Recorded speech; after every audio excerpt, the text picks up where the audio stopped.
It's time for Savage Storm basketball on the Southeastern Sports Network. The Savage Storm are brought to you by Choctaw Casinos and Resorts, First United Bank, the Chutta Foundation, and the Choctaw Nation of Oklahoma. Savage Storm Athletics are sponsored by U.S. Cellular, Shelburne Heating and Air, Cherokee Communications, and El Caporal. The Savage Storm are also brought to you by Burridge Law, Westside Family Dentistry, Stuteville Chevrolet, and Shamrock Bank. Also sponsoring the Savage Storm, Choctaw Careers, Taco Casa, your local Texoma Chevy dealers, Excel Therapy, and the Wine Cellar. The Savage Storm are brought to you in part by Sparlin Realty, Applebee's, The Artisan at Brick Street Hotel, and Arnett Insurance. The Savage Storm are sponsored in part by Durant Lumber, your farmer's insurance agent, Al Olson, Discover Durant, and Green Spray Food Center. And now let's head courtside for Savage Storm basketball on the Southeastern Sports Network. Good afternoon, everyone. Welcome into Bloomer Sullivan Arena in Durant. It is, well, the next to last home game of the regular season here at Bloomer Sullivan, as Southeastern Oklahoma State, only two more home settings remaining, this being one of them. Champions Day today, as Southeastern Oklahoma State will be celebrating 10 basketball championship teams. They're celebrating me. Basketball championship teams. Anybody that's seen you knows that is not the case. And likewise for me, I'll take a shot even on that one as well. But it is a big game here today for both the men and women. Both teams still fighting to get into the Great American Conference Tournament. And starting first with Southeastern Oklahoma State women. The women had won 7 in a row going into Monday's matchup in Alva whenever they fell to Northwestern Oklahoma State by 10, 74-64. They bounced back with a decisive win over Arkansas Tech here on Thursday night. It was a game in which they held the Golden Suns to their second lowest scoring output of the season, holding them to only 56 points in a nice bounce-back win for sure, behind a pair of double-digit performers, 20-point games for Kinsley Warden and Tori Kilburn.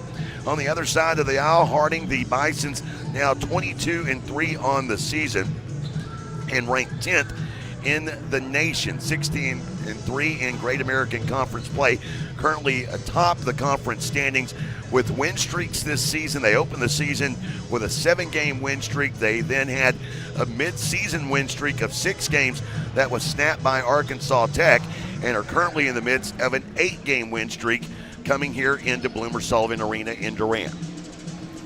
You mentioned Southeastern win streak snap, but they have won 8 out of 9. And in those 9 games, freshman Tori Kilburn is averaging 24.1 and 9.3 rebounds per game. That is pretty phenomenal for a freshman.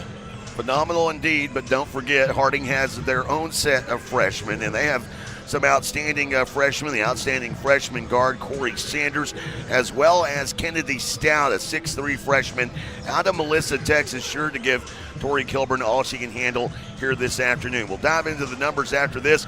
It is the First United Bank pregame show. We fire it up now on the Southeastern Sports Network. Life is yours to spend. Spend it with small steps. Spend it with giant leaps. First United Bank. Spend life wisely. Beer runs, straight up competitive. And the Wine Cellar, we're MVP. From ice cold game day beer to craft brews that impress your hipster buddies and premium spirits smoother than a quarterback spiral, we've got your victory celebration in a bottle. Don't show up empty-handed, show up legendary. And proud partner of the Southeastern Sports Network, the Wine Cellar Liquor Store, Radio Road, Durant. Drink better. Celebrate more. The Choctaw Cultural Center is so much more than a museum. It's an adventure. Hear the living stories of our vibrant people and walk in the footsteps of our ancestors. Understand the ways of the warrior, then let your inner child play. Learn a delicious new skill or eat your fill at the cafe. We can't wait to welcome you into our dance circle. Explore and discover the past, present, and the future of the Choctaw people. Plan your visit today at ChoctawCulturalCenter.com. See the USA in your Chevrolet. America's asking you to call. Drive your Chevrolet through the USA. America's the greatest land of all. Get out there and see the USA. Well-qualified buyers can get 1.9% financing on all Chevy Silverado 1500 models. Or get $5,350 in total value, plus Texas residents can get an additional $2,000 bonus cash. Life is yours to spend. Spend it quietly. Spend it as loud as you can.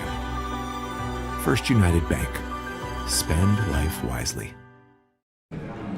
Bank on your schedule with First United's online and mobile banking services. First United Bank, proud partner of the Southeastern Sports Network. Southeastern Oklahoma State women coming in with an overall record of 13-12, plus a 10-9 mark in Great American Conference play. Currently tied for fourth with Henderson State in the Great American Conference standings, while Harding, well, they can thank Southeastern Oklahoma State a little bit, as Southeastern defeated Arkansas Tech on Thursday. That gave Harding sole possession of the top spot in the Great American Conference standings. 22-3 now on the year and 16-3 in Great American Conference play. Let's take a look at the storm forecast, brought to you by the Wine Cellar Liquor Store, Radio Road in Durant. The all-time series heavily in Harding's favor. Southeastern with a record of 9-20 against Harding, including a losing record here at home. They are 6-7 against the Bisons. Of course, met against them last season in the Great American Conference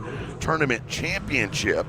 Their last win here at home against Harding taking place on January 16th a year ago. They won that game handily, 62-49. It was Kinsley Warden that led the way with 18 points and 4 boards. Stevie Skinstrom also finishing up 7 points, 4 rebounds, and 4 assists. And Holly Lindley with a double-double in that game with 17 points and 13 boards. And if I remember right, that game, they were unbeaten in conference play going into that game, and then they met again in the conference finals. Correct. Of course, taking a look at Harding, and it is a retooled team. We mentioned the name there, Holly Lindley. She was one of the key contributors, as was Caitlin Kabisky for Southeastern a year ago.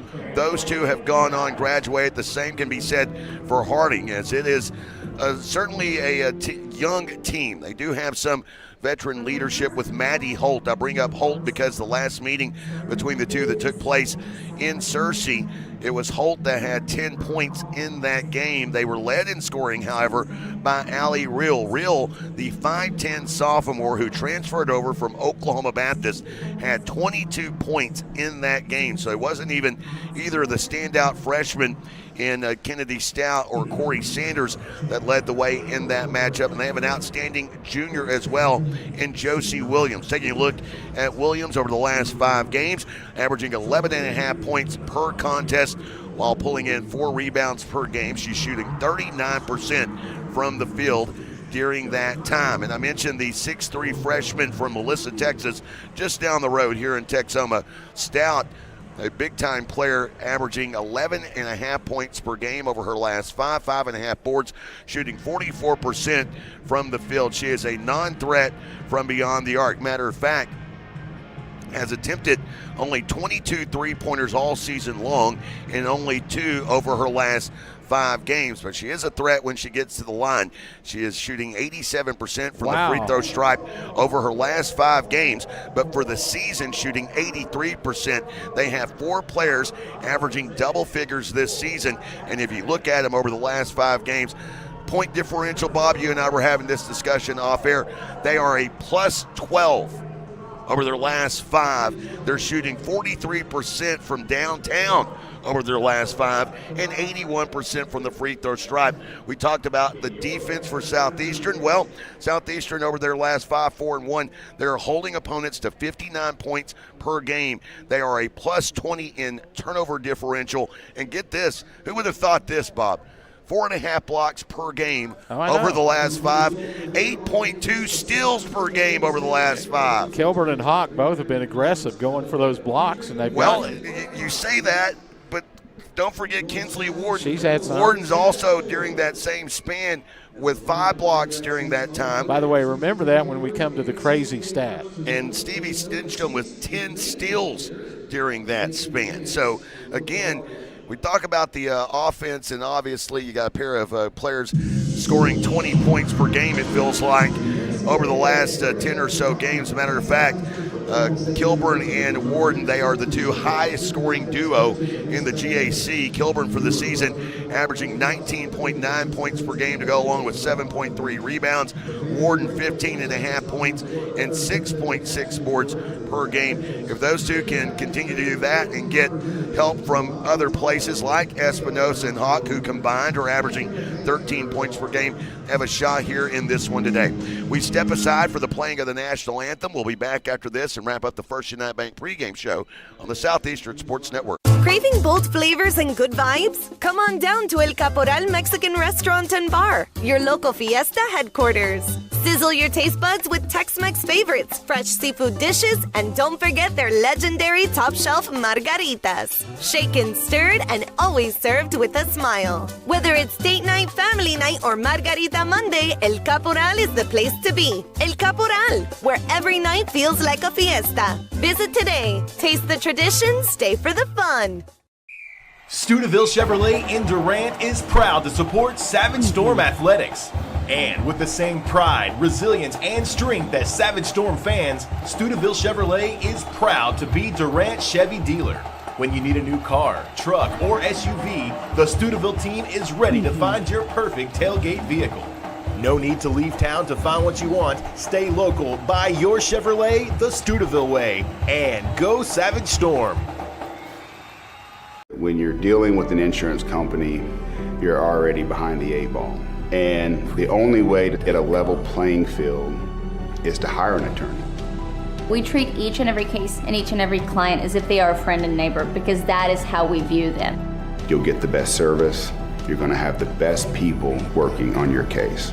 That I can promise. Burridge Law Firm. Call 580-920-0700 or visit burridgelaw.com. At Excel Therapy, our expertise extends beyond sports. We also offer dedicated rehabilitation for seniors, helping you maintain mobility and independence. Plus, we provide effective workers' comp rehabilitation to support a speedy return to work. With clinics in Ardmore and Durant, Excel Therapy is the community's trusted choice for top-quality orthopedic and sports medicine care. Visit exceltherapyok.com to learn more. Excel Therapy, where we excel at helping you excel. Welcome back, First United Bank pregame show in the waning moments of this pregame presentation. And with that, let's go ahead and get Bob's crazy stat of the day. What do you have? Well, we talk a lot about Warden and Kilburn, their offense, but defense, just in this last nine-game stretch, which is an 8-1 record, Southeastern holding their opponents to 34.4% shooting from the field. That would be number 1 in the conference by a pretty good margin. Holding opponents to 27.9% from the 3. That would be 2nd in the conference. So we talk about their offense, but their defense, and Coach Grover takes a lot of pride in his defensive adjustments he made kind of over the Christmas break. Well, they made those adjustments, and during this current little stretch in which they have won 8 of their last 9, only once did a team get into the 70s. That was the lone loss that took place in Alva. They lost that game 74-64. Of course, take a look at the 2 coaches here. As that brought to you a moment ago by the Wine Cellar Liquor Store, Radio Road in Durant. Don't show up empty-handed. Show up legendary. Be sure to visit the Wine Cellar Liquor Store, as they are a proud partner of the Southeastern Sports Network. Be sure to drink better, celebrate more, and celebrate responsibly.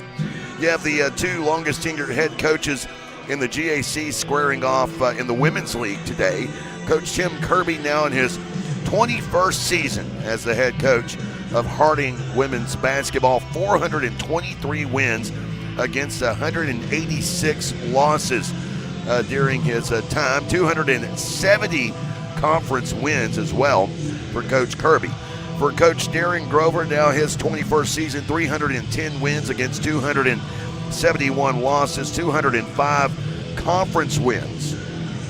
And so that means they've played each other at least 45 times, I'm guessing. Because they've both been here the exact same amount of times. Well, that is no, because the conference hasn't been. And played the home and home every year? Yeah, well, you got to think the conference has only been in existence now for 12 years. Yeah, that's true. That's true. They're just the longest tenured by. They've been employed by their that's true. School for 21 years. But nice try, Bob. Nice try. You had me struggling there for a minute. Okay, well, they've at least played 30 times. 29 times. 29. Okay, this will be the 30th today. That's what I meant. Okay.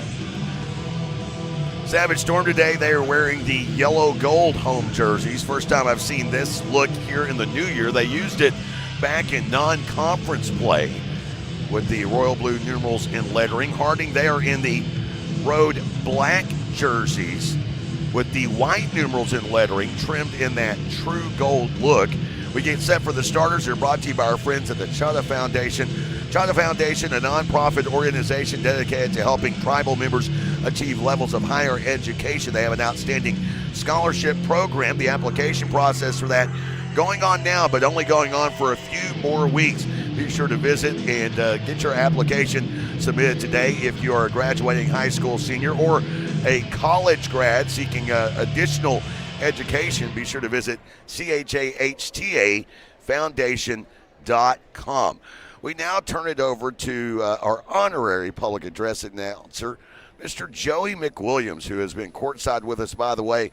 Joey here trying to earn basketball a lifetime position here as the PA announcer. For today's game between the Bisons and your Savage Storm.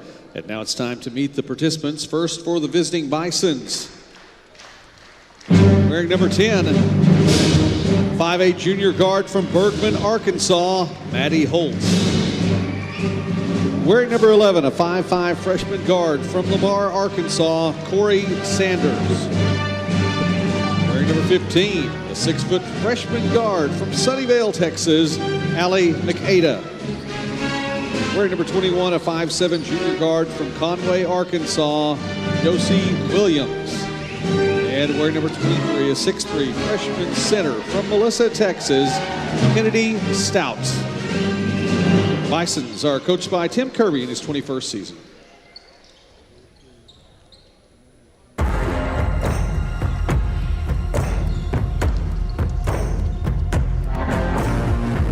When I walk the streets, kings and queens step aside. I want to tell everybody what I see, I make my own. I'm going to tell you,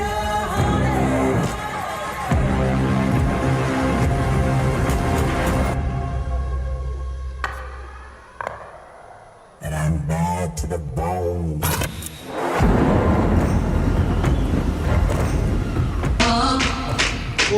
Now the starting lineup for your Savage Storm.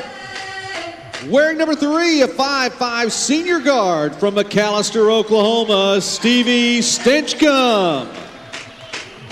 Wearing number 11, a 5'9" junior guard from Tecumseh, Oklahoma, Kinsley Warden. Wearing number 15, a 5'10" freshman forward from McAllister, Oklahoma, Tori Kilburn.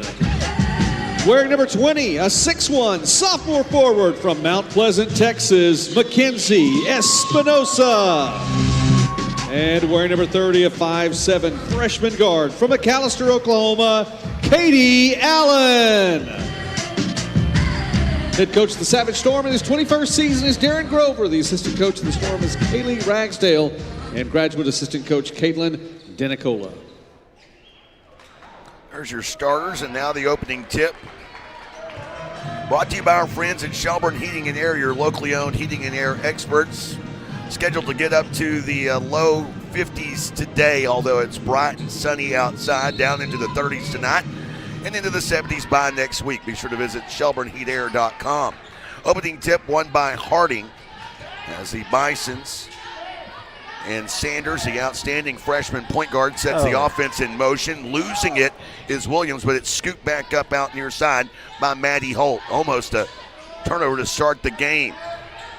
Back right side to Sanders. She'll knife into the lane. Kick out pass left side to Williams. Back around the arc right side to Holt. Dribbling with the left hand. Feeds inside to Stout. Turnaround jumper is good from 8 feet out over the top of Espinosa. And a quick start for Harding. And that was a good defensive sequence. She just made a tough shot. Had 20 points against Southeastern in their first meeting. Warden trying to answer. Cannot. That one a miss off to the left. And Sanders off on the run up the right side. Picked up by Stinchcomb, sagging just a bit. Sanders, step back three. Back of the iron, hits the top of the backboard. Doesn't hit the shot clock, so it's still in play. And Kilburn comes up with a rebound. Stinchcomb up the left side. Storm moving left to right for those of you listening on the Southeastern Sports Network. And for those of you joining us on the Go Southeastern YouTube page, welcome into this free video broadcast. Down low here is Kilburn. Jump pass. Finds Espinosa, and she drains a 16-footer. And we're tied at 2-all. And Harding went with a super quick double team on Kilburn. That's going to be the game plan. And Kilburn had an explosive game against Harding there. Of course, was a little-known factor up until that point. Had 26 points and 10 boards. As I mentioned a moment ago, Stout had 20 and 5. Here's a three from the right corner. That one a miss from Makeda, who was the leading scorer against East Central. She was one of 4 players in double figures on Thursday night for Harding. Working it inside into Makeda. Turnaround jumper off to the right, but a great job by Josie Williams to tip the rebound. Harding retains possession of the basketball. Yeah, third shot at it. Three on the way from Holt. That one on line, and a high arcing shot splashes through the net. Can't give them 3 tries. All 3 of them were 3-point shots. Espinosa back to Stinchcomb. Stinchcomb, who has been struggling offensively, drives here, kick to Kilburn. Right wing three goes in and out of the cylinder. Rebound by Sanders. Sanders at the right side of the floor. Passes ahead, finds Holt in transition. Rejected by Kilburn. Yep, she got a hand up there and blocked it out of bounds. Mentioned this team in the pregame averaging 4.5 blocks per game over their last 5. Kilburn, one of those leaders, had 7 blocks coming into today. Akira Hawk also with 7 blocks during that span, and Warden with 5 blocks. Sanders moves it left side to Holt off the left wing. Hit a 3 on the last possession. Now back right side, almost mishandled there. And now this ball is tipped loose by Stinchcomb. Working into the heart of the lane, now the left elbow, Williams, who throws up an air ball. It is saved. Shot clock violation. Would have been better to have let it gone out of bounds, as Williams was motioning that the ball was tipped. I don't know if the officials saw that, but with him saving it, the shot clock violation gives the ball back to Southeastern. 3 minutes into the first, here's Stinchcomb, bouncing left side to Espinosa. Now to Kilburn, gives to Warden, knifing down the right side of the lane, missing. That's 2 misses for Kilburn at the rim, and Sanders with the rebound. Well, that was Warden on that shot. Oh, yeah, excuse me. Here down low is Stout, passing back over the defense right side to Williams. To Holt, guarded by Allen. Gets Allen to chase, kick into the left corner. Makeda for 3, that one a miss. Williams has the rebound, tracks it into the corner. Stinchcomb couldn't rip it loose. Espinosa, though, with a great defensive play on Stout and tips it free to Stinchcomb. Another turnover here for Harding. That's already Allen, deep range 3, and it rolls around and in. That one from way outside. That's already 5 offensive rebounds for the Bisons. They have out-rebounded Southeastern 8-1 so far. But we have a tie game here, just 4 minutes into it. Williams, left wing 3, that another air ball. She's going to argue it was tipped. But that's now 2 air balls from Williams. And Southeastern doing a great job of contesting the shot. Warden went right up there and had a hand right up in her face. Stinchcomb with the basketball, brings it across midcourt. Well, you know what the argument why? I can never shoot one that bad. An errant pass is stolen by Williams. Williams on the run, right side. Gets to the rim, misses, rebound tip to Kilburn.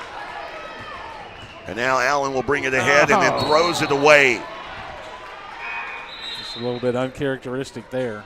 Too much adrenaline flowing through the freshman Allen as she was trying to lead Warden up the floor. Well, normally she would wait and give it to Stinchcomb on that type of situation, but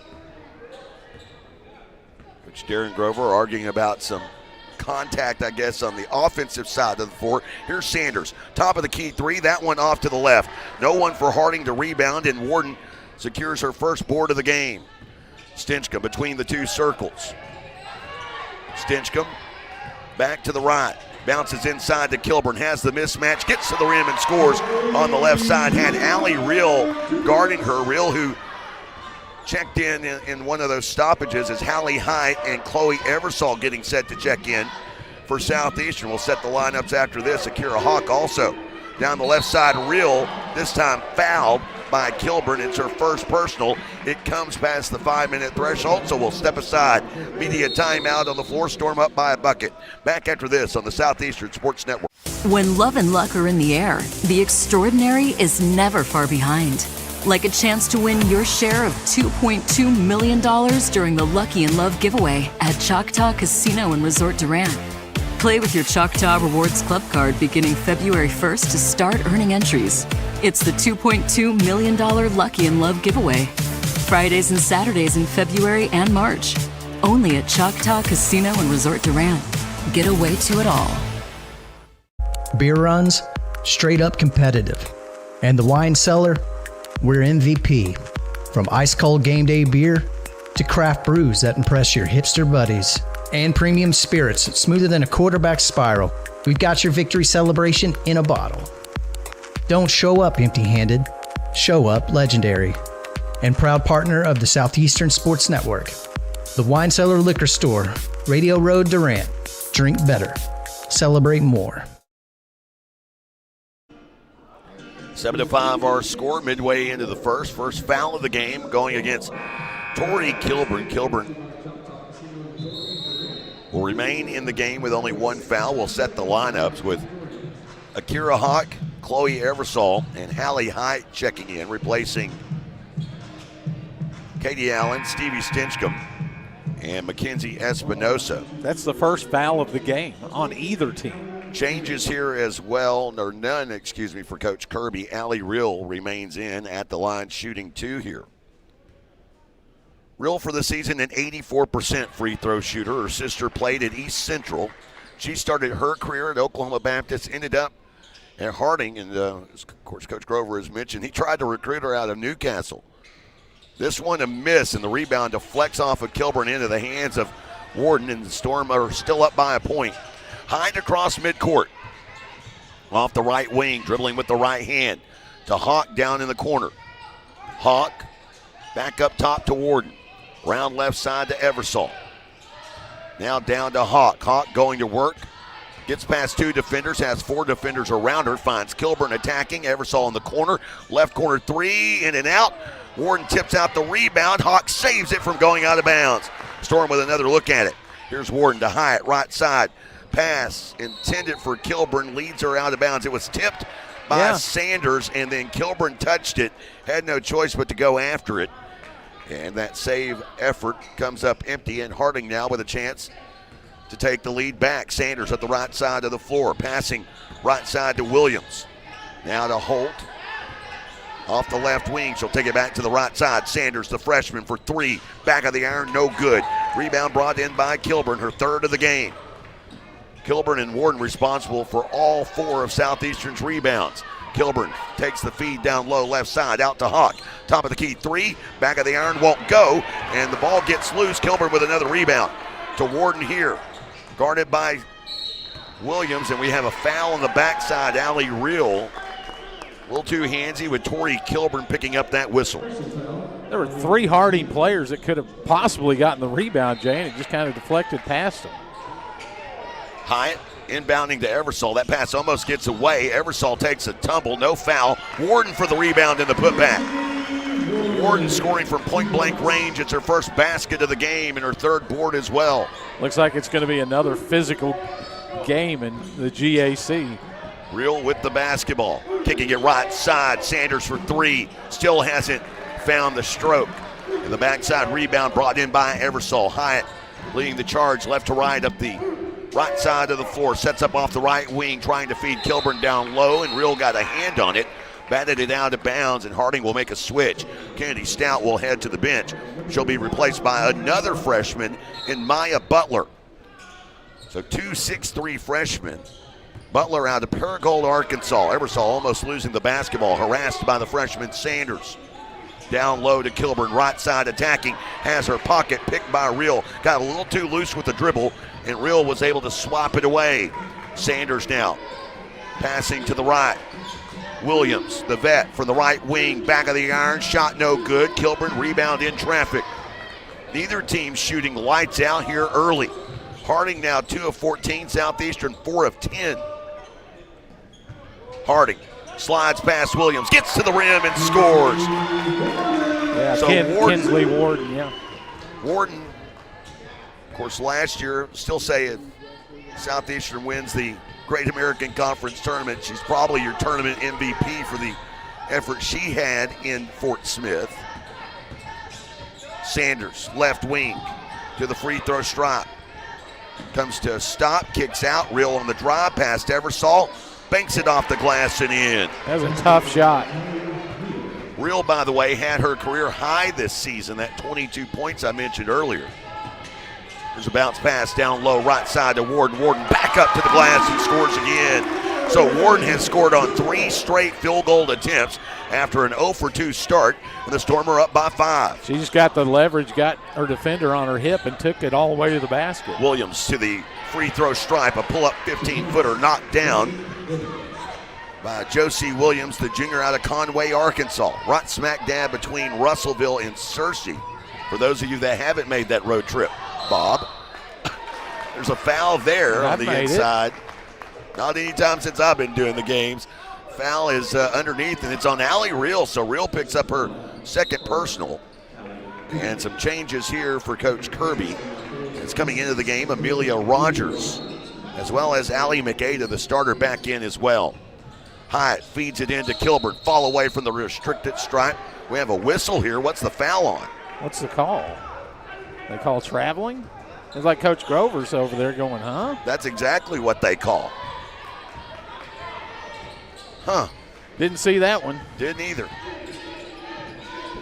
5 turnovers, though. Feed down low to Butler. A foul, and the basket will count.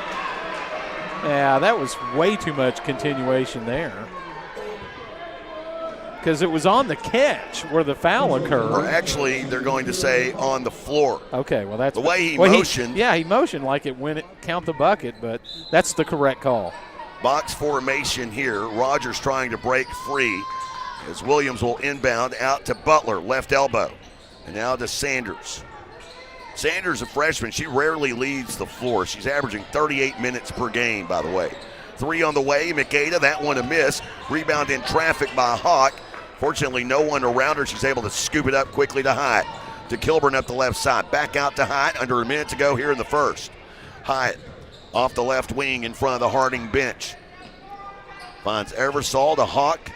Hawk yet to put it on the floor. Finds a cutting Warden. She is harassed there by Rogers, and a turnover again. I think she got pushed, and the ball went out of her hands off her foot and out of bounds. Southeastern now, that is the 6th turnover of the game. But by the way, remember we mentioned the rebounding differential early. Harding had 8-1 on rebounds. Oh. It's 12-8 now in Southeastern's favor. McAda out left side, Williams up top. Sanders shows a 3. Now whittles into the lane, kick out to Williams. Jitterbugs her way to the GAC logo, pull up from 10, and her shot today is off the mark. What? The Harding player touched it out of bounds, and they're giving it back to the Bison. Now the officials are going to huddle, the officials huddling.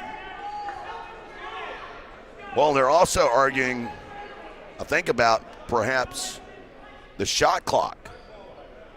It's off right now. Where was it before? 4 seconds. And they're not going to reverse the call, but it bounced above the out-of-bounds area, and the Harding player touched it while it was out of bounds. Williams lobbing it into Butler, tracks it down now to Williams, has to force up a prayer. That one misses iron and a shot clock violation. So the second shot clock violation of the quarter against Harding. I talked about defense in the pregame. Southeastern's defense has been phenomenal. Kilburn fills it at midcourt. Now on the run, driving, tripped up, no whistle, and last touch by Southeastern. So no foul, no nothing. I mean, they've only called 4 fouls in this period. Inbound here, Sanders will now lose it, and Kilburn unable to get off a shot.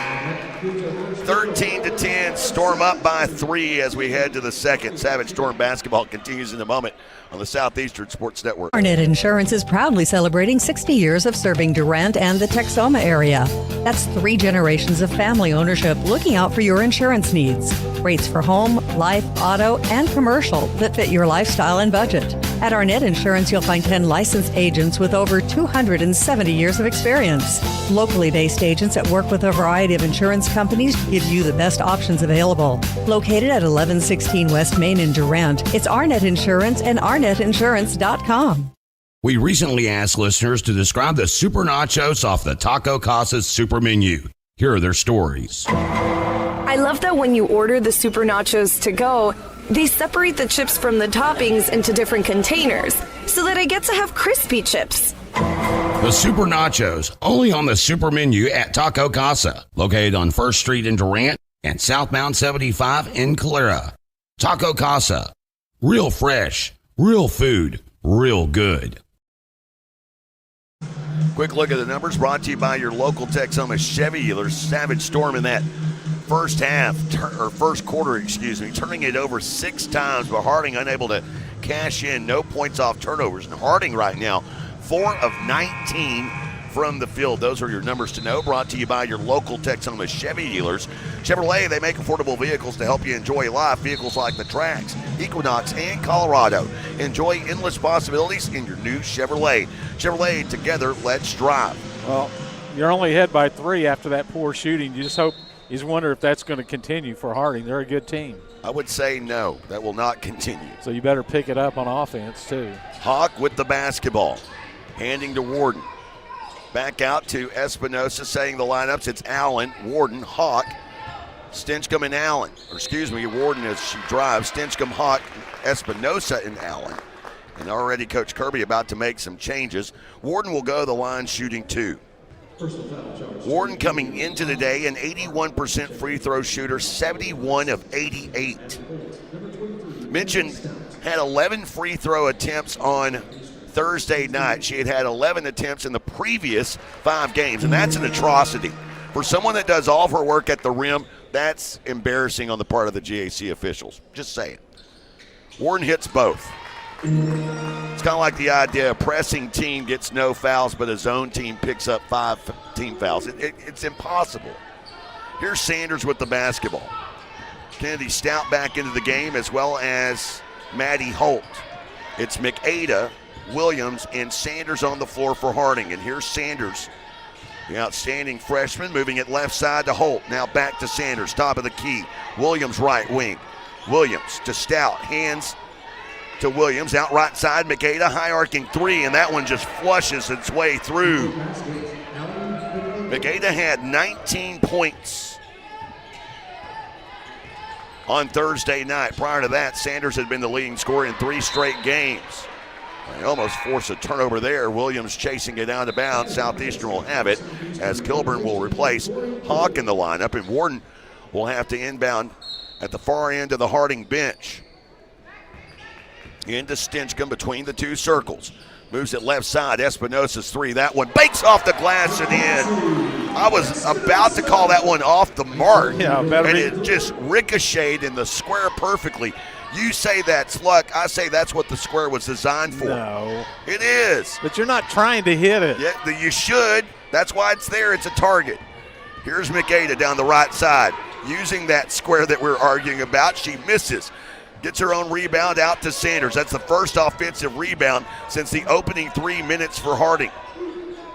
Williams finding Stout and Espinosa into the body of Stout, picking up a cheap foul, and Coach Darren Grover making an argument on the part of his player of like, hey, wasn't using hands, it was body to body. Didn't see really anything there. And it didn't affect the play any. That's the key to me.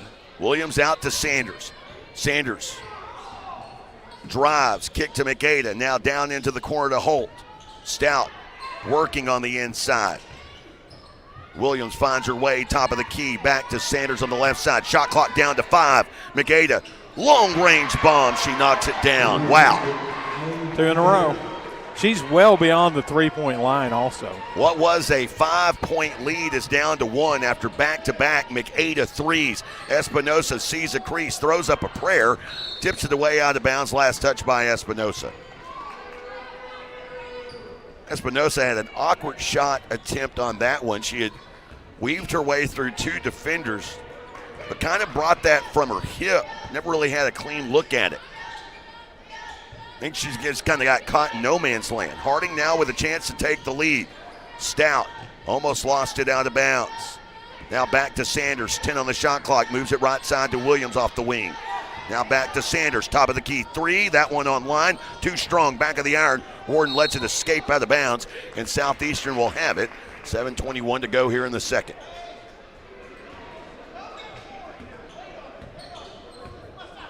Stinchcomb up the left half of the floor, Storm moving left to right here at Bloomer Sullivan Arena in Durant.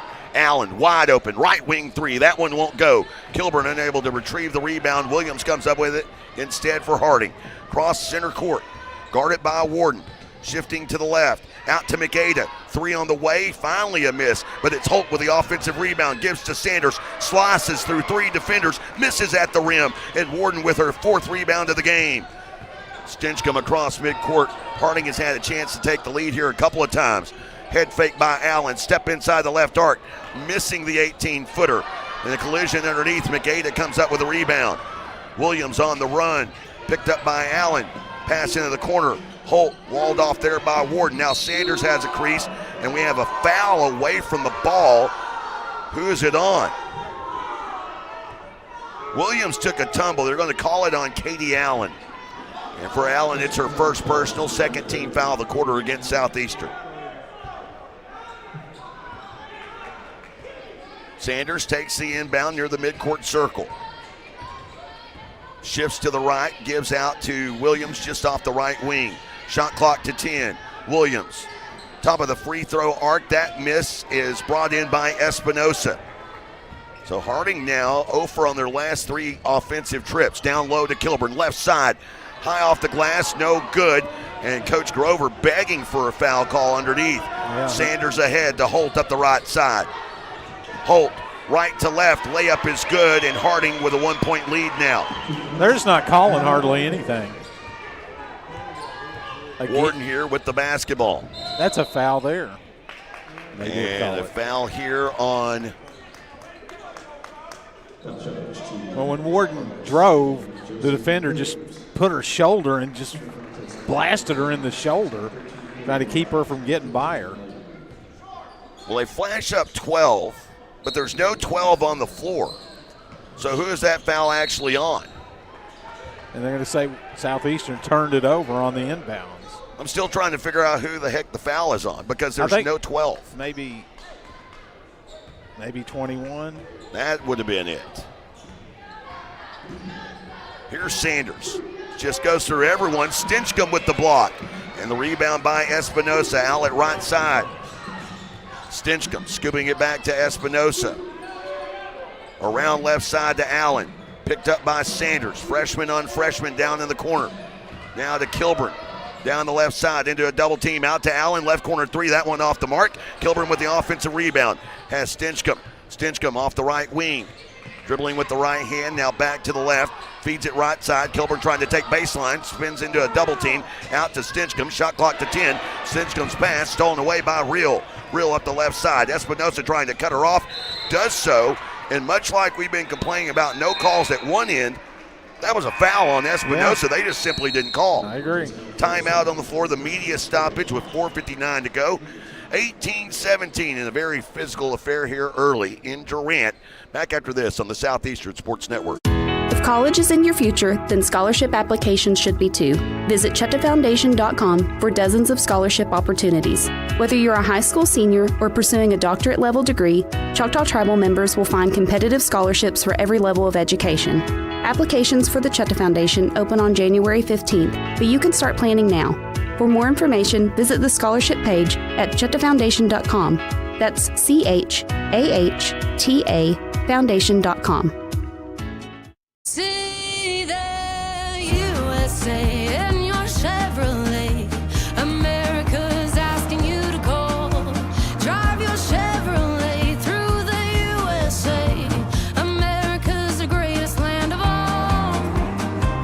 Get out there and see the USA. Well-qualified buyers can get 1.9% financing on all Chevy Silverado 1500 models. Or get $5,350 in total value, plus Texas residents can get an additional $2,000 bonus cash. Big-time entertainment coming to the Choctaw Casino Resort Grand Theater, including tonight. Tickets still available for Dylan Gossett and the Westward Tour. Also, Tucker Wetmore coming next weekend. And on into March, Christina Aguilera. Some big-time shows, great venue. Not a bad seat in the house at the Grand Theater. Visit ChoctawCasinos.com/events for ticket info. Williams to inbound here, baseline right. And the inbound pass to Butler. It is Butler, Real, Sanders, Holt, and Williams on the floor for Coach Kirby and the Bisons. As a miss here by Real, so we set the lineups for Southeastern. It was Akira Hawk with the rebound. She has Stinchcomb, Warden, Allen, and Kilburn at her disposal. Stinchcomb off the right wing to Hawk. Top of the key now to Warden, who leads all scorers with 8. Kilburn harassed here by Holt. Works to the right baseline.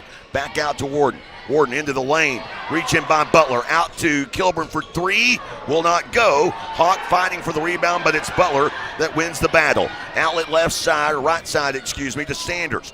Sanders to Real. Now back to Sanders. 20 on the shot clock. Moves it left to Holt. Guarded by Allen. Inside feed to Butler. Hawk to defend. And Butler, the 6'3 big, goes over the top and scores. Harding now up by 3, matching their largest lead of the game when it was 5-2. You know, the only basket Warden with a head fake and a drive out to Allen, top of the key 3. That one off the mark. Storm missing from downtown. They're just 1 of 8 in this game so far. Hurrying shots maybe just a little bit. Holt's 3 on line, but that one just short. And a rebound by Warden. Harding just 3 of 16 from beyond the arc. Hawk off the left wing. You know, those are open shots Allen's had too. I wouldn't say any of them have particularly been bad. Shot clock to 10. And I mean that for both teams. Here is Kilburn shifting her way into the lane. Out to Hawk, left wing 3. Won't go as Kilburn goes for the rebound. And who is it last touched by? They'll say last touched by Kilburn and Southeastern. So Harding gets it back. As to the bench goes Butler. Into the game comes Kennedy Stout. Katie Allen will take a breather with Chloe Eversole joining the Southeastern lineup. So both coaches making a few little switches. So you close in on the 3-minute mark here in the first half. Sanders across midcourt. Moves it to Makeda off the left wing. Now to Williams. Williams down the right side. High off the glass. Gets the shooter's roll. So Williams, her second make of the game, just 2 of 9 so far. Eversole, long 2-point basket, just inside the arc, knocks it in. Stops the bleeding for a moment as Harding had gone on a 9-0 run and Southeastern had been scoreless in 5 minutes. Wow. Stout, right side. Give to Makeda, blocked by Kilburn, gets the rebound. Scoops it ahead to Eversole. So despite the fact of Southeastern going scoreless for nearly 6 minutes, Harding was able to get no more than a 5-point advantage. Out to Warden, left wing, high arcing 3. That one off to the right. Rebound by Williams. Neither team is going to set a record for shooting percentage, at least in the first half, it doesn't look like. Well, some of it's defense, some of it's offense. Here is Stout, and Maybe some of it's just the official swallowing a whistle. Yeah, a lot of it is that. Eversole down the left side. That looked like a foul. Stinchcomb, right of circle, 3, bangs it in. Tied 22 all. Stinchcomb. They just keep trying. Different players keep. Hawk tried one last trip down. Kinsley Warden tried a 3. Finally, one goes. Stinchcomb had been one of her last 9 from beyond the arc. She was averaging less than 2 a game over her last 5.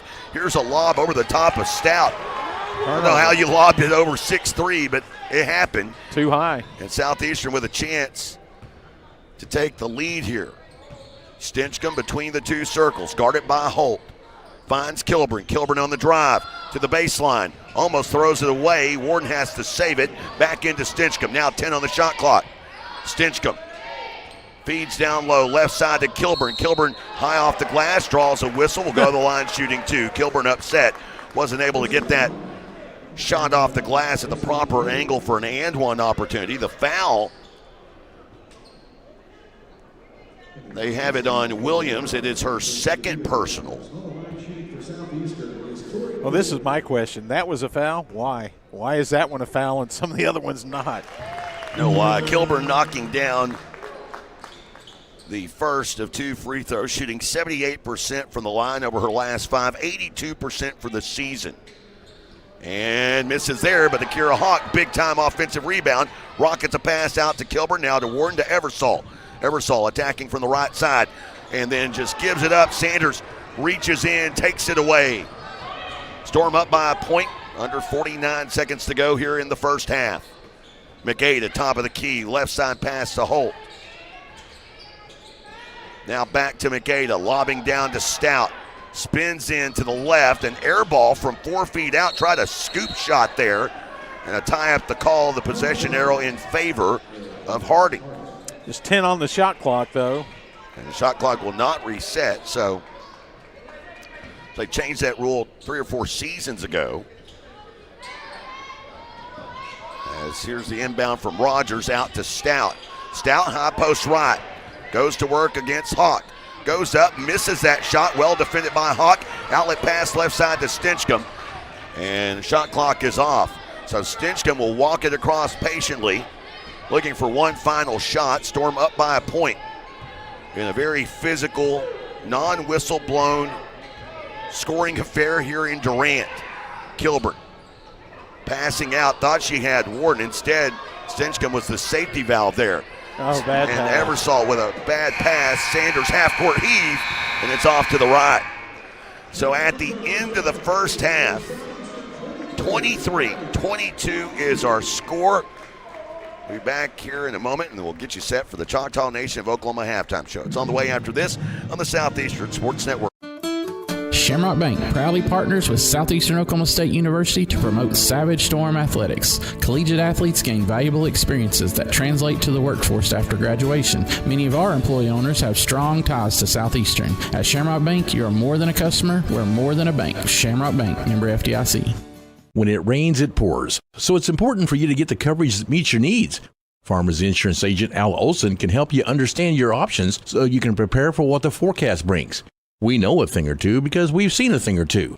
Learn more by calling Agent Al Olson at 580-924-3898 to find out how he can help you protect the things that matter most to you. That's Al Olson at 580-924-3898. We are farmers. Bum, bum, bum, bum, bum, bum. Underwritten by Farmers Truck Fire Insurance Exchanges and Affiliates. Products not available in every state. Shamrock Bank proudly partners with Southeastern Oklahoma State University in promoting academic programs that lead to growth and career opportunities. Many of Shamrock Bank's employee owners are Southeastern alumni. Our roots and our future are in Southern Oklahoma. At Shamrock Bank, you're more than a customer, we're more than a bank. Shamrock Bank, member FDIC. Getting set for the Choctaw Nation of Oklahoma halftime show. It is a 1-point lead for Southeastern here at the break, 23-22. Coming up, a look around the GAC scoreboard as well as our halftime conversation with men's assistant basketball coach Ryan Quinn, brought to you by Discover Durant. It is the Choctaw Nation of Oklahoma halftime show on the way after this on the Southeastern Sports Network. My grandfather was making amateur films in, the 1960s, taking our oral storytelling traditions and sharing them in new ways with new media. There's always been Choctaws working in film. We're in Marvel movies. We're in documentaries. Choctaws in cinema, Choctaws in television. Anything is possible now. See and share our stories at togetherwe'remore.com. Life is yours to spend. Spend it apart. Spend it together. Spend a little now. Spend a lot later. Spend it fearlessly. Spend it faithfully. First United Bank. Spend life wisely. Tucker Wetmore, live. Saturday, February 28th, Choctaw Grand Theater.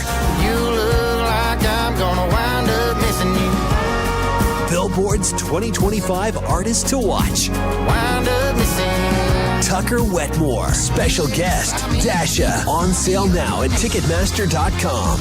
Choctaw Casino Resort, Durant. Tucker Wetmore, live. See the USA in your Chevrolet. America's asking you to call. Drive your Chevrolet through the USA. America's the greatest land of all. Get out there and see the USA. Well-qualified buyers can get 1.9% financing on all Chevy Silverado 1500 models. Or get $5,350 in total value, plus Texas residents can get an additional $2,000 bonus cash. Eversole down the left side. That looked like a foul. Stinchcomb right of circle three, bangs it in. Tied 22 all, Stinchcomb. Stinchcomb with that three, just two made threes in the first half for Southeastern Oklahoma State. Neither team lighting up the scoreboard here as our score at the Choctaw Nation of Oklahoma halftime show. 23-22, Southeastern 2 of 11 from downtown. Harding 3 of 16 from downtown. And probably should be, two teams have combined for 6 total free throws. Probably should have shot about 12 apiece in that first half, but that's neither here nor there. Let's go ahead and dive in to the Choctaw Nation of Oklahoma halftime show. Let's take a look around the Great American Conference scoreboard. Let's begin in Bethany, where next up for Southeastern, Southern Nazarene here at home next Thursday on senior night. And it is Southern Naz right now leading Bob Sullen's Henderson State Reddies 28-23 now. As out in Weatherford, that is where Southeastern will wrap up their regular season. It is halftime at the Pioneer Cellular Event Center. Southwestern 28, Southern Arkansas 22. In other action in Ada right now, 23 all the score, minute 46 to go between East Central and Arkansas Tech. So Tech playing with a little bit of a hangover after being held to their second lowest scoring output of the season. Southeastern holding the Golden Suns to just 56 points here on Thursday night. Riley Burnett leading the way for East Central. She's got 9 points. In Alva, the Rangers are riding big, 44-30 over one conference win, Arkansas Monticello. No real surprise there. And it is halftime in Shawnee, where Ouachita Baptist and Oklahoma Baptist each tied 30 all the score in that one, as Jaden Getman spot playing with that broken right wrist, 12 points off of 5 of 11 shooting. Bob, I'd like to see you go out and pull that stunt. Let's take a look around the Big 12 action going on today. You've got 8th-ranked Kansas behind right now at home with 7:31 to go against Cincinnati, 61-56. Bearcats leading in that one. The big matchup of the day, though, later on, 2 o'clock tip-off down in Houston, where Kelvin Sampson's Houston Cougars, second-ranked Cougars, play host to 4th-ranked Arizona. And we may get some insight on that from Ryan Quinn. He might have the details on that, given the fact that he used to sit on Coach Sampson's bench. Taking a look in the SEC going on later on tonight. Oklahoma, the Sooners, who have found more ways than one to lose a game this season, they're at home at Lloyd Noble against Texas A&M, while Oklahoma State today, they have an early afternoon tip, 2:30 in Colorado. They take on the Buffaloes. There's a look around the Great American Conference, as well as the Big 12 and the SEC Men's Division I scoreboard. All right, so let's turn it over now to men's assistant basketball coach Ryan Quinn. It is our segment brought to you by our friends at Discover Durant. Harding coming into town. You guys obviously, and we have had this conversation with Coach Grover about his team. It's so difficult to look back at that game and the way it was played. You guys fell behind early at half, was down double digits, never really could crawl back into it. But I would make the argument that what we've seen from you guys over the last 3 weeks, a different team than what you were at that point in the season, much like Coach Grover's group. With what you've seen from your team here over the last 3 weeks, how do you think you stack up against a Harding team that's already clinched a spot in the GAC tournament? Well, Harding is they're very, very good on both sides of the ball. They're the best three-point shooting team in the league. They're right up there with Oklahoma Baptist in terms of best offensive rebounding team in the league. And then defensively, they're long and athletic, and they do a really good job in ball screens. They're very solid. They're probably 3 of their top 5, with definitely their 2 best players. One's a 5th-year guy. The other guy's been there at Harding his whole career, so they've got good experience there, good leadership there. A lot of experience back from a team that won the conference tournament last year. And, we're playing better defensively. And in that game that you're talking at their place, we played about as poorly as you could possibly play in just about every aspect. We're doing a better job defensively. We're doing a better job of taking care of the ball. So all those things combined, if we can continue to play the way we've been playing, I think we've got a real shot tonight. Talk a little bit about the challenge that Keelan McBride brings to the table. He's one of those vets that you were speaking of, the senior out of Jonesboro, Arkansas. Matter of fact, Coach Green in postgame of that game said, hey, he may be the best guard in the league. I would argue that Connor Jr. may have something to say to that, but he is certainly an all-conference performer, and he's a guy that while the numbers, he's not the scorer that Connor is or even Max Alexander, but he's a guy that makes that offense flow. Well, he can shoot the ball from 3 better than either one of those guys. Now, yes, he's probably not just as pure a scorer as those 2 guys, but what he does a better job of is facilitating. And he does it. He makes them go. When they're really good, he's making shots and he's distributing the ball. Getting other guys open shots. So, we saw, and of course, don't want to give anything away, but we've seen some different looks here in the lineups the last couple of games. Are we going to see something different today, or have you guys kind of figured out some guys here the last couple of games? Well, never say never. But, I didn't have Pablo Jimenez running the point on my bingo card the last game. Well, yeah. We've looked at that, some over – for quite a while, actually, in practice and at different times. And, we just felt that, he can do a little bit of everything. He can rebound the ball. He's big. He plays pretty hard. He's a good passer, really good passer. And, so we were just sitting there and thinking, hey, we got to figure out a way. How can we get him on the floor? And that was kind of what we came up with. Well, and he came out and he played a heck of a game on a Thursday night. Yeah. So Pablo had a really good game and really took advantage of his opportunity. Of course, that's all you can ask for right here. Of course, Hope still alive. Big-time challenge here today against Harding. Coach, as always, appreciate the time and good luck trying to get another one today. All right, thanks, Jeff. Of course, right there, men's assistant basketball coach Ryan Quinn, brought to you by our friends at Discover Durant, taking on Harding later on this afternoon. By the way, the Bisons, they have won 5 in a row, and we were talking about point differential earlier, Bob. You want to know the point differential of those games? 17.5 points per game over the last 5. And like I said, a lot. A lot, indeed. Coming up, we'll take a look at the halftime numbers. It is the Choctaw Nation of Oklahoma halftime show on the Southeastern Sports Network. beer runs, straight up competitive. And the wine cellar, we're MVP. From ice cold game day beer to craft brews that impress your hipster buddies. And premium spirits smoother than a quarterback spiral. We've got your victory celebration in a bottle. Don't show up empty-handed. Show up legendary. And proud partner of the Southeastern Sports Network. The Wine Cellar Liquor Store, Radio Road, Durant. Drink better. Celebrate more. Durant True Value Lumber is more than a hardware store. They're your community partner. From DIY projects to complete home builds, Durant Lumber has everything you need. Quality lumber, plumbing supplies, hardware, that perfect paint color, and all your home and garden essentials. The Durant True Value Lumber staff are your neighbors, always here for you with expert advice. Durant True Value Lumber is in the heart of downtown Durant. Durant True Value Lumber, your Durant family-owned True Value store. Welcome back, everyone. It is the Choctaw Nation of Oklahoma halftime show, and time to run down the halftime numbers brought to you by our friends at your local Texoma Chevy dealers. Won't take long for this. 23-22 our score at the break.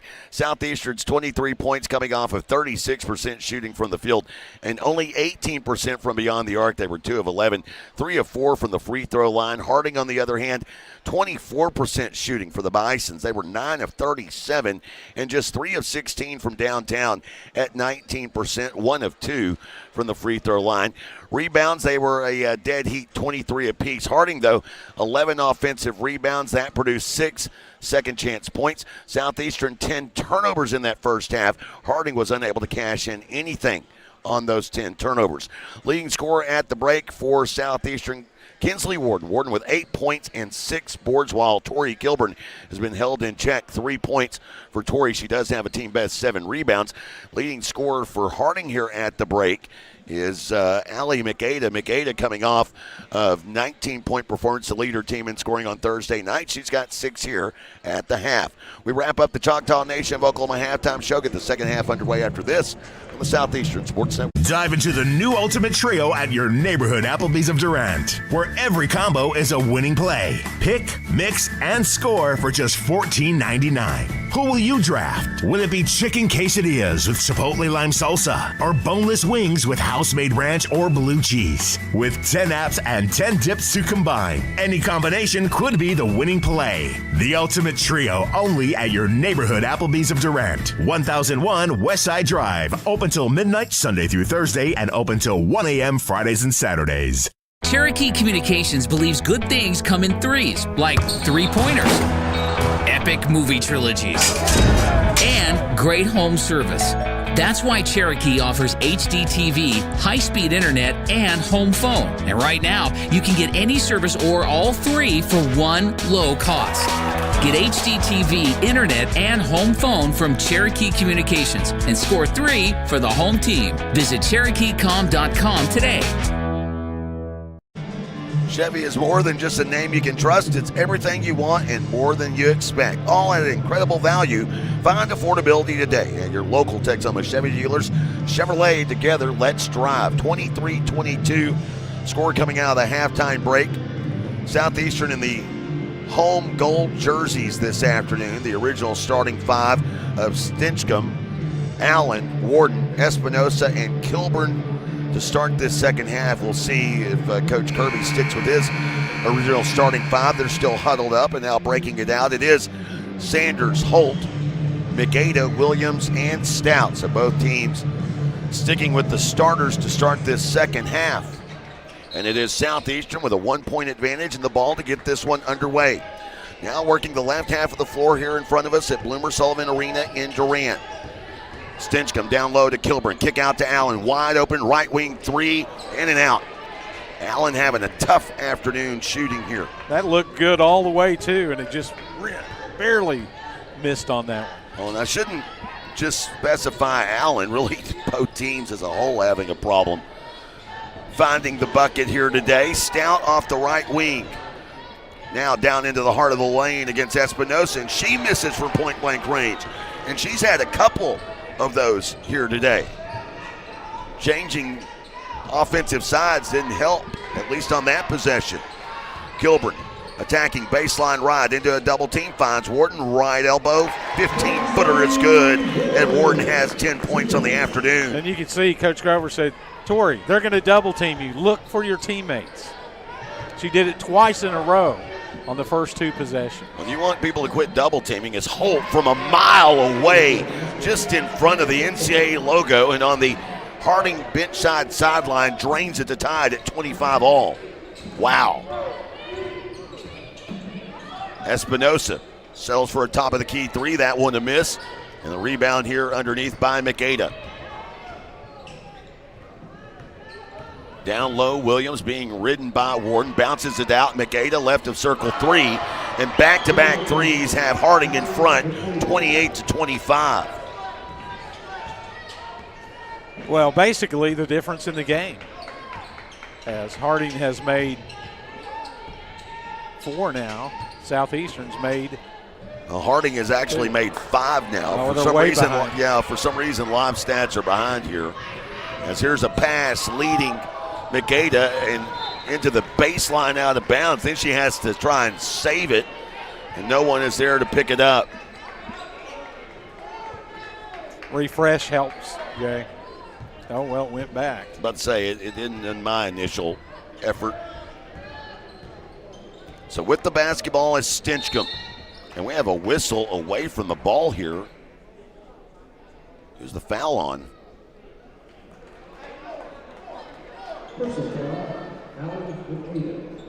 So they call it on Allie Makeda. As Stinchcomb inbounds to Kilburn off the inbound, and there's Kilburn getting to the rim and scoring, and finally a chance at an and one for Tori Kilburn. Kilburn with a head of steam is just really difficult to slow down. And Kilburn just her second made field goal of the game.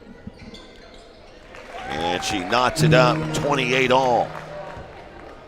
It's our 4th tie of the afternoon. Makeda with the basketball, working to the right, scoops it out to Williams. Handing off here. We have another whistle, and this one. So after the first half of playing rugby on hardwood, we've had 2 very ticky-tack fouls in the opening 2 minutes and 24 seconds of the second half. And that foul on Kilburn, it's her second. Wow. Here's a 3 from Williams. This one in Williams' day continues to be a struggle, but the offensive rebound goes to Makeda and Harding. As here's a 3 from Makeda, that one a miss. Stinchcomb with the rebound. Stinchcomb jogging across the right side of the floor. Finds Allen top of the key, guarded by Sanders. Now to Stinchcomb. Bounces right side into the hands of Kilburn, out to Stinchcomb, right wing 3, and Stinchcomb drains her second 3-ball of the game. Had mentioned she was just 1 of her last 9 over the previous 5. She is responsible for 2 of 3 3-point makes today, and now a foul on Allen. Another touch foul. Darren Grover making his case that the same thing's happening down here. I make the case you didn't call anything for 20 minutes in the first half, and you come out here now calling it like it's a 6th grade basketball game. Welcome to the GAC. Sanders down the right side, scoops it off the glass, a miss, rebound by Allen. Big battle for that rebound. Southeastern won it. Here's Warden, whittling through 3 defenders to Espinosa, and Espinosa, 15-footer along the baseline, knocks it down. Some of those shots starting to go. And Grover continuing to bark along the sidelines. Sanders patiently awaiting. Finds Makeda, gives it back. And now here's Williams. Williams had it stripped by Warden. Regains control of the dribble, loses the dribble, regains it again. Shot clock to 5, left side of the lane, out to Makeda, who's been hot from downtown. That one caroms off to the right. Espinosa with the rebound. Great defensive possession. Stinchcomb across midcourt. Real getting set to check in, as is Butler.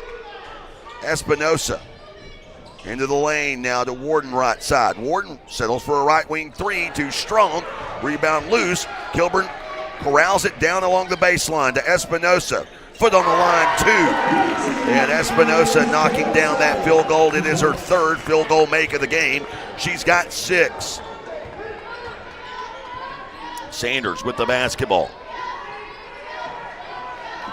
Now Williams wants to attack. Makes her way to the right side of the lane. Fall away jumper over the top of Warden. That was she connects. Tough shot. Williams having a tough afternoon. That's just her third make of the game, 3 of 10 shooting. Of course, the veteran on this team, a junior. Warden lobbing down low, right side pass broken up by Sanders. Sanders with the steal. Sanders passing ahead. Williams on the drive, walled off by Allen. Back out to Sanders right wing. Shot clock to 20. Sanders with the Jets. Feeds it inside. Stout banks it off the glass and in. And a quick run put together by Harding to knife into what was Southeastern's largest lead of the day.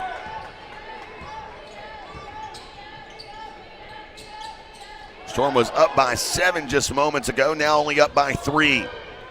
Espinosa, a little running floater in the lane, and then that's a foul. What was that? I mean, again, for you Harding fans out there, I don't go see the it. media timeout. I concur with you, Harding fans. I didn't see that one either.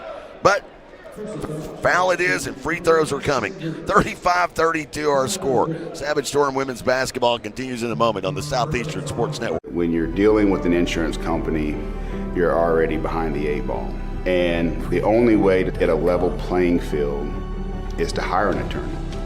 We treat each and every case and each and every client as if they are a friend and neighbor because that is how we view them.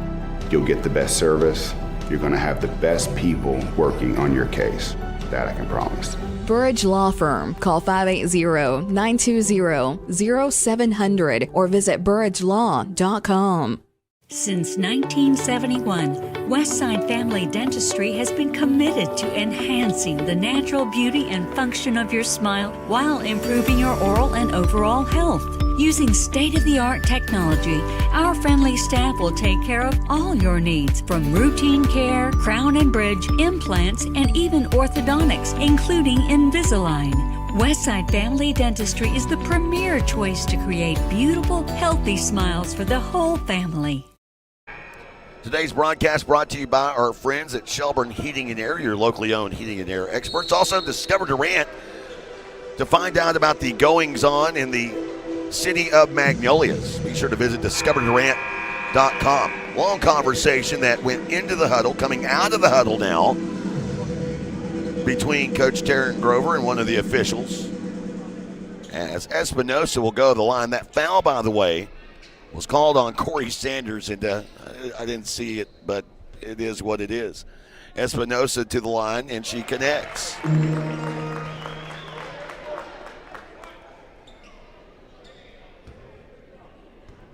Southeastern has already shot as many free throws in the first 6 minutes of the third as they did the entire first half. Now Akira Hawk can check in for Espinosa. And it's 37-32. Allie Real in as well for Harding. Here's Real. It's Real, Williams, Butler, Holt, Sanders on the floor for Coach Kirby and Harding. Holt down low, missing at the rim. Rebound loose, secured by Kilburn, her 8th of the game. She leads all in that category. Eversole, right wing, 3 on the way. That one's short. Sanders with the rebound. Jetting ahead into the lane, out to Holt. To Real, who'll attack baseline left. Fall away jumper, that one is good. Allie Real connecting. Well, she used Butler as a screen that time to get that shot off, get some space. Down low quickly to Warden, reverse lay-in, and that one no good.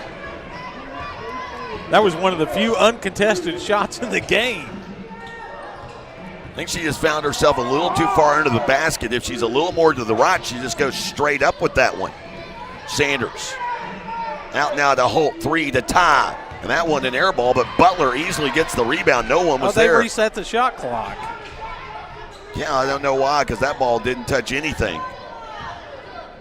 Here's a lob down low to Butler. Butler throws one up, and they reset the shot clock again, and it didn't hit rim. I don't know what they're doing. Sanders now fouled. So they've reset the shot clock twice here that it shouldn't have been reset at all. Well, got Kevin Farr, our normal scoreboard operator, is not there. And the guy running the scoreboard does high school where they don't have a shot clock. Perhaps he shouldn't be in that position. Sanders at the line, he hits the first of two. And there's nothing you can do about it. That's the bad thing. Now they're going to discuss it. After the first free throw? Yeah, after the first free throw make. I really don't know what you can do about it. Nothing really. The only thing you could do is review it to see if it would have run out. I don't think it would have run out, but it's hard to tell. Yeah, I mean, there's nothing really you can do. Sanders hits both free throws, and it's a one-point game. And this is something you can't blame on the officials. Here comes a press. Eversole with the basketball. As here is Stinchcomb off the left wing. Now to Hawk. Out to Stinchcomb. Round the arc, right side. Stinchcomb on a lob to Kilburn. We have a foul underneath, and here's a foul on Corey Sanders. She was doing exactly what they did the whole first half. Well, that time, you say that, I'm not sure it was that physical. And Coach Kirby now is getting his thoughts to the officials. Stinchcomb will inbound here in, and we have another foul. There wasn't hardly any contact there either. That's the fifth team foul.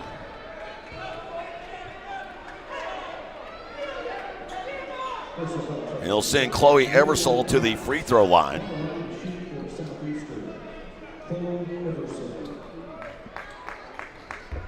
So Eversole to the line here for the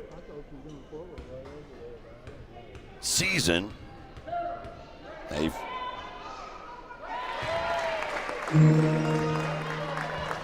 want to make sure I had that right. A 58% free throw shooter. She hits the first of two.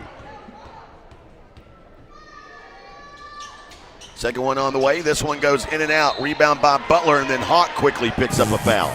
She barely even touched her.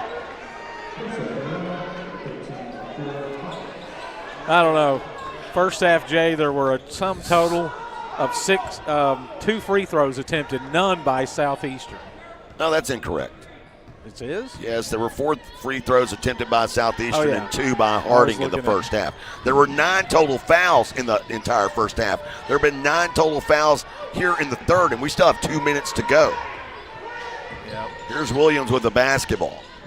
Down low, it is Sanders looping from underneath, left to right.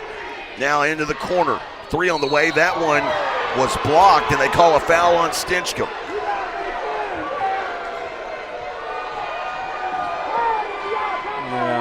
Nobody around here appreciated that call at all. I'm not sure.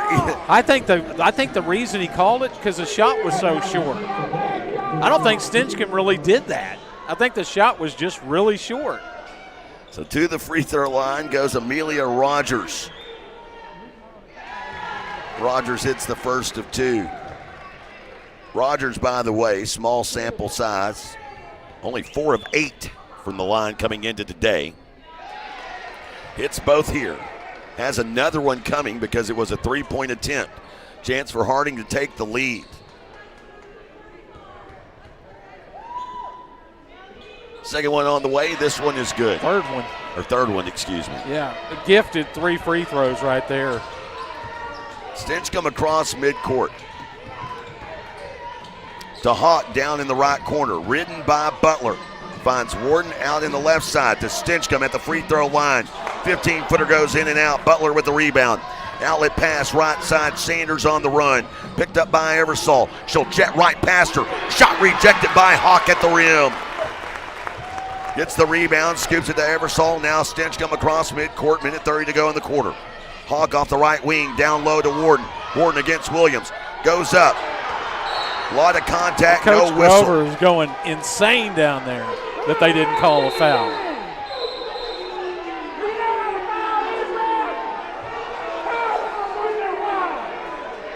That's about as hot as I've ever seen him get. The problem that I have with this. What did the official go do at the scores table? Did he warn the? Yeah, it was a bench warning. And Coach Grover was begging for that technical.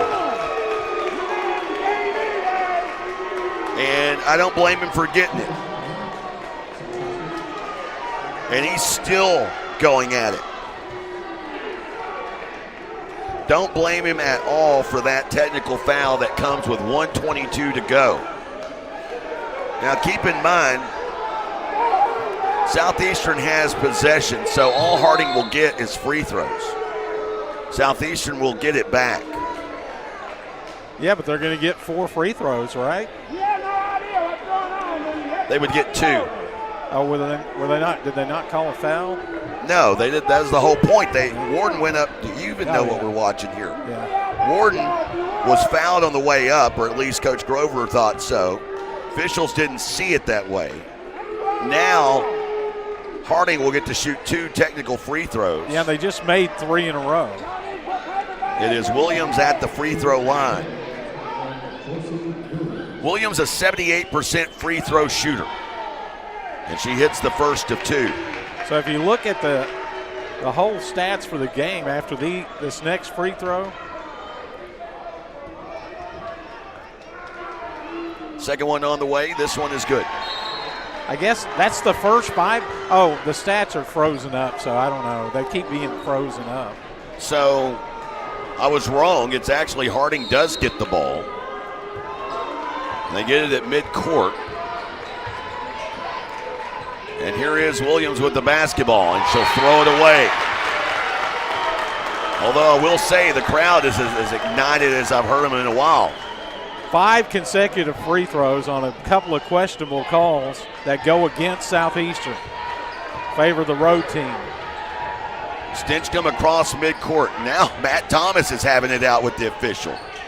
And I think it's because of the rules, as here's Warden down low right side. I'm pretty positive Matt's making the argument I was making. Yeah, but I don't think that's right. I think they get the ball too. I don't think they do.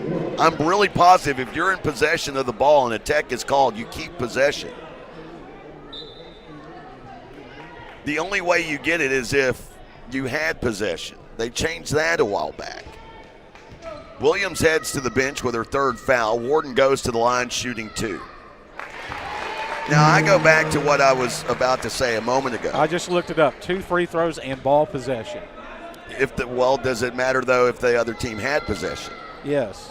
Warden gets that one to go around the drain and in. The thing of it is, the way you called the first half set the tone for what you've had here in the 3rd. Because you set a standard, and the players play to that standard. And since then, you've changed the way you were calling the game. No, I agree 100%. And then you end up with this. Here's Holt, left corner 3, got it. Holt with a big 3, now her first player in double figures for Harding. She has 11.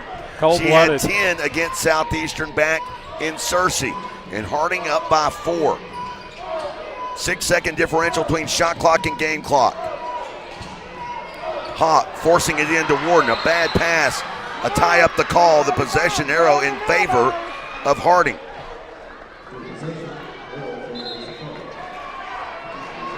Candy Stout will check into the game, replace Butler.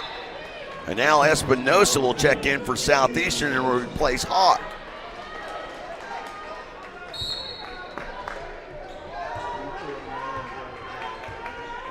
Sanders across midcourt. Shot clock is off. Harding can go for one final shot. Sanders, speedy freshman, hesitates, now backpedals, loses it. It's loose on the floor, and time will expire. So a missed opportunity for Harding as we head to the 4th. Harding 44, Southeastern 40. Fourth quarter ahead after this on the Southeastern Sports Network. When love and luck are in the air, the extraordinary is never far behind. Like a chance to win your share of $2.2 million during the Lucky in Love giveaway at Choctaw Casino and Resort Durant. Play with your Choctaw Rewards Club card beginning February 1st to start earning entries. It's the $2.2 million Lucky in Love giveaway. Fridays and Saturdays in February and March. Only at Choctaw Casino and Resort Durant. Get away to it all.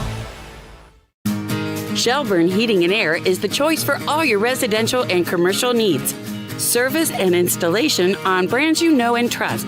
Carrier, Trane, Luxair, Mitsubishi, and American Standard. Shelburne Heating and Air specializes in optimizing the performance of your heating and cooling system. Here to help you improve your indoor comfort. Shelburne Heating and Air, your locally owned heating and air experts.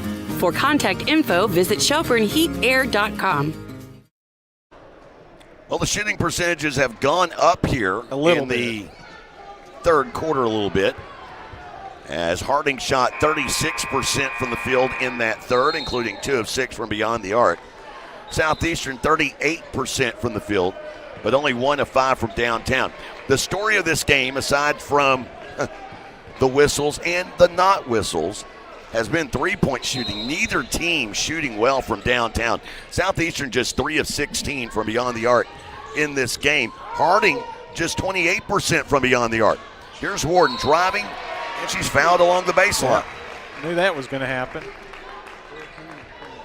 Yeah, but Harding's made 6. That's really the difference in the game. Well, you're looking at two teams. Harding shoots 34% from downtown for the season. Southeastern 31%. Neither are close to their season averages. Kilburn for 3, and that one off the mark. Now 3 of 17 from downtown. Kilburn has been held so far to 6 points and only 6 shot attempts. Sanders, right wing 3, that one too strong. Rebound Espinosa, gives to Stinchcomb. Katie Allen getting set to check in, gives to Warden. She runs downhill, pass back out up top to Stinchcomb, now to Warden, left of circle. Working against Williams, who has 3 fouls. Cross court, right side to Espinosa. One dribble, picks it up, finds Stinchcomb, shot clock to 10. To Warden, one-on-one against Williams. Up underneath, shot, good. Warden connects, she's got 14. She beat the double team on that one.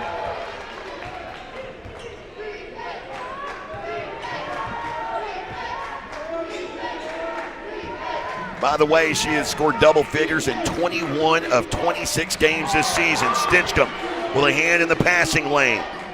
Now down low to Stout against Espinosa. Spins back, double move to the right, and there's a foul. Stout will go to the line shooting 2, and I don't have a problem with that call. Except that they didn't call it at all in the first half. There you go. Eversole will head to the bench. As Katie Allen checks back in. Stout to the free throw line, and she misses. Stout, the 4th leading scorer this season for Harding at 10.5 points per game, but an 83% free throw shooter, and she drains that one. Well, early, when you mentioned that, I was shocked. Big players are usually not that good at free throw shooting. Well, think about Sage Hawley and how long she had to work to get her free throw percentage up above 70%. She was really bad when she started, was in the 50s at Harding. Of course, talking about the Conference Player of the Year from 2 seasons ago. Here's Allen off the right wing, down low to Kilburn. Kilburn goes up strong, had Holt retreating, and she scores. 45-44, Kilburn now with her 3rd made bucket of the game. She's got 8 points. Here's Holt. Loses the dribble. It's picked up by Warden. Quickly to Stinchcomb. Southeastern with a chance to take the lead. Moves it to Kilburn right side. Now Espinosa, right wing 3. That one well short. I think been Stout tipped. might have got a hand on it. Williams, right to left, across the lane. Guarded by Warden. Had it poked loose, able to regain the dribble. Out to Holt, shot clock to 15. Holt down the right side against Allen and is fouled. Oh, now that one I don't agree with. Holt kind of jumped back sideways into her to create the contact. It looks like it's just going to be a free throw shooting contest from here on out. Holt at the line. And she connects. Maddie Holt, the junior out of Bergman, Arkansas. Third leading scorer on the team at 10.5 points per game. Leads her team in scoring with 13 in this one. And it's 47-44. Here's Warden attacking baseline left. Needing help. Guarded by Williams. Forced to pass into Kilburn. It's broken up. Picked up by Holt on the run. Holt driving. Stinchcomb chasing her out to the three-point line. Now Holt all the way to the left side of the lane. Finds Williams on the right half of the floor. Espinosa tripped up. Down to Stout. Stout goes up. Misses the shot. Rebound underneath by Stinchcomb. Remains a three-point game. Stinchcomb ahead to Kilburn. Kilburn into the lane. Out now to Espinosa down the left side. Scoops it. Misses. Kilburn rebound in traffic. Goes up on three defenders and scores. Kilburn with a little trash talking and a timeout taken here by Coach Darren Grover. It's a 1-point game, 6:39 to go in the fourth. Savage Storm basketball continues in a moment on the Southeastern Sports Network. Steubenville Chevrolet in Durant is proud to support Savage Storm Athletics. And with the same pride, resilience, and strength as Savage Storm fans, Steubenville Chevrolet is proud to be Durant Chevy dealer. When you need a new car, truck, or SUV, the Steubenville team is ready to find your perfect tailgate vehicle. No need to leave town to find what you want. Stay local, buy your Chevrolet the Steubenville way, and go Savage Storm. At Excel Therapy, our expertise extends beyond sports. We also offer dedicated rehabilitation for seniors, helping you maintain mobility and independence. Plus, we provide effective workers' comp rehabilitation to support a speedy return to work. With clinics in Ardmore and Durant, Excel Therapy is the community's trusted choice for top quality orthopedic and sports medicine care. Visit exceltherapyok.com to learn more. Excel Therapy, where we excel at helping you excel. 47-46 our score. Three players in double figures for Southeastern Oklahoma State. Led by Kinsley Warden. Warden 14.6 boards. Tori Kilburn has turned in her seventh double-double of the season. Hard-earned, 10 points, 10 boards, and 2 steals in 32 minutes for Kilburn, who has also had 4 turnovers in this game. Maddie Holt with 13 points. And here's your interesting stat for Harding. Harding has played 8 different players in this game, Bob. All 8 of them have scored. Wow. And we got a 1-point game with the top team in the conference, top-rated team in the nation out of this area. Number 10 in the nation. Here's Real. Awkward shot off to the right. Williams came flying in over Warden. Thought she kind of used her as a springboard. Yeah, but no foul there. As here's Warden off the left wing. Into Espinosa, high post left. Back to Warden, isolated one-on-one against Williams. Goes in and scores. Has Williams backpedaling with 3 fouls. And Southeastern has taken the lead back. 48-47. Williams with the basketball, guarded by Warden, trying to do the same down the right side. And the layup is good for Williams. Williams now in double figures with 10. We got a heck of a game going on here, Jay. We have a foul here. It was Real, or no. They call it on Williams. Wow. I think she was holding. I saw a uniform get stretched. So Williams picks up her 4th personal, forcing Coach Kirby to go to the bench. Williams, by the way, rarely leaves the floor, averaging 35 minutes per game this season. Sanders kind of hugging Kinsley Warden. Try to feed it into Kilburn. She can't handle it, and Real comes up with a steal. Chance to Harding to expand this 1-point lead. Sanders out to the left wing. Sanders back out right side to Real. Lob down low. Right half of the floor, Stout. Now Real with it on the floor. Throws it away out of bounds. Again, Stout tried a tough pass there, and it cost Harding. I actually kind of thought Stout travel, but she'll head to the bench. In comes Maya Butler. We near the midway point here of the fourth in a 1-point game. Harding up by a point. Warden on the drive, in traffic, got to the rim, couldn't finish. Rebound by Butler, outlet right side to Sanders. Sanders Moves it to the right to Rogers. Trying to feed it to Butler, and Espinosa, great defense on Butler, and it deflects away off Butler out of bounds. As Real will head to the bench, and as will everyone else. Media timeout. 4:59 to go in the fourth. 49-48. Harding in front. Back after this on the Southeastern Sports Network. Sparlin Realty is dedicated to achieving your goals and will always do what's in your best interest. For residential and commercial properties, farm, ranch, and land purchases, you'll feel good about your choice of Sparlin Realty. At Sparlin Realty, there's nothing more gratifying than achieving your goals and earning your trust along the way. Whether you're selling your property or buying your dream home, it would be our privilege to assist you. Please call us today at 580-745-1055 or SparlinRealty.com. Visit Durant, Oklahoma, where the people are just as special as our town. From our bustling Main Street full of boutiques, stores, and recreational shops everyone can enjoy, to our wide variety of family-friendly and fine dining options.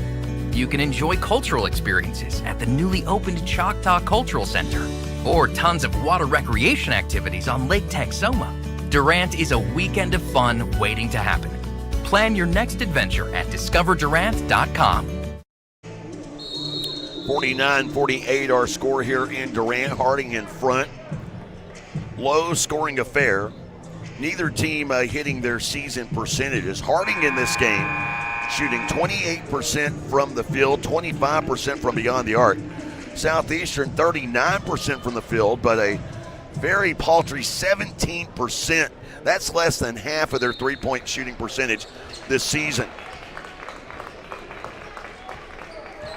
Southeastern has it as we begin the stretch run. And it's Stinchcomb with it off the left wing. Warden working from underneath to that left side. They rotate it to the right half. Espinosa trying to find Warden, does so. Kick out pass, extra one up top. Allen for three. Bang! Knocks it in. And Allen has a big-time three after a slow start in the game. She was just 1 of 5 from downtown until that point.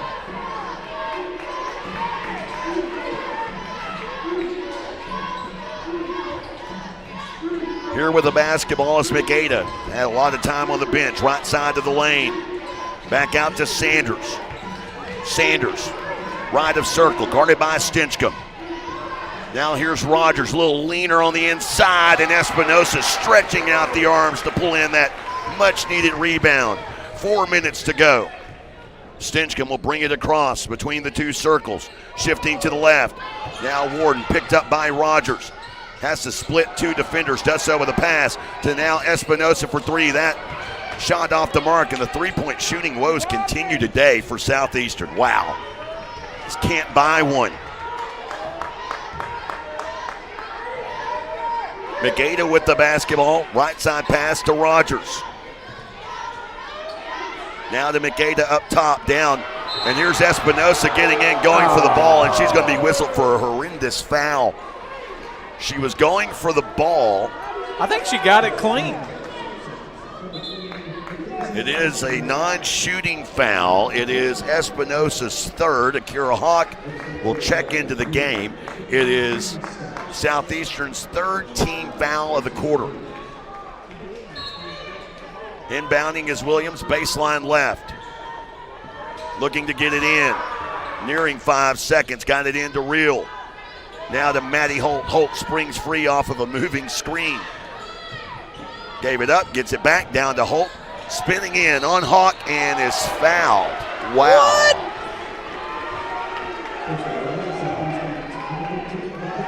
Yeah, he said he hit her across the arm. That's completely not true. It might have been a foul, but not across the arm. Stout to the line. And she hits the first of two.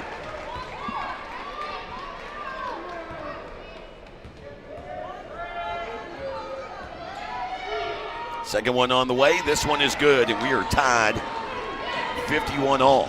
Or no, we are now. There we go. Finally catching up down there on the scoreboard. Here's Stinchcomb.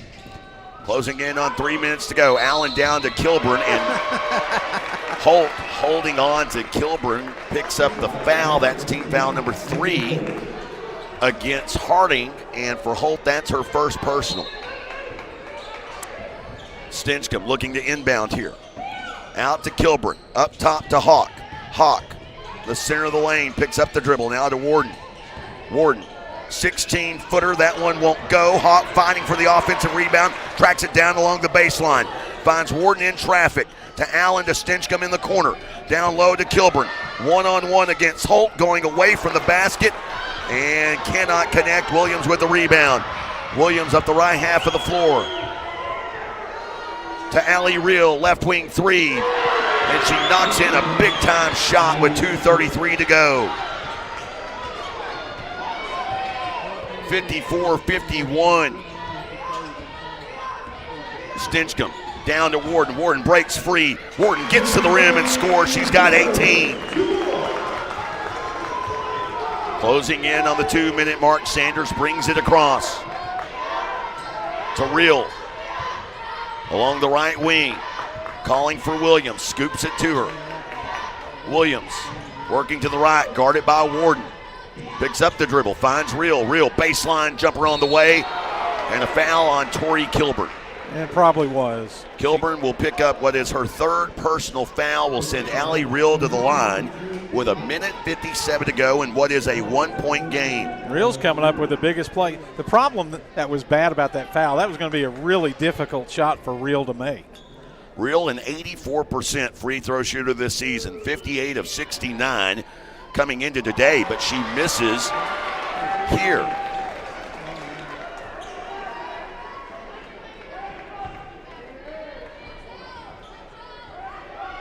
Second shot on the way, and this one is off to the left as well. Warden with the rebound. Her 7th board of the game.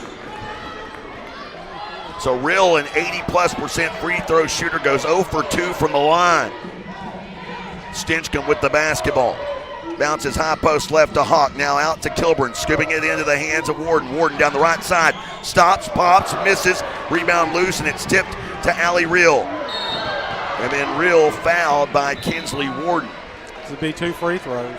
That's a big foul there by Warden because, as you mentioned, that is team foul number 5. Real goes back to the line and gets another shot at making up on the 2 free throws she missed a possession ago. This is what's disconcerting about this particular game, in my opinion. Free throws in the fourth quarter are now 9-0.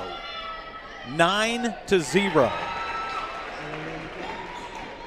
I don't know where you're getting that stat. Well, I'm looking at the updated stats. Will be 8-0 after this. And Real connects, knocks down both. But they haven't updated. Here with the basketball across midcourt is Stinchcomb.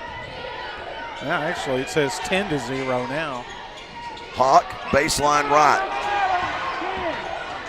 Back to Allen, now Warden driving baseline left. A lot of contact, finally a whistle. Warden goes to the line, shooting 2. 3-point game, Kinsley Warden to the line.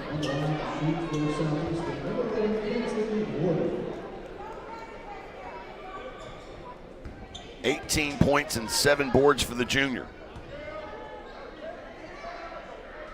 And she connects with the first of 2 free throws.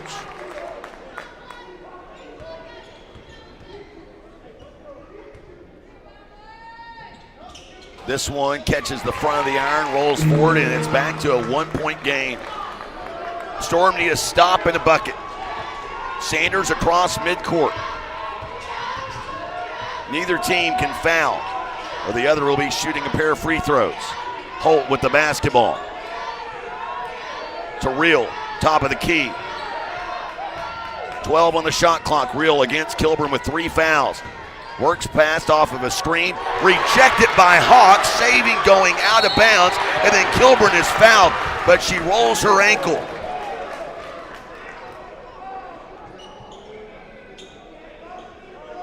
What a play by Akira Hawk. Unfortunate for the injury, but. And Kilburn, who's typically quick to get up, she's very slow to get up here. Hawk blocked it as you described, and then as it was going out of bounds, flipped it back into Tori Kilburn. Let's go ahead and take a quick timeout. 56-55, 48 seconds remaining here in the fourth. They check out Tori Kilburn. We'll be back after this on the Southeastern Sports Network.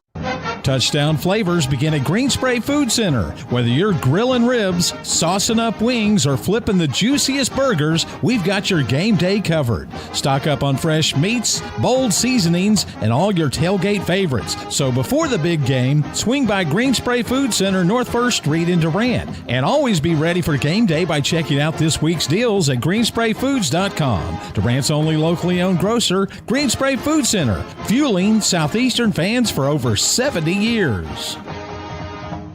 Craving bold flavors and good vibes? Come on down to El Caporal Mexican Restaurant and Bar, your local fiesta headquarters. Sizzle your taste buds with Tex-Mex favorites, fresh seafood dishes, and don't forget their legendary top-shelf margaritas. Shaken, stirred, and always served with a smile. Whether it's date night, family night, or Margarita Monday, El Caporal is the place to be. El Caporal, where every night feels like a fiesta. Visit today. Taste the tradition, stay for the fun. Well, the good news is Tori Kilburn got up on her own accord, walked the distance, will be shooting free throws here.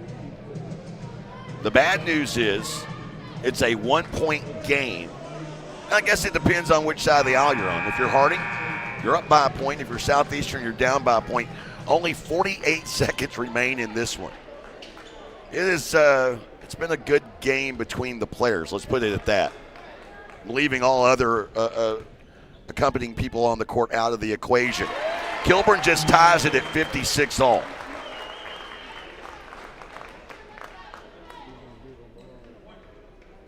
Lining up the second of two. Big deep breath by Tori Kilburn. No one down for Southeastern to rebound. Kilburn hits it.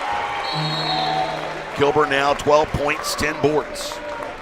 Another timeout taken. It's a 30-second timeout by Harding, and they'll advance the ball. We'll leave it right here. Invite you to stick around for the Choctaw Casino Resort post-game show that will take place upon the conclusion of this one. Also upon the conclusion of this, it is Champions Day here at Southeastern Oklahoma State, recognizing 10 various championship teams, and that will take place at the conclusion of this game. We'll also have our post-game conversation with Coach Darren Grover. Don't also forget to get your chance to win your share of $2.2 million, the Lucky and Love giveaway, taking place Fridays and Saturdays, February and March. Earn points throughout the month. Be sure to visit the Rewards Club inside Choctaw Casino Resort Durant. Holt will inbound. She has Real, Sanders, Stout, and Williams on the floor. Sanders with it here, top of the key, down the right side, now back out right wing. Stinchcomb giving a lot of space. Sanders into the lane. Sanders comes to a stop. She traveled. They didn't call it. The ball's loose. It's coming out of bounds, and Southeastern has it. The shot clock will be off, and Southeastern has it with 29 seconds to go in the fourth, up by a point. Sanders traveled to begin with. It wasn't called. She then lost the ball trying to pass it, and they give it to Kilburn. Kilburn with the basketball. Need to be careful here. Picks up the dribble. Timeout. And a timeout taken by Coach Darren Grover. Good call. That didn't look right. No. That looked like that was about to end disastrously. Hold on, Jay. Here's the situation. Both teams are over the limit. Any foul results in 2 free throws. That's the second to last timeout. I think Southeastern has 1 remaining. Harding has 2 left. And the possession arrow is in Harding's favor. That's the game situation. Harding either has to come up with a steal or foul because, as you said, the shot clock is off. You have to foul, immediately. But they can go for the steal because there's still 23 seconds left. But Coach Grover does have 1 timeout left if he needs it. He has 1. Coach Kirby has 3. Okay, they adjusted it.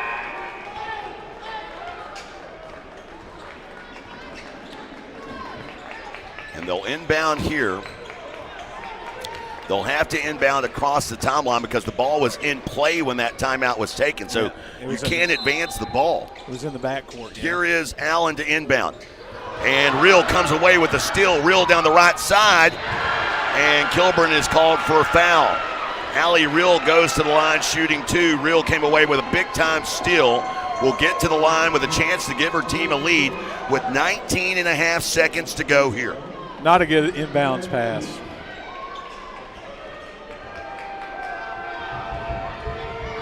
So Real to the line. And she hits. We're tied at 57 all. Again, Coach Grover with 1 timeout remaining. Coach Kirby with 3. What do they say? The hardest thing is to get it inbound. And Real connects. And a timeout taken here by Harding, a 30-second timeout. So all Southeastern had to do was get it in, and they were unable to do so. Allie Real, whose older sister was a thorn in the side of Southeastern at rival East Central for a number of years, comes up with a huge play here. Kilburn, in her defense, she had no chance but to foul really there. It would have been basically a breakaway layup if she didn't. So 58 to 57.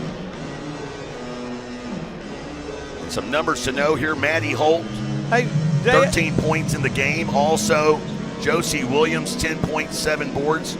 Kinsley Warren with 20 and Tori Kilburn with 12 and 10. Mackenzie Espinosa with 10 and 7.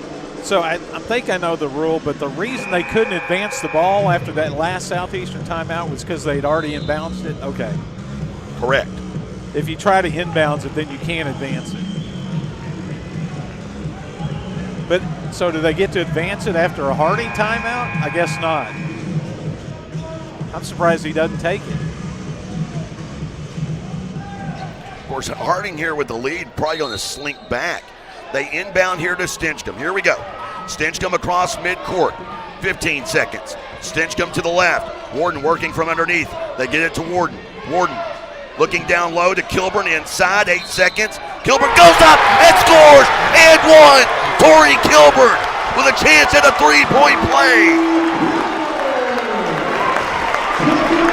6.8 seconds remain here in Durant. Kilburn with a chance to give her team a 2-point lead. Still time left. Plenty of time. So Kilburn to the line. She connects. Remember, Harding has timeouts. They'll advance it. Down by 2, 6.8 seconds to play. Can't celebrate yet. They were celebrating a little bit over there. Yeah, we're a long way to go still. But what a finish by Kilburn over 2 defenders, and I think it was Stout who got the foul. If you're curious who to watch the ball go into, Real, a 42% three-point shooter this season. Maddie Holt, a 38% three-point shooter. And if you based it on attempts, she has the second most this season. Sanders, the freshman point guard, a 37% three-point shooter.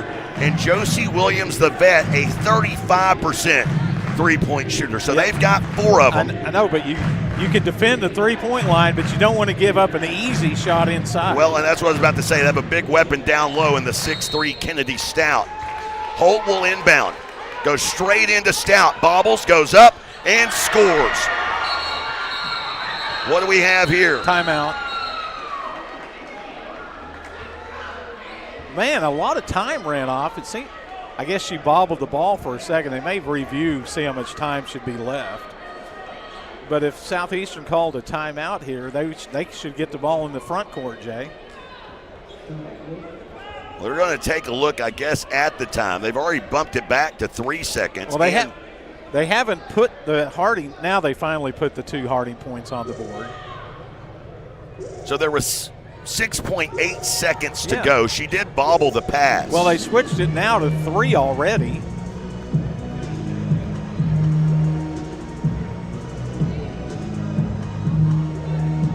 So they'll move the ball nonetheless. Southeastern will inbound right at midcourt on their side of the timeline. And that's the final timeout for Southeastern, correct? And they move it to 4.2 seconds remaining, yes. Well, they show Harding with just 1 left like they took the timeout. No, Harding has 1. Don't pay attention to the scoreboard. Pay attention to me. Okay. Harding has 1 timeout remaining. Southeastern has none now. Okay. They put 4.2 back on. That seems about right. Now you can pay attention to the scoreboard, Bob. Right. Stinchcomb will inbound in front of Coach Darren Grover in the Southeastern bench. A diagonal line formation from the wing down to the block. It is Allen at the top of that point. It is Warden at the bottom left block with 4.2 to go. Stinchcomb looking to inbound. They find Kilburn. Kilburn loses it, turns around, shot on the way. It's off the mark, and we've got more time. That was good defense. They throw 5 minutes back on the clock, and we'll take a quick timeout. Savage Storm basketball continues with an extra frame on the Southeastern Sports Network. Steubenville Chevrolet in Durant is proud to support Savage Storm Athletics. And with the same pride, resilience, and strength as Savage Storm fans, Steubenville Chevrolet is proud to be Durant Chevy dealer. When you need a new car, truck, or SUV, the Steubenville team is ready to find your perfect tailgate vehicle. No need to leave town to find what you want. Stay local, buy your Chevrolet the Steubenville way, and go Savage Storm. At XL Therapy, our expertise extends beyond sports. We also offer dedicated rehabilitation for seniors, helping you maintain mobility and independence. Plus, we provide effective workers' comp rehabilitation to support a speedy return to work. With clinics in Ardmore and Durant, XL Therapy is the community's trusted choice for top-quality orthopedic and sports medicine care. Visit xltherapyok.com to learn more. XL Therapy, where we excel at helping you excel. Tied 6-all. We go to overtime here in Durant. A couple of things to know. Each team gets a timeout added. So Southeastern had none. Harding had 1. So Harding will have 2 timeouts in overtime. Southeastern only the 1. Players in foul trouble. Josie Williams with 4 fouls for Harding. Tori Kilburn with 4 fouls for Southeastern. It is Stout and Espinosa at midcourt. And here's your Shelburne Heating and Air overtime tip. And it's won by Kinsley Warren in a crowd of black jerseys. It is Stinchcomb. Allen, left wing 3. This one off the mark, but the long rebound out to Espinosa. Her 8th of the game. Espinosa out to Stinchcomb. To Allen. Allen bouncing right side. Kilburn out to Espinosa. Right wing 3. It's online, and it's money. So Espinosa gives her team a 3-point advantage in the opening possession of overtime. Williams with the basketball. Finding Allie Reel, now back out up top to Williams against Warden. Finds Reel, backdoor cut, missing the shot, gets her own rebound, and the putback is good. It's a 1-point game again. Just got position after missing that shot and went right back into her lap. Allen with the basketball down in the corner, being shoved out of bounds. No call. Got it to Kilburn somehow. Kilburn along the baseline. Kilburn in a double team. Kilburn in trouble. Kilburn out to Stinchcomb. Looked at a 3. Now a little running floater from the left elbow. Stinchcomb with 8 points in the game. After averaging less than 2 points per contest over her last 5, the senior has a big 8 points in this one. And it's 65-62. Reel with the basketball down the left side. Guarded by Kilburn. Back out up top to Sanders. Sanders hesitates, drives past to Stout, down low, and the shot is off the mark. Stinchcomb had the rebound, but it's snatched away by Sanders. Nimble freshman there on the spot, and then a body bump draws a whistle. Again, I mentioned the foul troubles. Williams with 4, Kilburn with 4. The fouls don't reset in overtime, so both teams shooting 2 the rest of the way here. And Sanders, a 76% free throw shooter at the line, she connects. That is just her 3rd point of the game. Came in averaging 11.5 points per game, their 2nd leading scorer. And she misses here. Espinosa with the rebound. Storm up by 2, 3:05 to go here in the 4th. Stinchcomb across midcourt. Stinchcomb to Espinosa. Working against Stout. Has to be aware of Williams and had it broken loose. Out. Here's Stinchcomb, left wing three. It's online, and it's money. Stinchcomb, back-to-back possessions with a field goal. Storm up by 5. And now Allen with a steal and a foul on Sanders. Right in front of the Harding bench. And Allen will walk the distance with a chance to shoot 2 and press the lead to 7 points. By the way, I was looking up the free throws in the second half. It's 19 to 12 in Harding's favor. Allen to the free throw line. She connects.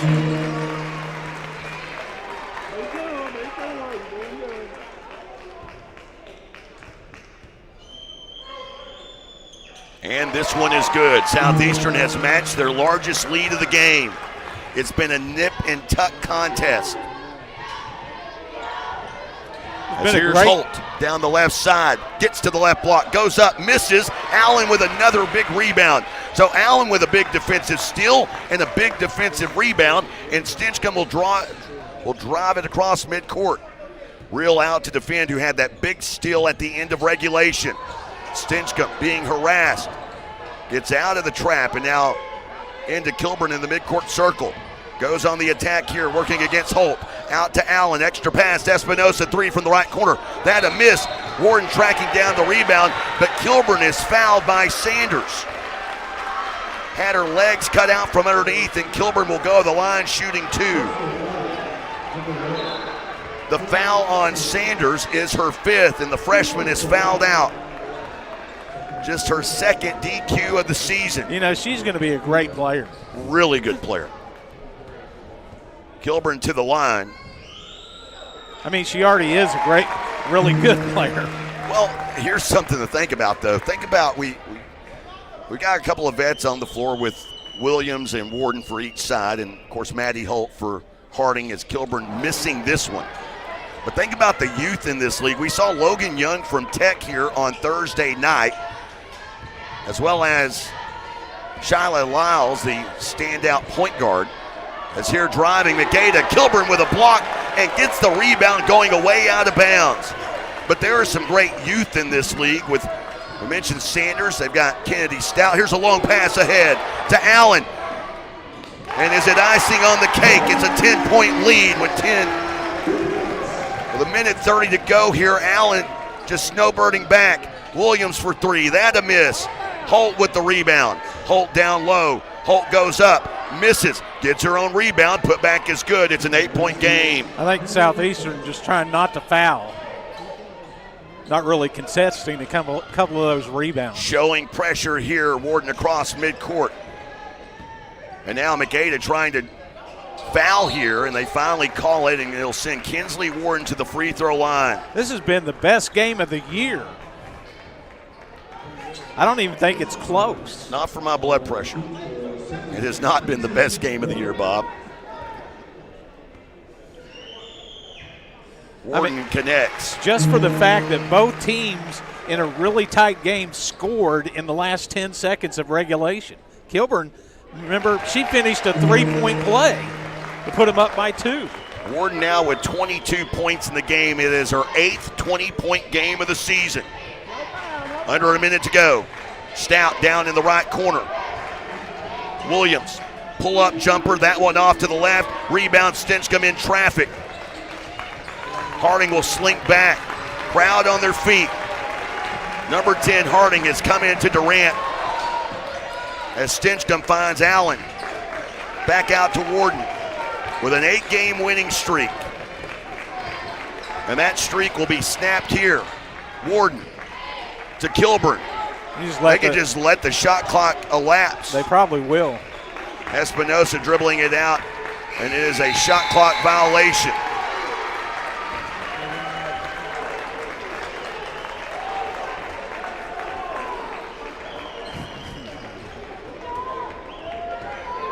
Williams across, driving to the rim, misses, rebound loose, out of bounds. Sticks with Harding with 15 and a half to go.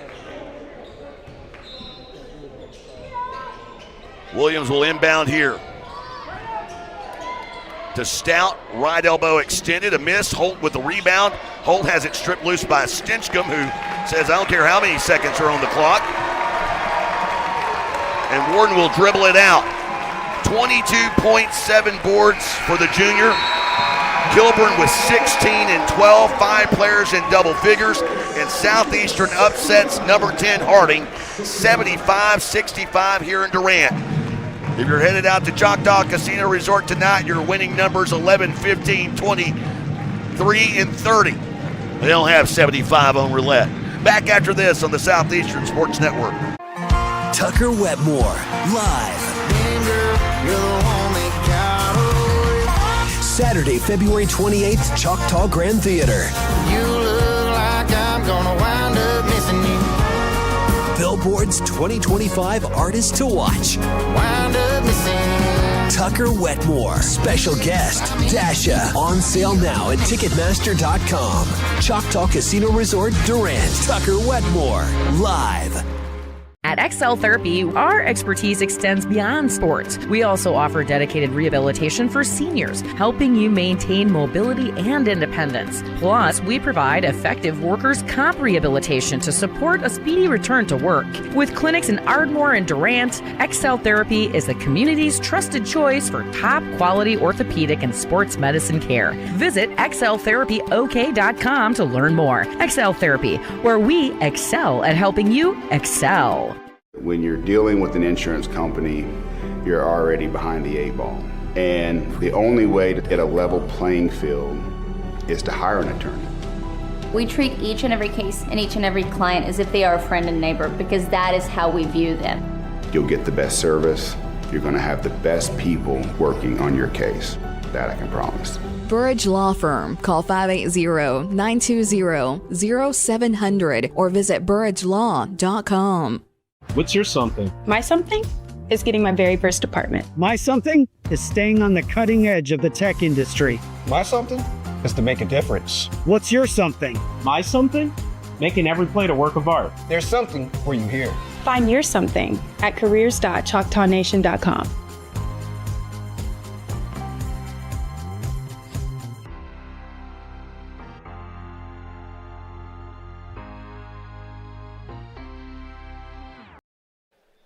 Looking down low to Kilburn inside, 8 seconds. Kilburn goes up and scores and one. Torrey Kilburn with a chance at a 3-point play. And boy, this place was rocking at that point, and we thought it was over in regulation, but it was not. Southeastern would have to win this one in overtime, as after that 3-point play from Torrey Kilburn, Storm would get it back after a pair of missed free throws from Allie Real, but Real would make a great defensive play, would drive the floor, would still an inbounds pass go the distance, be fouled by Kilburn, hit a pair of free throws to send it into overtime, 60 all.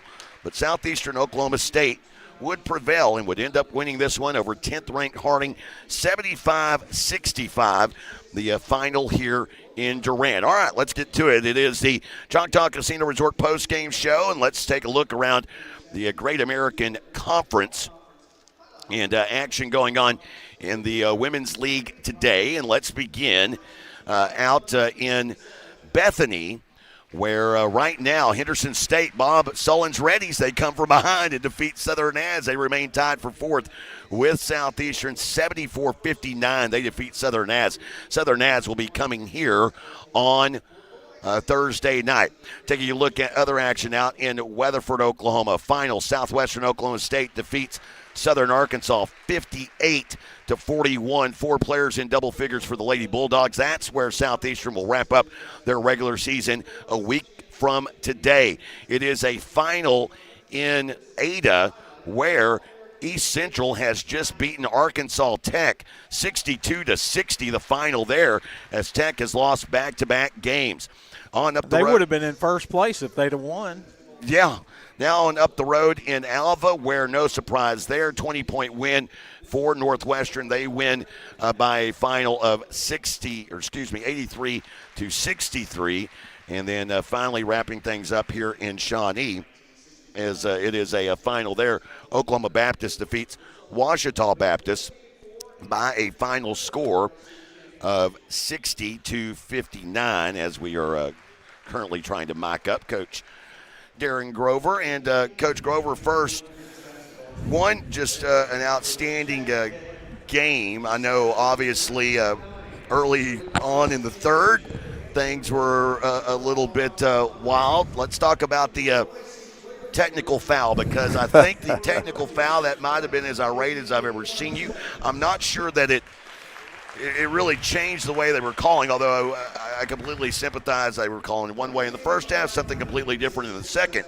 But the one thing it did do was it ignited this crowd, and from then on out, the crowd played a role in this game. Yeah, you weren't around during my first few years here, so I traveled with you one time. You remember? So I've mellowed a lot since then. You and I are both on blood pressure meds. I still am.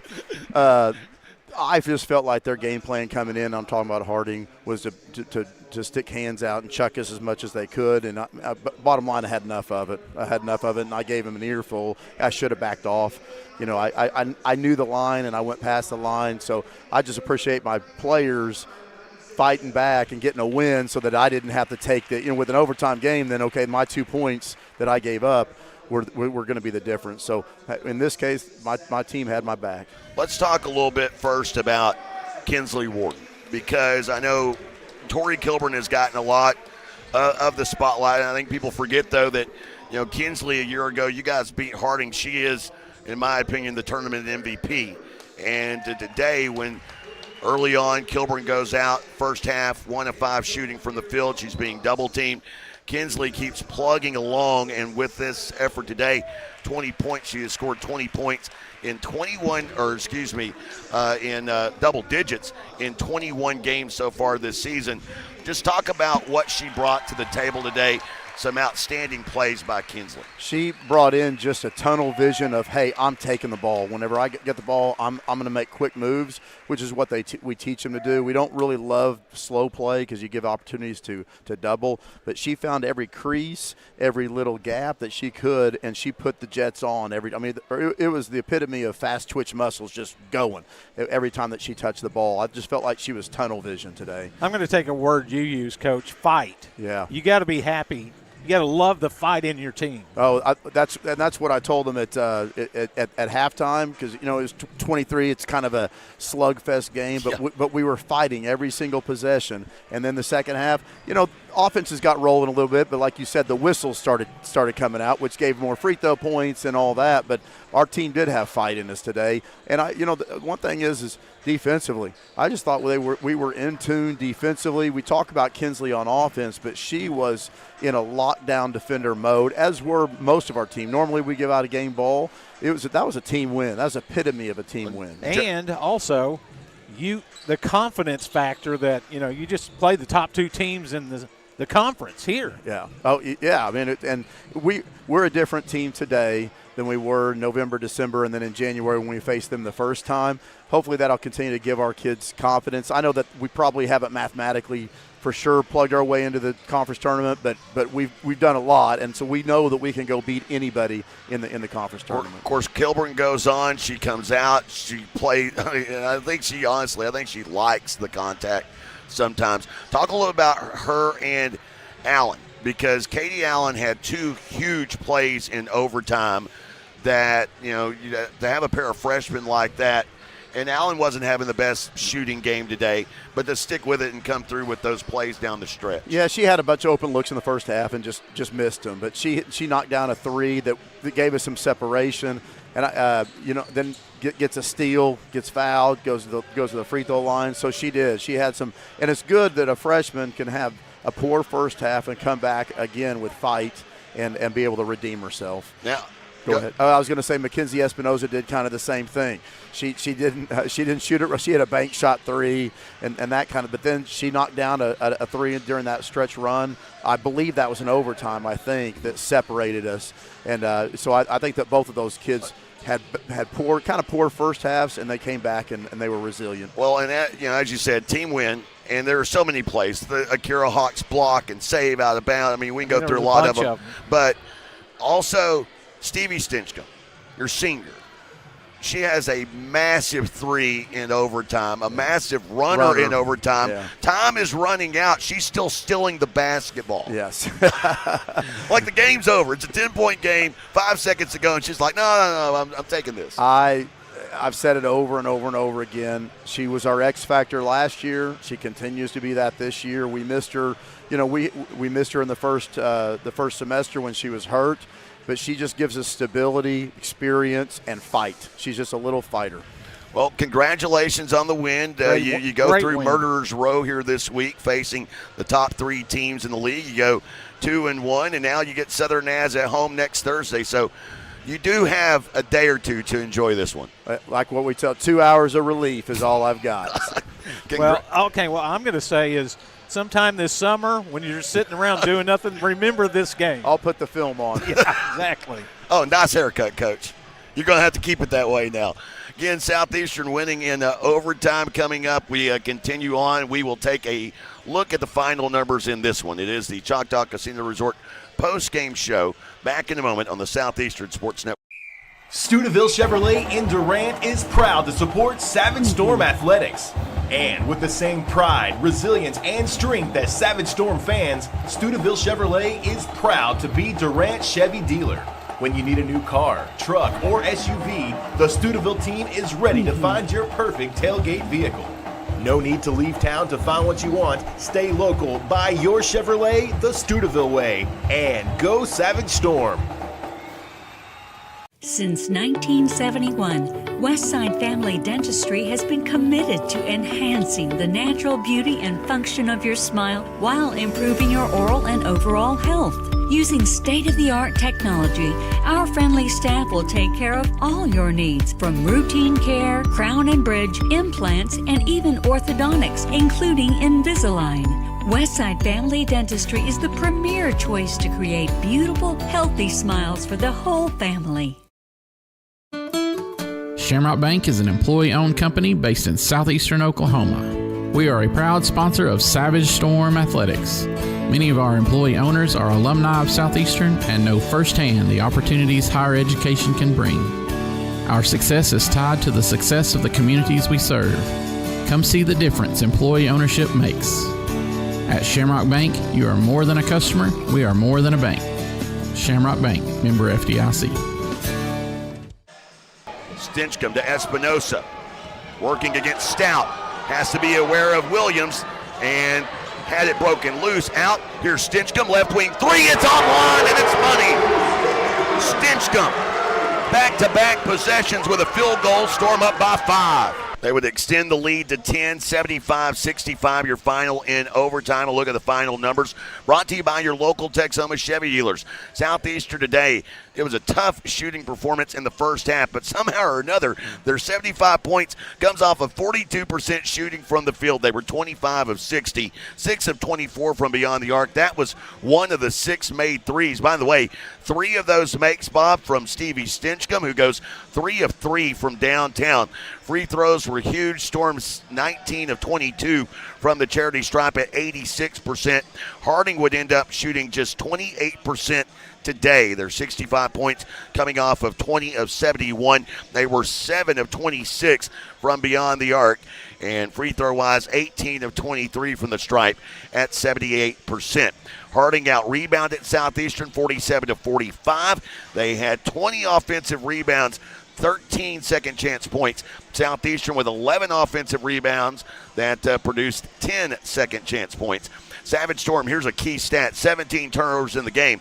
Harding, though, only 6 points off turnovers. Harding, 13 turnovers in the game. Southeastern with 14 points off turnovers. Leading the way for Harding today, Maddie Holt. Holt with 15 points in the loss, 5 of 11 from the field, and 5 rebounds. While Southeastern, 5 players in double figures today.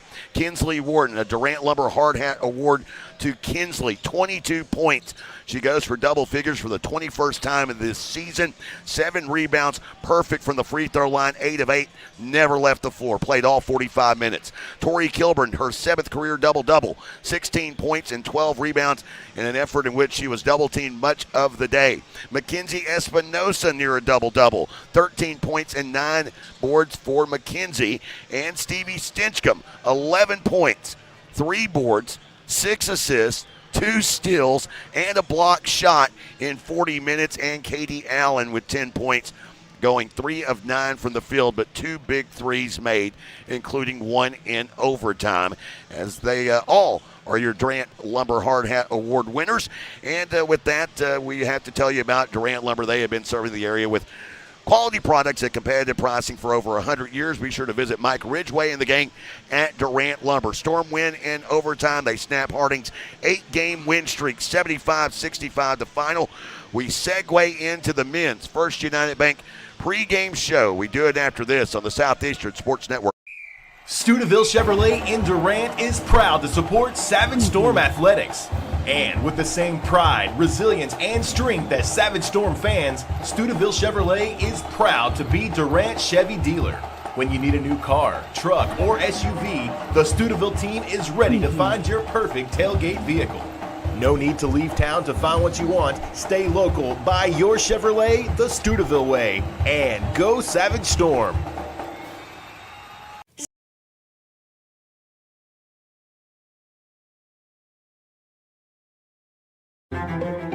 Life is yours to spend.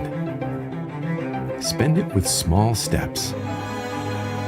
Spend it with giant leaps.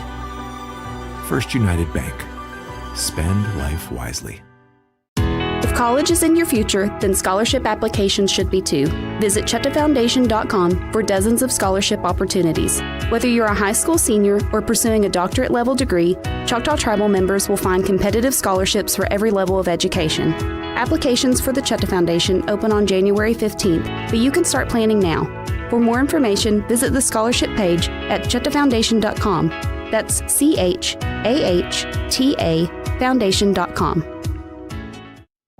Breathtaking views, amazing food, and unforgettable wine is what you'll find daily at Blue River Valley Winery. Whether you're planning a wedding, a family gathering, or just a peaceful afternoon, Blue River Winery is the perfect escape. Now open on Sundays from 11 to 4 with a special brunch menu. Blue River Winery, located on Sawmill Road in Caddo. Now open Thursday through Sunday. For upcoming events, times of business, and more, follow Blue River Winery on Facebook. Life is yours to spend. Spend it quietly. Spend it as loud as you can. First United Bank. Spend life wisely. Welcome back, everyone. We move into the First United Bank pregame show, men's edition here on the Southeastern Sports Network. And much like the women, a win is much needed for the Southeastern men here today, as they find themselves still in the running to get into the Great American Conference Tournament. All that after a sluggish start in conference play. If you take a look at where they currently sit, there is, and this is absolutely insane, and it's so top-heavy in the men's league this season. Southeastern Oklahoma State, if you take a look at the Great American Conference standings, Oklahoma Baptist, Ouachita, this Harding team, and Southern Naz has all qualified for the Great American Conference Tournament. After that, East Central at 8 and 11 would currently be in 5th place. And then you have a 5-way tie for 6th. So a 5-way tie for 6th. If all things were to remain the same, East Central continue on, there would be a series of tiebreakers that would come into play between Henderson and Northwestern, both of which Southeastern swept this season. Then you have Southern Arkansas and Southwestern setting there as well. The bad thing is for Southeastern, Southwestern defeated Harding earlier this year. Southern Arkansas defeated Oklahoma Baptist. The first set of tiebreakers go to the teams at the top, how you did against them. So for Southeastern here today, the one thing they haven't done is have a win against one of those top-tier teams. They have the opportunity to do that here over the next 3 games, as they'll play Harding today, Southern Nazarene next Thursday night here. And so Southeastern still very much controls their destiny here as they try and make their way into the Great American Conference Tournament with that, again, 5-way tie for 6th but a ton of tiebreakers to be had. And to be honest, if you look at everyone's records and you try to project out, there isn't a scenario really where you look at a team in that spot and you go, that team's going to win 3 in a row. All teams there, if you look, they all have to play in Oklahoma Baptist. East Central has to play Oklahoma Baptist here next week. They all have to play a Harding or a Southern Naz. Matter of fact, Northwestern has to play Southern Naz next week. So again, this men's league, there's a lot to be determined. And heck, even the teams that are currently at the bottom, Arkansas Monticello and Arkansas Tech, they are just a game behind the 5-way tie. So everything below the top 4 spots very much in play in the GAC Men's League. It's time now for the storm forecast, brought to you by the Wine Cellar Liquor Store, Radio Road in Durant. Few numbers to know, as much like Coach Darren Grover's group had this conversation with the men's assistant coach Ryan Quinn during halftime of the women's game. This team for Southeastern, a lot different team than what they were when they traveled to Searcy that first full week of January. At the halftime of that game, it was all Harding. 45-24 they led at the halftime break. It was a game in which they never trailed. They led the game in its entirety. Matter of fact, in that game, Chandler Dickinson was it. 18 points, 15 rebounds for Chan. He was it. And when I say that, I mean it. The rest of the team in that game, Bob, Chan went 8 of 17 with those 18 points, 15 rebounds. The rest of the team was 10 of 31 with a collective effort of 10 rebounds in that game. Whereas for Harding, on the other hand, Harding had a splendid effort from Keelan McBride, one of the top senior guards in the GAC. 15 points in the game for Keelan. He was 5 of 9 from beyond the arc. All of his attempts in the game came from downtown. They also got a double-double from the Arkansas Monticello transfer, Wesley Booker. Booker had 13 points and 10 rebounds in that game. And then finally, Reggie Webster with 15 points and 5 boards as well. Webster was darn near perfect. He was 5 of 6 from the free throw line. And Marco Rangan, the 6'7" sophomore out of Australia, played at Otero College before coming to Searcy. He had 10 points, 5 boards, and 17 minutes of action. It is an explosive team that's in the midst of a 5-game winning streak. All 5 wins have been by 10 or more points. Their average margin of victory, 17.2 points per game, Bob. It's going to be a tough matchup. You want your crazy stat of the game right now? I do indeed. Give it to me. Well, Harding's one of the top teams in the conference, as you just documented, but they're kind of different than most top teams. They are last in the conference in field goal percentage. Last. For a team that's good, that is almost unheard of. But as you heard the stat from Coach Quinn earlier, right, they're first in offensive rebounds. That's what I was going to say. Their rebound margin is way ahead of everybody else. Plus 8 on the season. I know. It's like double every other team in the conference, so they live off of getting back missed shots. But it's just hard to believe a team that's one of the top 2 or 3 teams in the conference can be that not very good from the field. Of course, they are an experienced team with Keelan McBride and Wesley Booker, a 5th-year senior in Booker. But they have some new pieces as well. Marco Rangan, only a 6'7" sophomore. Rangan, who was the leading scorer against Ouachita Baptist. Of course, they defeated at that time 20th ranked Tigers. Rangan in that game, 23 points. He was one of 4 players in double figures. That is something they have done twice over the last 5 games. Most recently, though, and this is where you know they've got weapons galore. Thompson Kamara averaging 8.5 points, 3.5 rebounds per game this season. He led against the Tigers, Bob. He had 18 points and 7 boards. They have weapons all over the place under second-year head coach Weston Jamison. Jamison now 52-34 in his very short tenure. Of course, replaced longtime coach and former coach mate of Kelly Green, Jeff Morgan. Morgan coached 32 years at Harding and then elevated up to the athletic director spot. And Weston Jamison has come in And, of course, last year won the Great American Conference Tournament after finishing third in the GAC standing. So you've got the youth coach in Weston Jamison, and you have the grizzled vet in Kelly Green. I was finally able to compile his career numbers, because if you know Kelly, you can ask Kelly, hey, how long have you coached? And we'll get all around all sorts of different numbers and places, and I was here, I was there. But we rarely get true numbers. A big thanks to Preston Ewing, assistant SID, for sending me over some information that was given to him, as I now have Coach Kelly Green. He did spend 1 year of coaching high school ball. Otherwise, where was it? Down in South Texas. I would tell you, but I don't have it in front of me. But coaching-wise, as a head coach, this is his 34th year as a collegiate coach. 617 wins against 364 losses. All of those numbers college. I didn't put in the high school numbers. Right, that's pretty amazing. So a lot of it at JUCO in Arizona. And at Frank Phillips. He also coached at West Tex College, was an interim coach. So there you go. We have the complete history of Kelly Green now. That took some work to get all that. It did. Thank you. Yes. Preston. And thank you, Preston. We love you, Kelly Green, but you didn't really help me much on that one.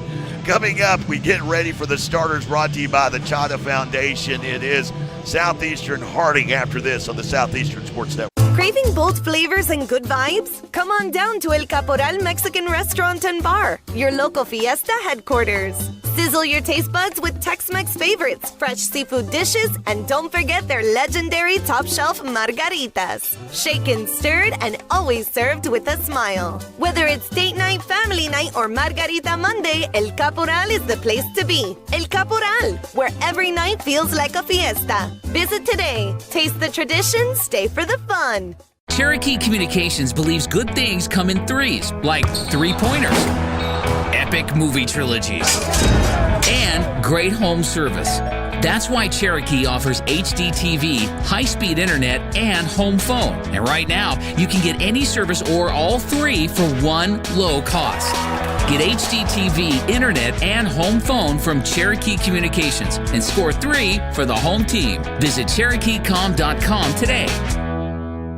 We recently asked listeners to describe the Super Nachos off the Taco Casa's Super Menu. Here are their stories. I love that when you order the Super Nachos to go, they separate the chips from the toppings into different containers so that I get to have crispy chips. The Super Nachos, only on the Super Menu at Taco Casa, located on 1st Street in Durant and southbound 75 in Calera. Taco Casa, real fresh, real food, real good. Time now for the starters, brought to you by the Chata Foundation. Here's public address announcer Joey McWilliams. For Harding, wearing number 1, 5'11" senior guard from Jonesboro, Arkansas, Keelan McBride. Wearing number 3, a 6'4", 50-year player, a guard from Mount Vernon, Arkansas, Wesley Booker. Wearing number 10, a 6'7" senior guard from Otukpo, Nigeria, Thompson Kamara. Wearing number 11, a 6'5" sophomore guard from Indianapolis, Indiana, Ty Cease. And wearing number 15, a 6'6" freshman guard from Mount Pleasant, Texas, Reggie Webster. Bisons are coached by Weston Jamison in his 3rd season.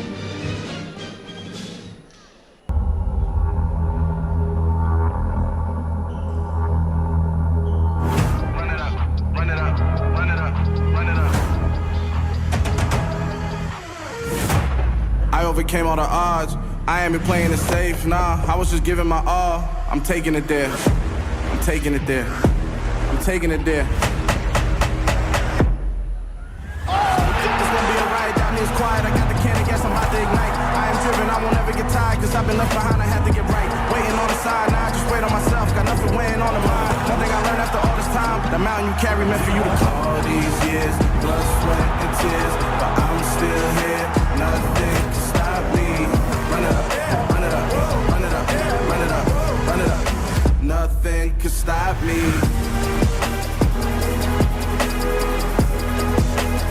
And now the starting lineup for your Southeastern Savage Storm. Wearing number 2, a 5'10 junior guard from Oklahoma City, Oklahoma, Ethan Scott. Wearing number 3, a 6'3 junior guard from Watonga, Oklahoma, DeAndre Dunn.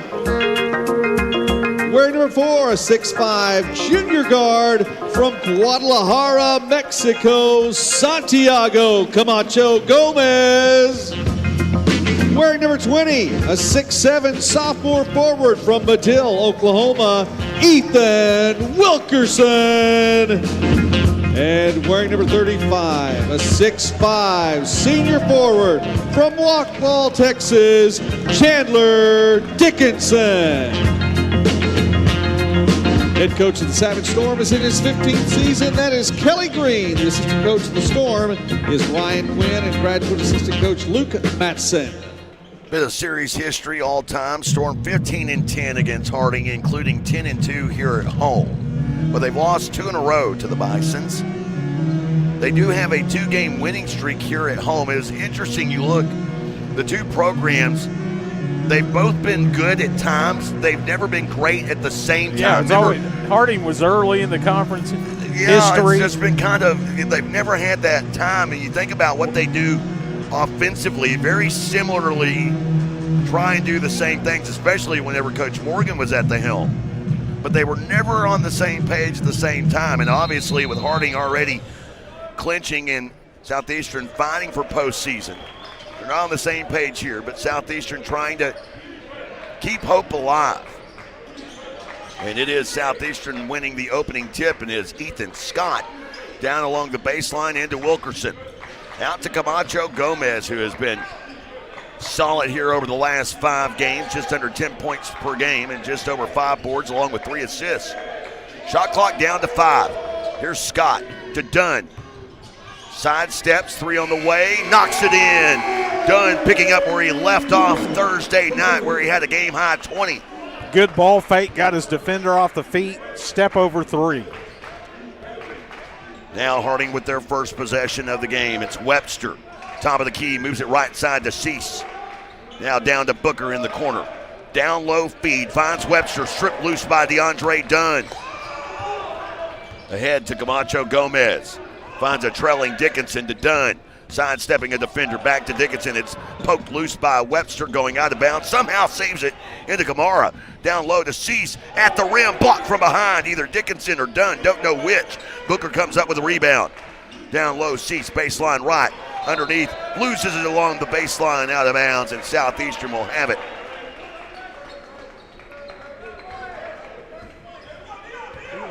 Storm's second possession ended by way of a turnover. Here's their third. Dickinson to Dunn, left wing. Back now up top, around the arc to Camacho Gomez. Almost leads Dickinson out of bounds. Shot clock to 10. Camacho Gomez along the baseline, finds Scott. Right wing, fall away 3, in and out of the bucket. And it's Webster with the rebound. Long pass ahead to the deadly McBride. Now finds Cease in transition. Cease picks up, bounces out, Wesley Booker. Booker, who was an outstanding player at Arkansas Monticello. This is his second season in Searcy. As McBride off the left wing, back right side to Booker, and now into the corner. 3 on the way, Kamara shot, no good. Webster offensive rebound.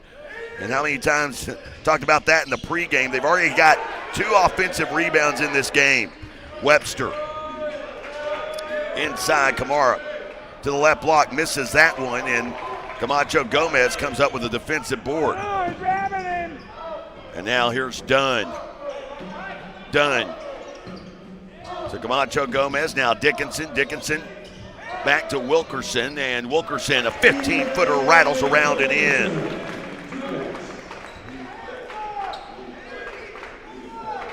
McBride will bring it up the floor, directing traffic. Crosses midcourt, 22 on the shot clock. Left side pass to Booker. Now Kamara, top of the key. Back right side. And now to McBride. Down low, Kamara squares up Dickinson. Drives into the lane. Picks up the dribble. Out to Cease in the left corner. Shot clock to 5. Kamara for 3. Won't go. Rebound is loose. And finally coming up with it, DeAndre Dunn. Dunn, long pass ahead. Dickinson, transition three, knocks it in. And just like that, a timeout. 30-second variety called by Harding. An 8-0 run to start things here in Durant. They're going to keep it a 30-second timeout. And we'll leave it right here. The opening tip brought to you by our friends at Shelburne Heating and Air. Shelburne Heating and Air, your locally owned heating and air experts. With warmer weather ahead, but cool weather. I don't know about you, Bob. I was at a high school gym last night, and I walked out of the gym. It was a crisp 65 when I walked in. When I made it to the car, it was already 42 degrees. Gotta love this time of year here in the Central States. You're talking about Shelburne. I've been switching from heat to cool to heat to cool. Oh, and so no wonder my sinuses are just absolutely exploding right now. Well, I can tell you why. You want to know why? The cedar is part of it. No, it's so dry. The air we've had is extremely, extremely dry. So visit ShelburneHeatAir.com for contact info. Webster being guarded by Scott. Changes made by Coach Jamison. As into the game comes Marco Rangan. Rangan down low. Has it here right side. Working against Dickinson. Into the lane. Fall away from the JC logo. Block. Dickinson with a blocked shot. Scrum for it on the floor here. Dunn locking up with Dylan Monroe, who was also inserted into the lineup. Tie ball the call. The possession arrow sticking with Harding. Outstanding defense by the Savage Storm so far, Jay.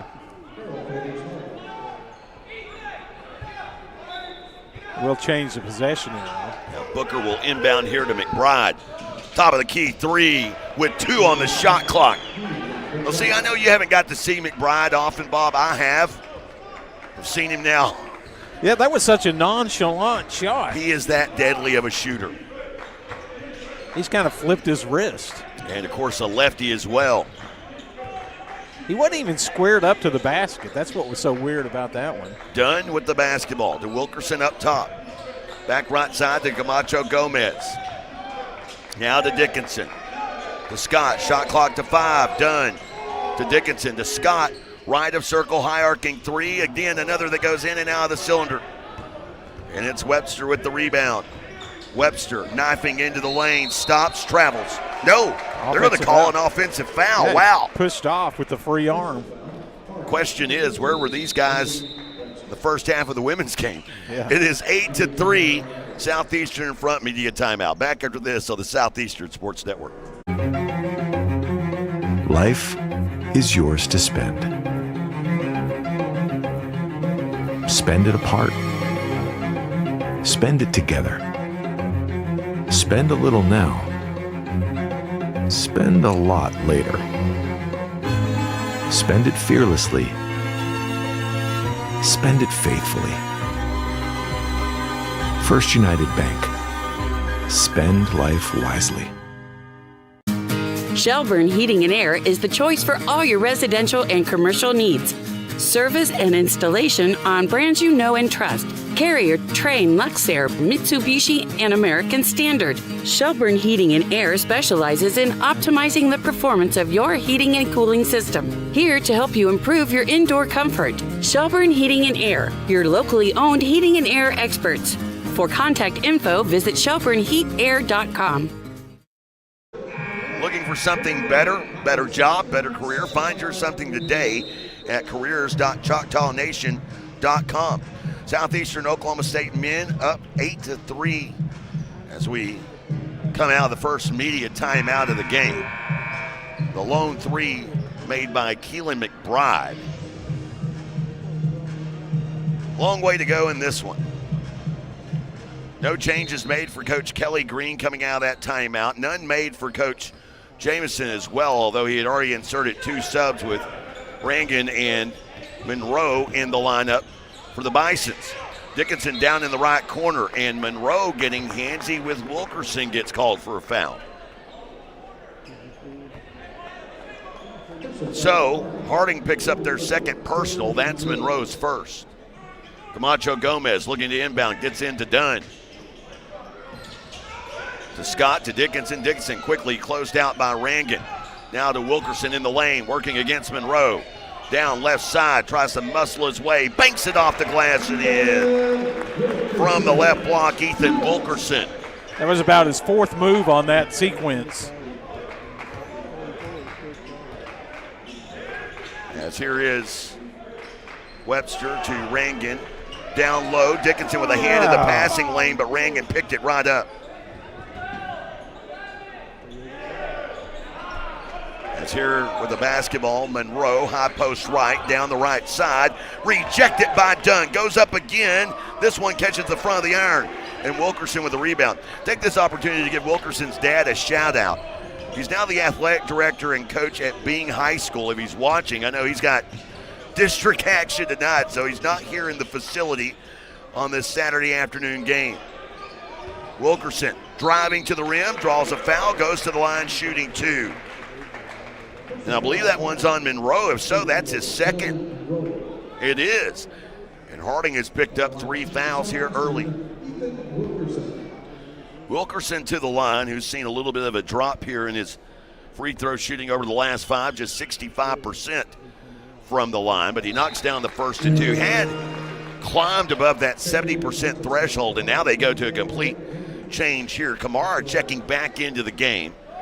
New players in for Coach Jamison, including Ornette Gaines, as well as Dylan Hall, a freshman out of Arlington, Texas. And it is Wilkerson who knocks that one down, and it's a 12-3 lead. Storm's showing pressure.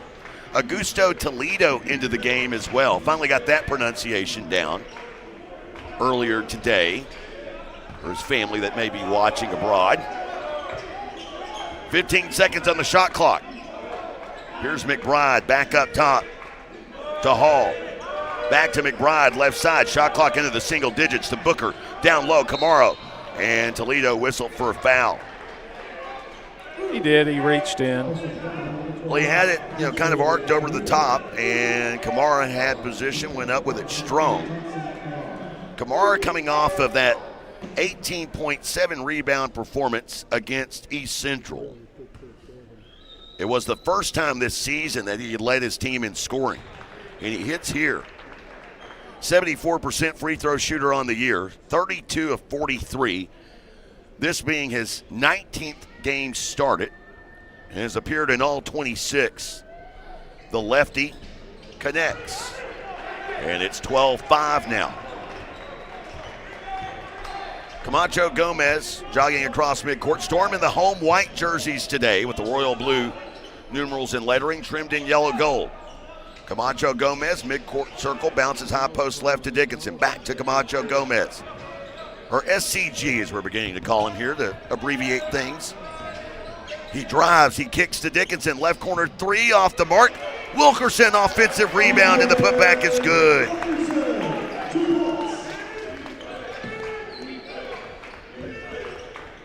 And it's 14-5, Southeastern in front.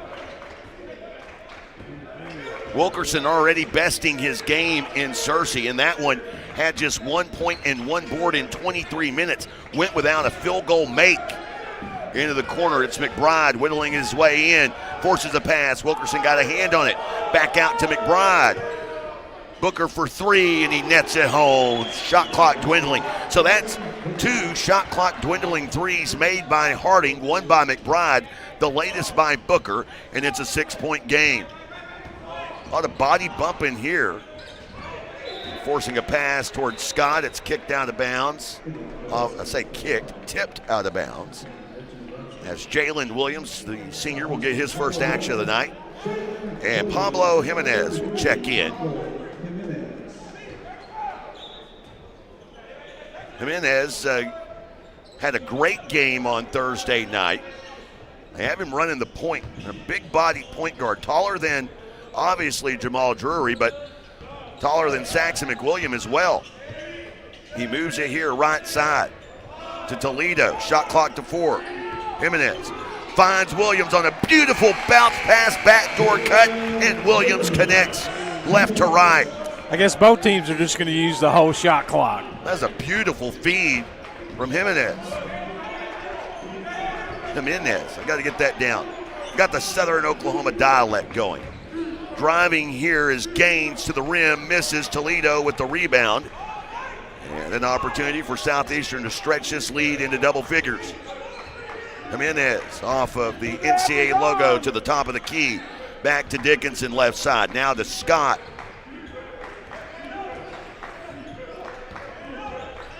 Scott, who played a season-high 33 minutes on Thursday night. Dickinson with the basketball. Right side, Jimenez. Shot clock down to 3 to Scott. High arcing left wing 3 and another near miss. This ball bouncing around and it's finally secured by Kamara. Kamara up the left side of the floor. Now into the corner. Here's Webster. And being harassed by Jimenez, who comes up with a steal. Ahead to Scott. Right hand lay-in blocked. Rebound back out. Toledo goes in strong. Misses. Put back won't go for Williams. Strum underneath. Williams another offensive rebound. He's in trouble. Needs help. Goes up again and cannot connect. Southeastern had 4 looks and couldn't get one to drop. And it remains an 8-point lead. Next stoppage will take us to a media timeout, but the officials who were quite generous with the whistles early, they haven't blown one here lately. Here's one, a drive and a miss by Hall. Rebound by Jimenez. Up the right half of the floor. And he has his pocket picked. Ornette Gaines with the steal down the left side. Euro stepping his way through. Misses. And Jimenez mistimed the jump, and the offensive rebound put back good for Dylan Hall. Makes it a 6-point game and a timeout taken. 10:23 to go here in the first. 16-10. Storm in front. Back after this on the Southeastern Sports Network. Arnett Insurance is proudly celebrating 60 years of serving Durant and the Texoma area. That's 3 generations of family ownership looking out for your insurance needs. Rates for home, life, auto, and commercial that fit your lifestyle and budget. At Arnett Insurance, you'll find 10 licensed agents with over 270 years of experience. Locally based agents that work with a variety of insurance companies give you the best options available. Located at 1116 West Main in Durant, it's Arnett Insurance and ArnettInsurance.com. Steubenville Chevrolet in Durant is proud to support Savage Storm Athletics.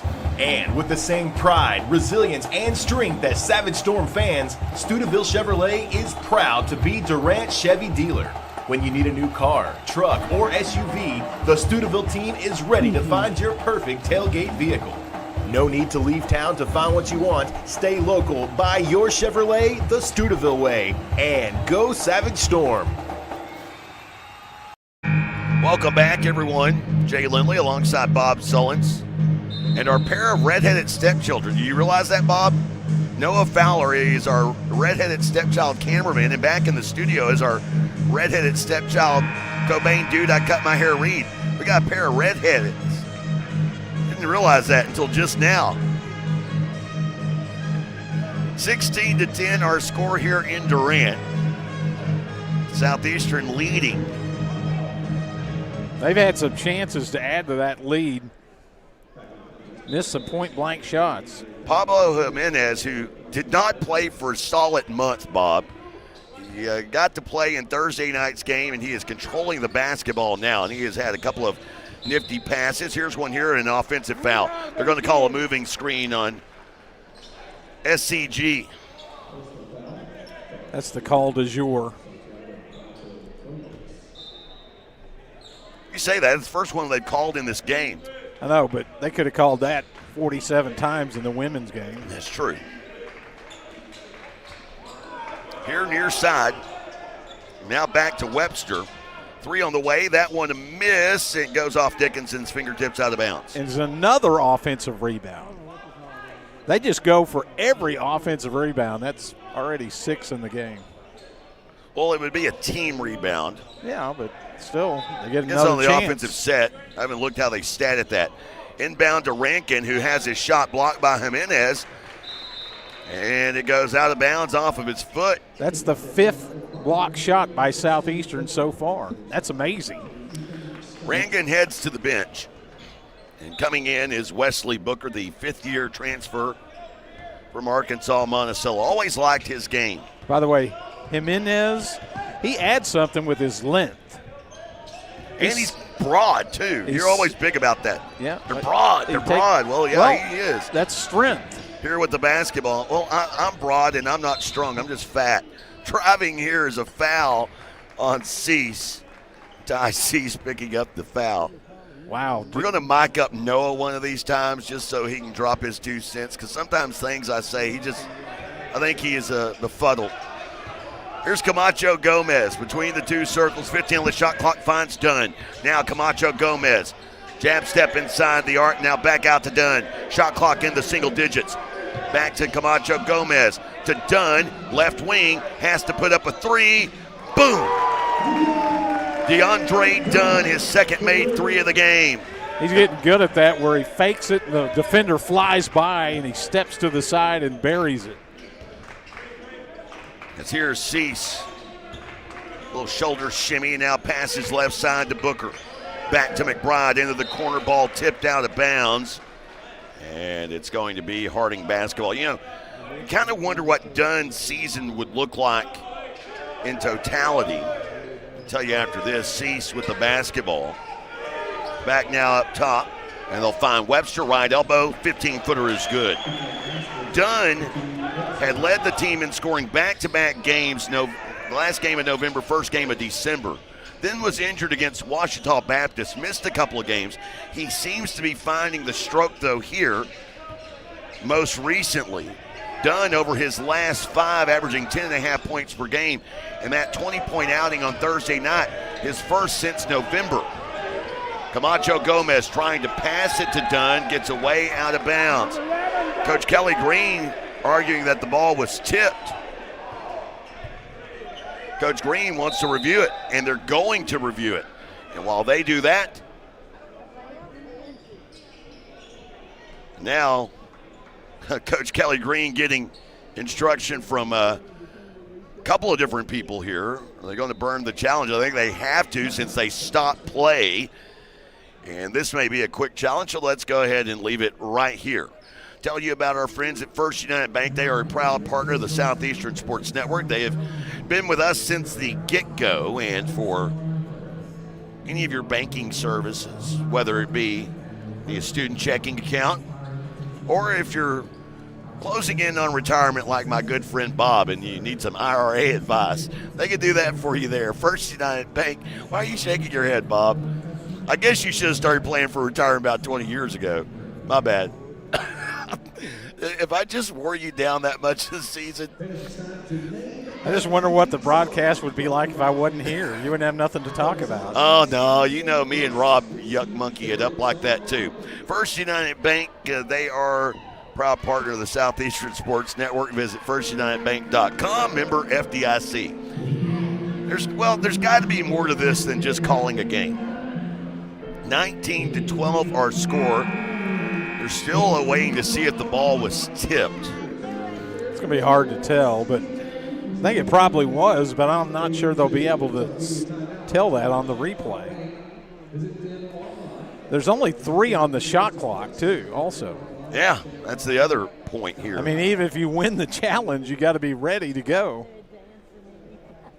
Yep, I think they are going to overturn it. Which means Coach Green would keep his challenge. It was touched, it looked like, by Ty Cease. And this is one of the disadvantages of being down or being up here. And I thought, by the way, I give the officials some fits sometimes. Imagine that. But being in Alva on Thursday night, the officials there did a really great job of coming over and telling myself and Northwestern play-by-play guy Dustin Goodnow exactly what was going on. And credit to them for that. So it is overturned. Southeastern has it 4 on the shot clock, by the way. Into Scott, right corner 3, knocks it in. So Ethan Scott hits his first 3 of the game, and the Storm have their first double-digit advantage of the afternoon. Totally called from the bench. Double pick cleared him up. He was open in the corner. Booker to Webster, top of the key, into the lane. Picks up the dribble. Now doubles back to the rim and scores. That was just a great play by Webster. The defense saw Kamara down the right side, and then you had the mismatch with Webster against Scott. It was just a great play on the part of Webster. Here with the basketball, Camacho Gomez, midcourt circle, drifts to the right. Back up top, Wilkerson, top of the key 3, that one off to the right. And the rebound by Webster. Webster with his 5th board of the game. 7:29 to go here. Next stoppage will take us to immediate timeout. Cease. And a reach-in foul on Camacho Gomez. Immediate timeout here. They call it on the shot. Yeah, that's what I was surprised about. It should be the immediate timeout, but they're not motioning that. Okay, so we'll leave it here. Cease at the line shooting 2. They did change and now Coach Green arguing about the lane violation because Cease crossed the free throw line clearly. Coach Kelly Green, that's a simple call. Picked up by our crowd mic, which, by the way, across the court completely. And he did it again. Well, part of that is Coach Green last year, if you remember, Jay, he complained about that almost every game at the beginning of the year because they wouldn't call it. And it was kind of an emphasis rule. So he finally talked him into calling one. I've seen what emphasis rules do. They get called the first 3 games of the season or never thought of again. Scott off the left wing. Back out to Jimenez. So drive to the right, find Dickinson, beautiful pass. Dickinson moves back to the right and scores. Dickinson with 5 points in the game.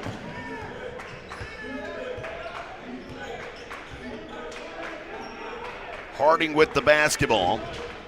Dickinson coming off of a very tough offensive outing on Thursday night, was just 1 of 5 from the field. It was his lowest scoring output since the 3rd game of the season at St. Mary's.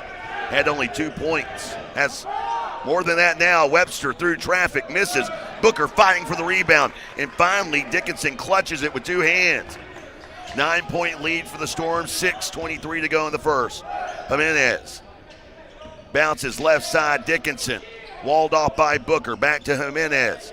To Scott off the right wing. McBride out to defend.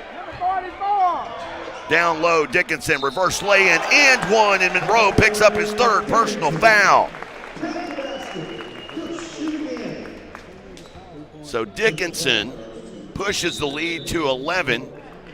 Timeout on the floor, we'll take it with him. Dickinson at the line for the and one when we return after this on the Southeastern Sports Network.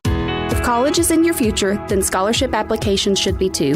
Visit ChetaFoundation.com for dozens of scholarship opportunities. Whether you're a high school senior or pursuing a doctorate level degree, Choctaw Tribal members will find competitive scholarships for every level of education. Applications for the Cheta Foundation open on January 15th, but you can start planning now. For more information, visit the scholarship page at ChetaFoundation.com. That's CHAHTA Foundation.com. See the USA in your Chevrolet. America's asking you to call. Drive your Chevrolet through the USA. America's the greatest land of all. Get out there and see the USA. Well-qualified buyers can get 1.9% financing on all Chevy Silverado 1500 models. Or get $5,350 in total value, plus Texas residents can get an additional $2,000 bonus cash. 26-15 our score here in Durant. 6:07 to go in the first half. Southeastern in front. As Chandler Dickinson talked about his rough outing on Thursday night. He was coming off of a stretch of 4 games in which he had scored 21, 13, 16, and 21 at Northwestern. Scored just 2 points in 37 minutes against Arkansas Tech. So far in this one, though, he is setting now with 8 points after that free throw make. He and Wilkerson each with 8 points. And Wilkerson besting his effort in Searcy, where he was held to 1 point and was 0 for 4 from the field. So this already a different game than it was a month and a half ago. Booker with the basketball, passing near side into the hands of Ornette Gaines. Down low to Rangan. Rangan into the lane, GAC logo, hook shot off to the right. Jimenez tipping it out of bounds. Let's set the lineups. It is Booker, McBride, Webster, 3 starters on the floor for Coach Jamison, along with Ornette Gaines and Marco Rangan. Couple off of the bench.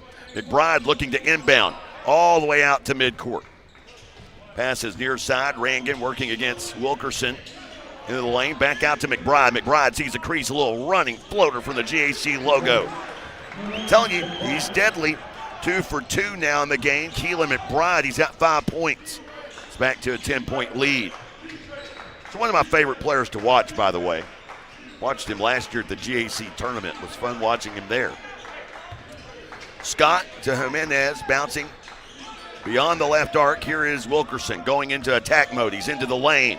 Wilkerson spins back to the right. An awkward shot, a miss. Jimenez unable to track down the offensive rebound. It's McBride instead. All the way up the floor. McBride to Booker. Now to Gaines, Ornette Gaines. Dumping it off to Booker, out to a wide open Keelan McBride, and he knocks in another. So McBride has gotten loose for back-to-back baskets, and he's got 8 points in the game, 8 of his team's 20. And it's 27-20 here. Jimenez working against Webster, passes it right side to Scott. Now back out to Jimenez, who lobs down here. Scott to Dickinson, out to a wide open Dunn. High arcing shot, that one short. Rebound Booker. Booker to McBride, filling the heat. That one went in and out of the cylinder, but Wilkerson can't handle the rebound, and Booker comes up with the offensive glass. That is the 7th offensive board of the game for Harding. Now here, Rangan to Webster, right side of the lane, 6 on the shot clock. And bailed out with a foul on Dickinson. So Webster will go to the free throw line, a 79% free throw shooter. It takes us to the media timeout. We step aside. Savage Storm basketball continues in a moment on the Southeastern Sports Network. Shamrock Bank proudly partners with Southeastern Oklahoma State University in promoting academic programs that lead to growth and career opportunities. Many of Shamrock Bank's employee owners are Southeastern alumni. Our roots and our future are in Southern Oklahoma. At Shamrock Bank, you're more than a customer, we're more than a bank. Shamrock Bank, member FDIC. Cherokee Communications believes good things come in threes, like 3-pointers, epic movie trilogies, and great home service. That's why Cherokee offers HD TV, high-speed internet, and home phone. And right now, you can get any service or all 3 for one low cost. Get HD TV, internet, and home phone from Cherokee Communications and score 3 for the home team. Visit CherokeeCom.com today. Shamrock Bank proudly partners with Southeastern Oklahoma State University to promote Savage Storm athletics. Collegiate athletes gain valuable experiences that translate to the workforce after graduation. Many of our employee owners have strong ties to Southeastern. At Shamrock Bank, you are more than a customer, we're more than a bank. Shamrock Bank, member FDIC. Welcome back, everyone. Jay Lindley alongside Bob Sullins here on the Southeastern Sports Network. Reggie Webster going to the line after being fouled by Chandler Dickinson. Webster, percentage-wise in the GAC, 15th in the league in percentage, but he is 5th in the league in attempts with 120. Terry Connor Jr. leading that category, by the way. 206 free throws attempted by Connor Jr. of Oklahoma Baptist, and this one will tick off my friend Todd Miller. Call him the free throw merchant. Kind of like SGA, because I know Todd's an Oklahoma City Thunder fan. Free throw make there by Webster, who with 120 free throws attempted coming into today, trails Terry Connor Jr. by 86 free throw attempts. Matter of fact, only Max Alexander close with 184 for Northwestern. Webster at the line, and he'd already hit the first of 2. This one a miss. Jimenez with the rebound. It is a 6-point Southeastern lead as we are in the final frame of the first half. Dickinson guarded by Booker here. Now to Dunn. Jalen Williams on the floor with Scott, Jimenez, Dunn, and Dickinson. Williams fielding the pass here inside the right wing. Shot clock down into single digits. Out to Dunn, around to Scott. Sidesteps the defender, drives, a little running floater from behind, a miss. As Williams and Booker lock up for the rebound, Booker wins that battle. Passing ahead up the left side to McBride. Back out Ornette Gaines. Gaines, no look pass into nowhere. Came within centimeters of drilling one of the cheer members there in the south end of Bloomer Sullivan Arena. Kind of been a drought here in a little bit for offense. Neither team lighting it up here of late.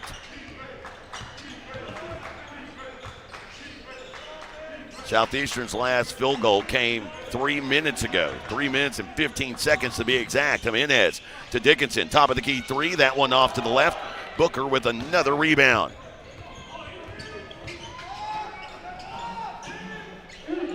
Booker to McBride.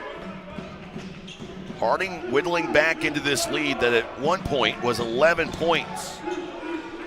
Harding in the middle of a 6-1 run. Here's a miss from Gaines. Booker with an offensive rebound in traffic. Out to Rangan. Little running floater, and that one goes.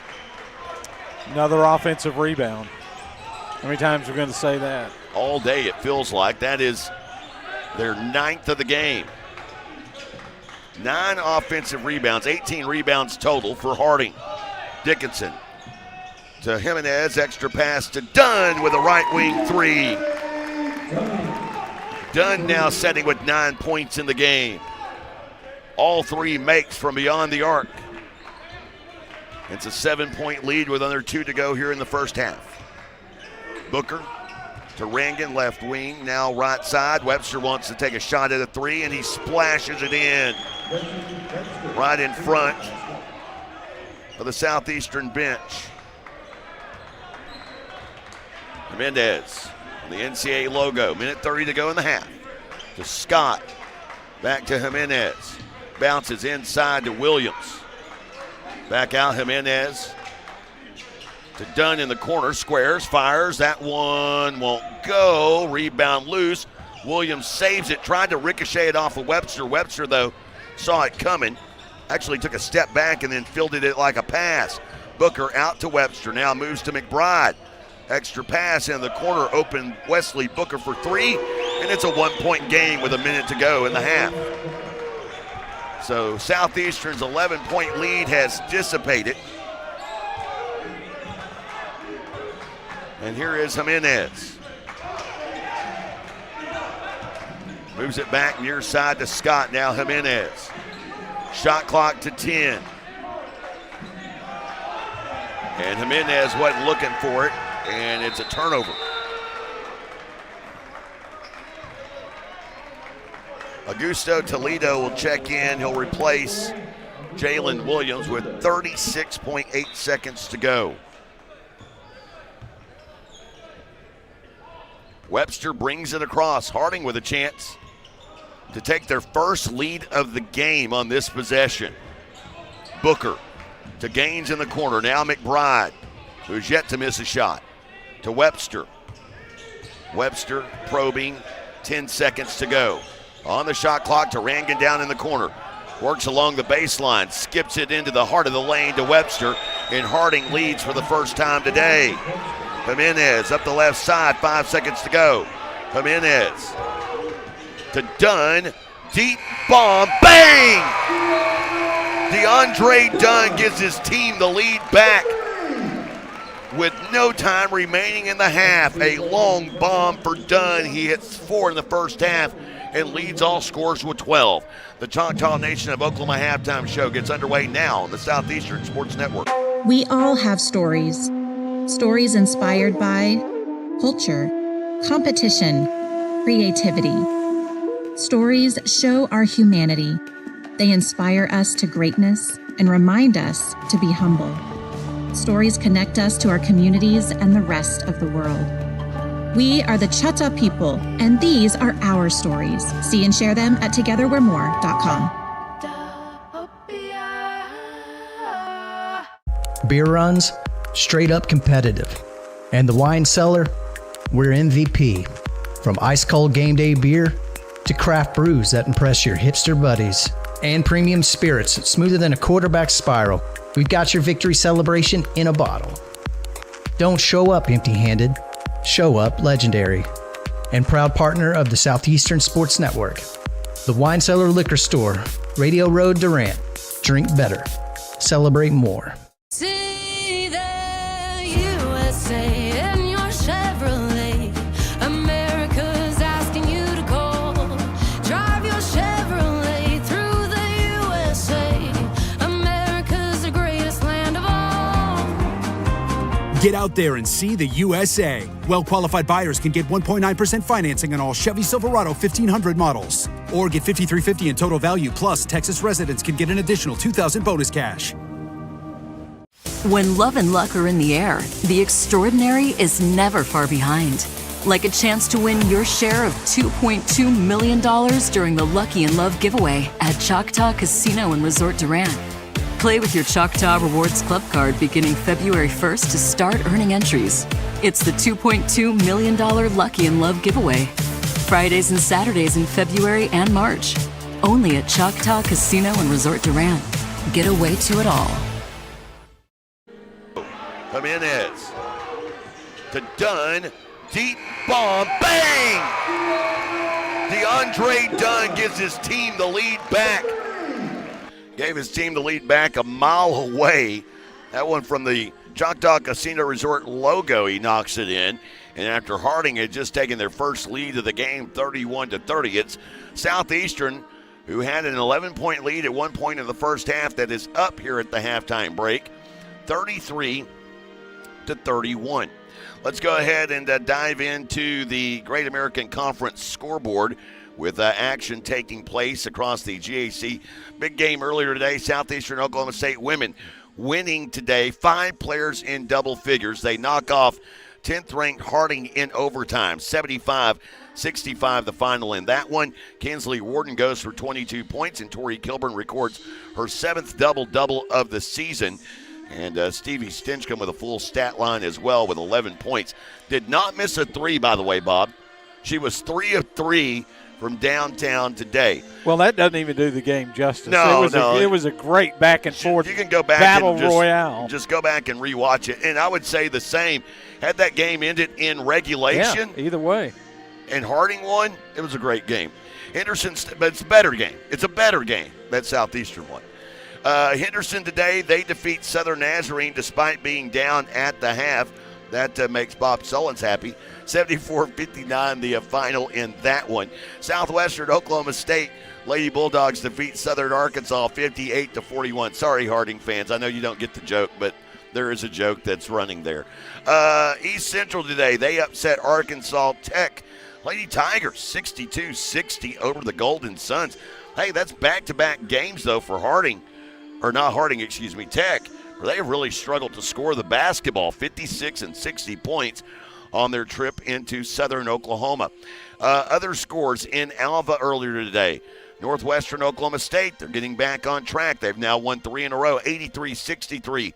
The win over Arkansas Monticello, which is 2 games to go in the regular season. And a nail-biter, Oklahoma Baptist, still alive as the Lady Bison defeat Ouachita Baptist 60-59 there in Shawnee. Let's take a look around the Division I men's college basketball scoreboard. Games going on right now in Houston. Second-ranked Cougars hosting fourth-ranked Arizona 53-50. They are deep into that one. 7:55 to go in the second half. Oklahoma State on the road in Boulder taking on the Buffaloes of Colorado. It is 61-55 Colorado with 10:39 to go in that one. And earlier today, can Kansas finally get unranked, Bob? Because Cincinnati goes into Fog Allen Fieldhouse and blows the doors off the Jayhawks. 84-68, the final in that one there. Texas Tech rolling over Kansas State. No real surprise there, 100-72. Big game later on tonight. West Coast, for those of you that like late-night basketball, 23rd-ranked BYU at home against 6th-ranked Iowa State. That should be a good one. Taking a look at other action from the SEC and trying to take a look at it more locally here. This thing will refresh. Right now, Texas, the Longhorns, the Whiny Orange in Georgia, they lead or trail midway through the second, 67-57 the score in that one. While in other action, later on tonight, OU, the Sooners at home at Lloyd Noble. They play host to Texas A&M. Let's take a look at the Great American Conference men's scoreboard, where it is at the end of a half up the road in Ada, and East Central leads Tech 28-27 there. Southwestern Oklahoma State at home against Southern Arkansas. For Savage Storm fans, you're right now rooting for Southern Arkansas, or actually you're rooting for Southwestern in a roundabout way, because Southern Arkansas tied with Southeastern. They would have a tiebreaker advantage against the Storm, although Southwestern would as well, so it's kind of a whichever on this one. 37-29, Bulldogs leading the Mule Riders. Minute 43 to go till halftime there. In a battle of the two top teams in the GAC, they have already started the second half in Shawnee. And Oklahoma Baptist, of course, ranked in the top 10, they lead Ouachita Baptist 40-27 in the opening moments of the second half.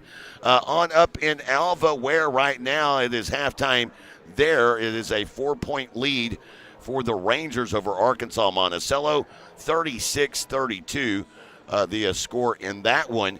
And Southern Nazarene, after struggling here the last couple of weeks, they seem to have found their stroke here in this one against Henderson State. They lead 35-15 at the halftime break. And we're going to see them on Thursday. Yes, we are. Here at the halftime break, it is Southeastern 33, Harding 31. And coming up, a look at the halftime numbers. We'll get to them after this. Those brought to you by our friends at your local Texoma Chevy dealers. It is the Choctaw Nation of Oklahoma halftime show. To find out how together we're more, visit ChoctawNation.com. Back after this on the Southeastern Sports Network. Breathtaking views, amazing food, and unforgettable wine is what you'll find daily at Blue River Valley Winery. Whether you're planning a wedding, a family gathering, or just a peaceful afternoon, Blue River Winery is the perfect escape. Now open on Sundays from 11 to 4 with a special brunch menu. Blue River Winery, located on Sawmill Road in Caddo. Now open Thursday through Sunday. For upcoming events, times of business, and more, follow Blue River Winery on Facebook.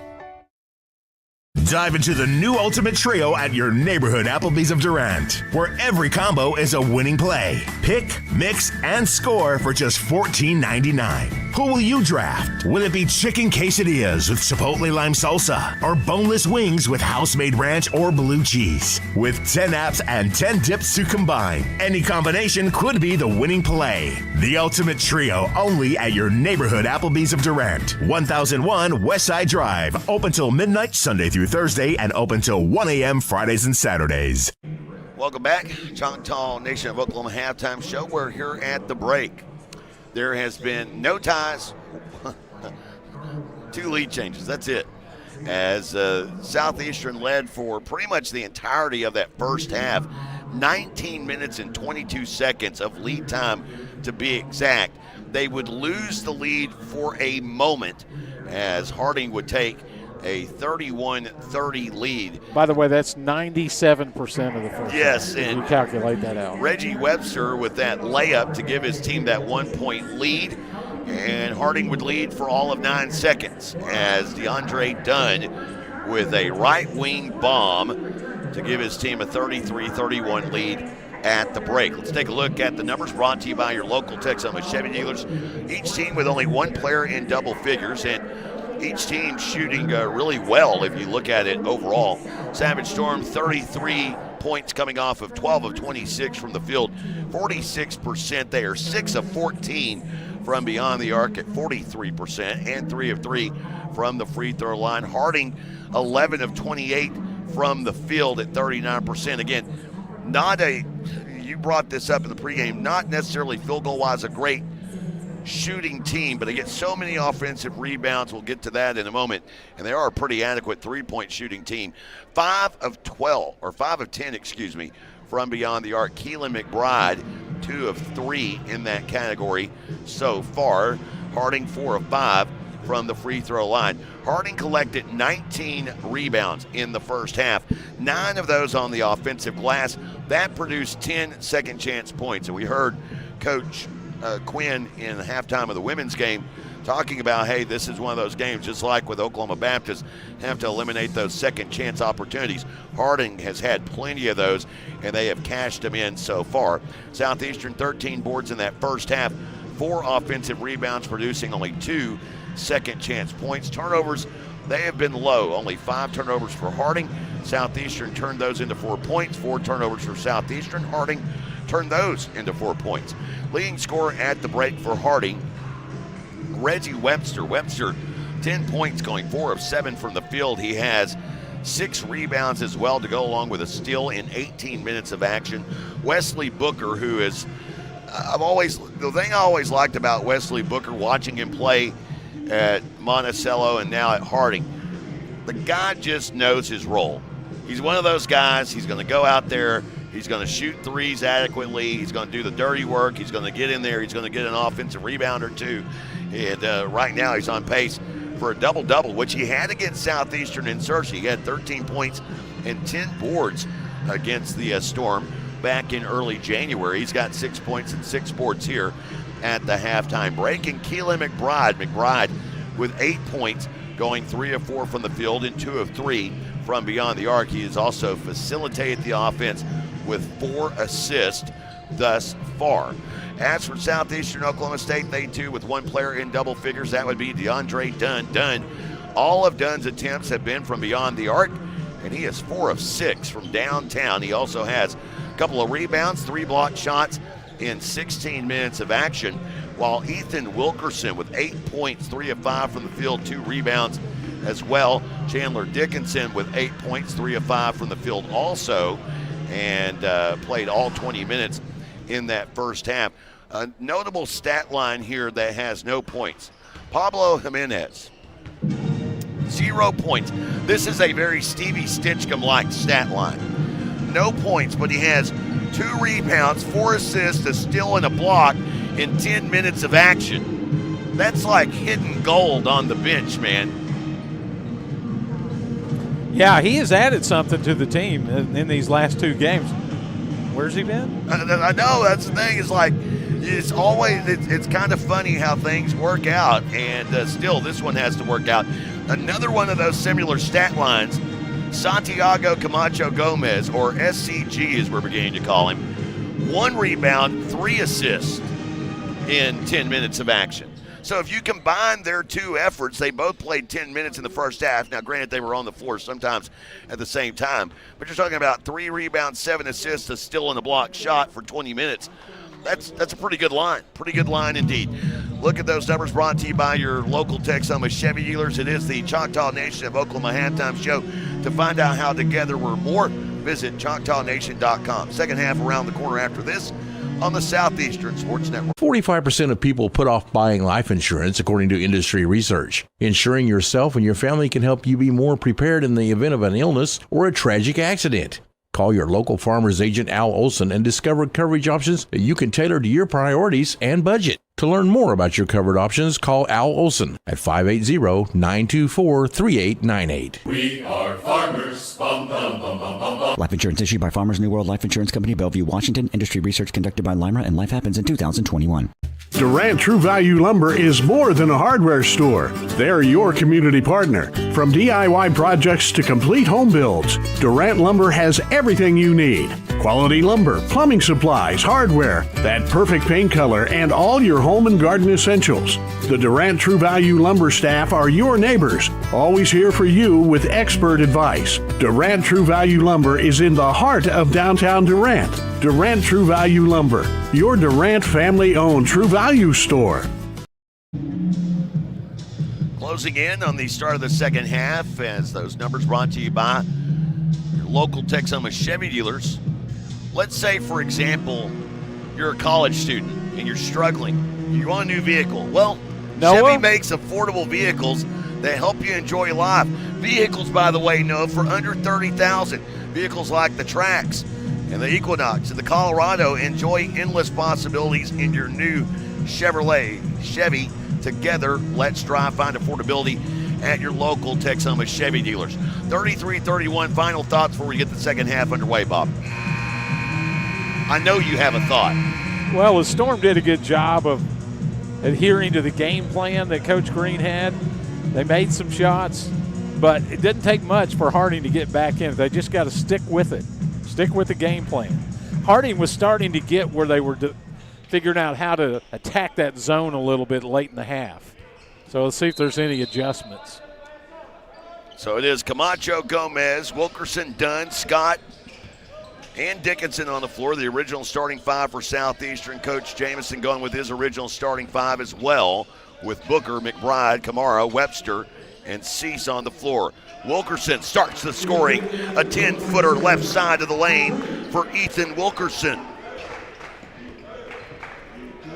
It's a great way to start the second half. The Storm are up by 4.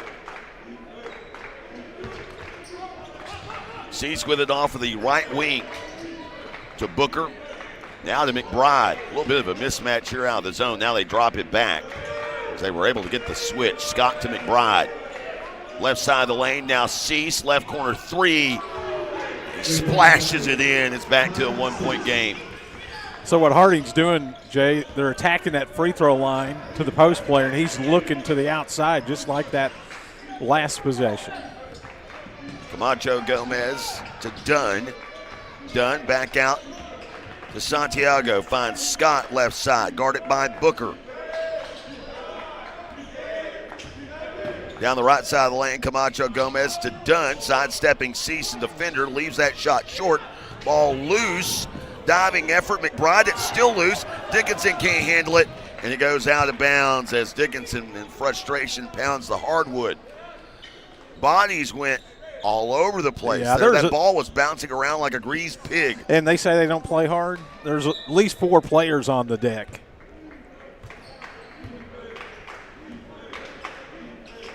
So Harding with the basketball. Here's McBride.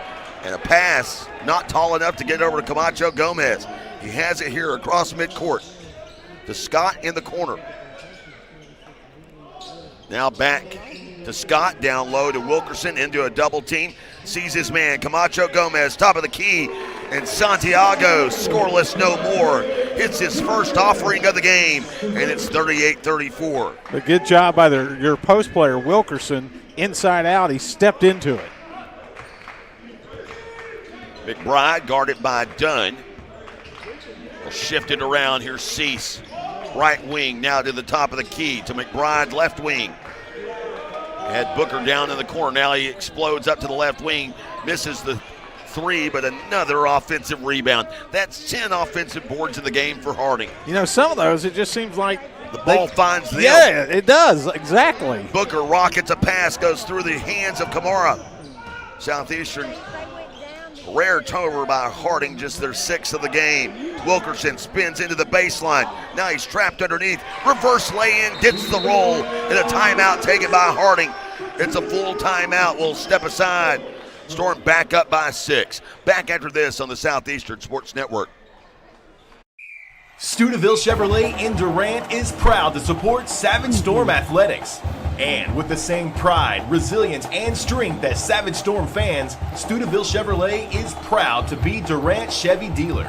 When you need a new car, truck, or SUV, the Steubenville team is ready to find your perfect tailgate vehicle. No need to leave town to find what you want. Stay local, buy your Chevrolet the Steubenville way, and go Savage Storm. Craving bold flavors and good vibes? Come on down to El Caporal Mexican Restaurant and Bar, your local fiesta headquarters. Sizzle your taste buds with Tex-Mex favorites, fresh seafood dishes, and don't forget their legendary top-shelf margaritas. Shaken, stirred, and always served with a smile. Whether it's date night, family night, or Margarita Monday, El Caporal is the place to be. El Caporal, where every night feels like a fiesta. Visit today. Taste the tradition, stay for the fun. 40-34 our score.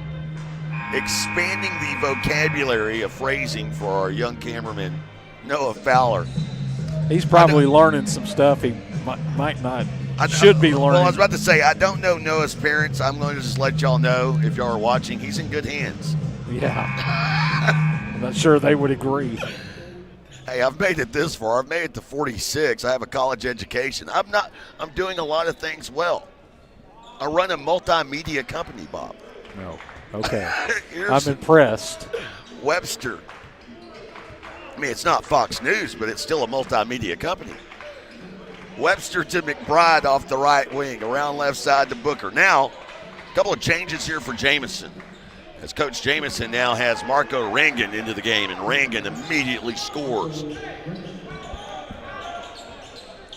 Well, that's where you should go every time against that zone defense, is put somebody at the free throw line and go high-low post.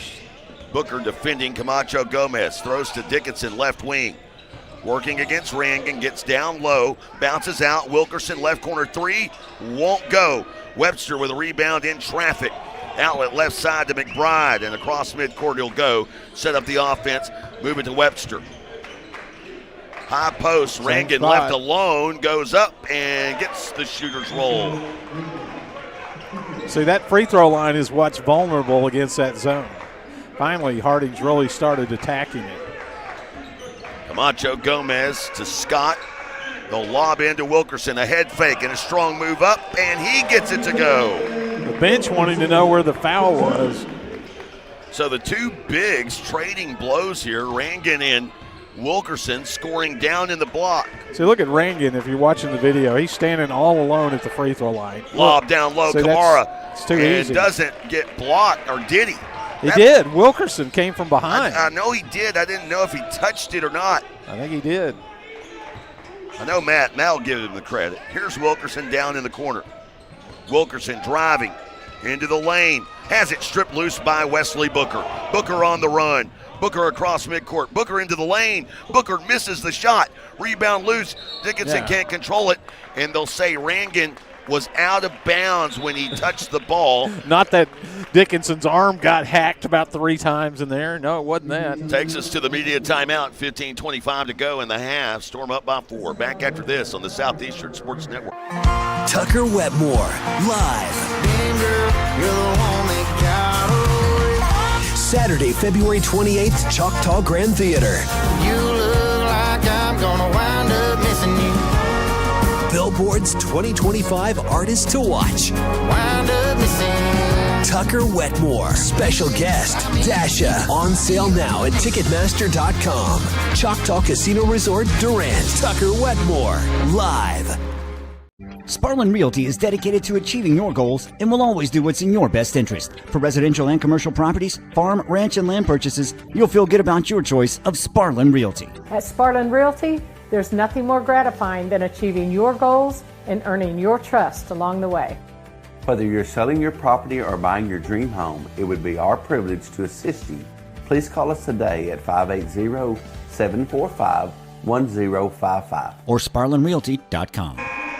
2 players in double digits for Southeastern Oklahoma State, only 1 for Harding. It's Reggie Webster with 10 for the Bison. While Southeastern now leading scorer Ethan Wilkerson. A little bit of a redemption game for Ethan, who went 0 for 4 in Searcy. Had just 1 point against the Bisons on that Thursday night outing. He's got 14 points off of 6 of 9 shooting from the field in 18 minutes. And Southeastern has it with the length of the floor to go. Camacho Gomez across midcourt. Now between the 2 circles. Scott springs out to the right wing. Now back to Camacho Gomez. We'll set the lineups after this possession. As changes for Harding. Camacho Gomez, shot clock down to 8. To Dunn, he'll drive along the baseline. Went up strong, blocked by Webster. He should have just gone up on the left side. He had more room over there, but he didn't realize it. McBride, Booker, Webster on the floor. The backups, Rangan and Gaines out there for Harding. For Southeastern, starters Scott, Camacho Gomez, Dickinson, and Dunn with Augusto Toledo in. Here's Webster underneath, and Webster goes up and scores from the left block. Got Camacho Gomez into the air, and he cuts the lead down to 2. Again, they're using that free throw high-low post action. Camacho Gomez to the right. Give to DeAndre Dunn. Cross court, Toledo. Left wing 3. It's on line, and it's money. So Toledo knocking it down, and it staves off a strong run by Harding. They're back down by 5 as McBride across midcourt. McBride on the NCAA logo will move it to the right side to Gaines. Feeds the high post, back out to Booker. 3 on the way, and a nice find, Rangan to the 5th-year senior Wesley Booker. And they go tit for tat from beyond the arc. And it's back to a 2-point game. I hate to keep saying this, but every single possession this game, they've gone to the free throw line. Toledo shot on line, but in and out. And a chance for Harding to tie or take the lead this possession. Booker passing left side, McBride. Gave it up, gets it back, now into the corner, Gaines for 3. That one off the mark. Rebound, Rangan can't connect. Dickinson finally gets the rebound. But that's another offensive rebound for Harding. That's 11 offensive boards in the game. Just ridiculous. And like you said, sometimes I feel like it's like the ball is attracted to him. Here's Toledo down in the corner. Lobs, Dickinson finds Camacho Gomez wide open. So the double teaming that Harding is doing to the low post players, Wilkerson and Dickinson, it's backfiring a little bit. And the Storm able to answer, they're up by 4. Gaines moves it around, now McBride to Rangan. Right baseline, he'll drive in on Dickinson, up and under move, and he gets that one to go. 2 teams shooting at a very high clip here in the second half. Now that was sweet. Both teams shooting above 50% here in the second half, and it's a 2-point game as Ornette Gaines gets a hand in the passing lane, knocks it out of bounds. 22 on the shot clock. Wilkerson will check back in after getting that breather coming out of the media timeout, and heading to the bench is Chandler Dickinson. So a little bit of a switch here. Now Thompson Kamara will check in and will replace Rangan. So you have Dickinson and Wilkerson kind of switching out for one another here at this point in the game. Here's Camacho Gomez. Finds Scott. Couldn't get stopped quick enough to fire that one up. And now the shot clock to 12 as the ball finds Toledo in the NCAA logo. Crossover dribble, gets into the lane to Dunn. Left corner high arcing 3 will not go. Camacho Gomez tipping out the rebound. Scott, 3 on the way. That won't go. Webster with a rebound in traffic. Comes away with it. The Mount Pleasant, Texas native with a pass at the left side to McBride to Gaines. Left corner 3, and Harding has taken their second lead of the day. Next stoppage will take us to immediate timeout. Had a big 3 from Ornette Gaines down in the left corner. They're now over 50% from beyond the arc. After Southeastern had 2 clean looks at a 3. Wilkerson going up. He'll miss. And the rebound by Gaines. McBride calmly directing traffic now, brings it back between the 2 circles. Scott out to defend. Finds Cease up top. Back around left side into the corner. Webster wants a 3. He misses. Toledo and Cease collide with one another, and Cease is whistled for a foul. That's the first foul of this half. Second foul on Cease. Takes us to the media timeout.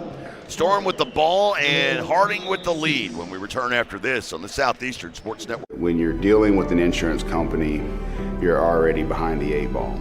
And the only way to get a level playing field is to hire an attorney. We treat each and every case and each and every client as if they are a friend and neighbor, because that is how we view them. You'll get the best service.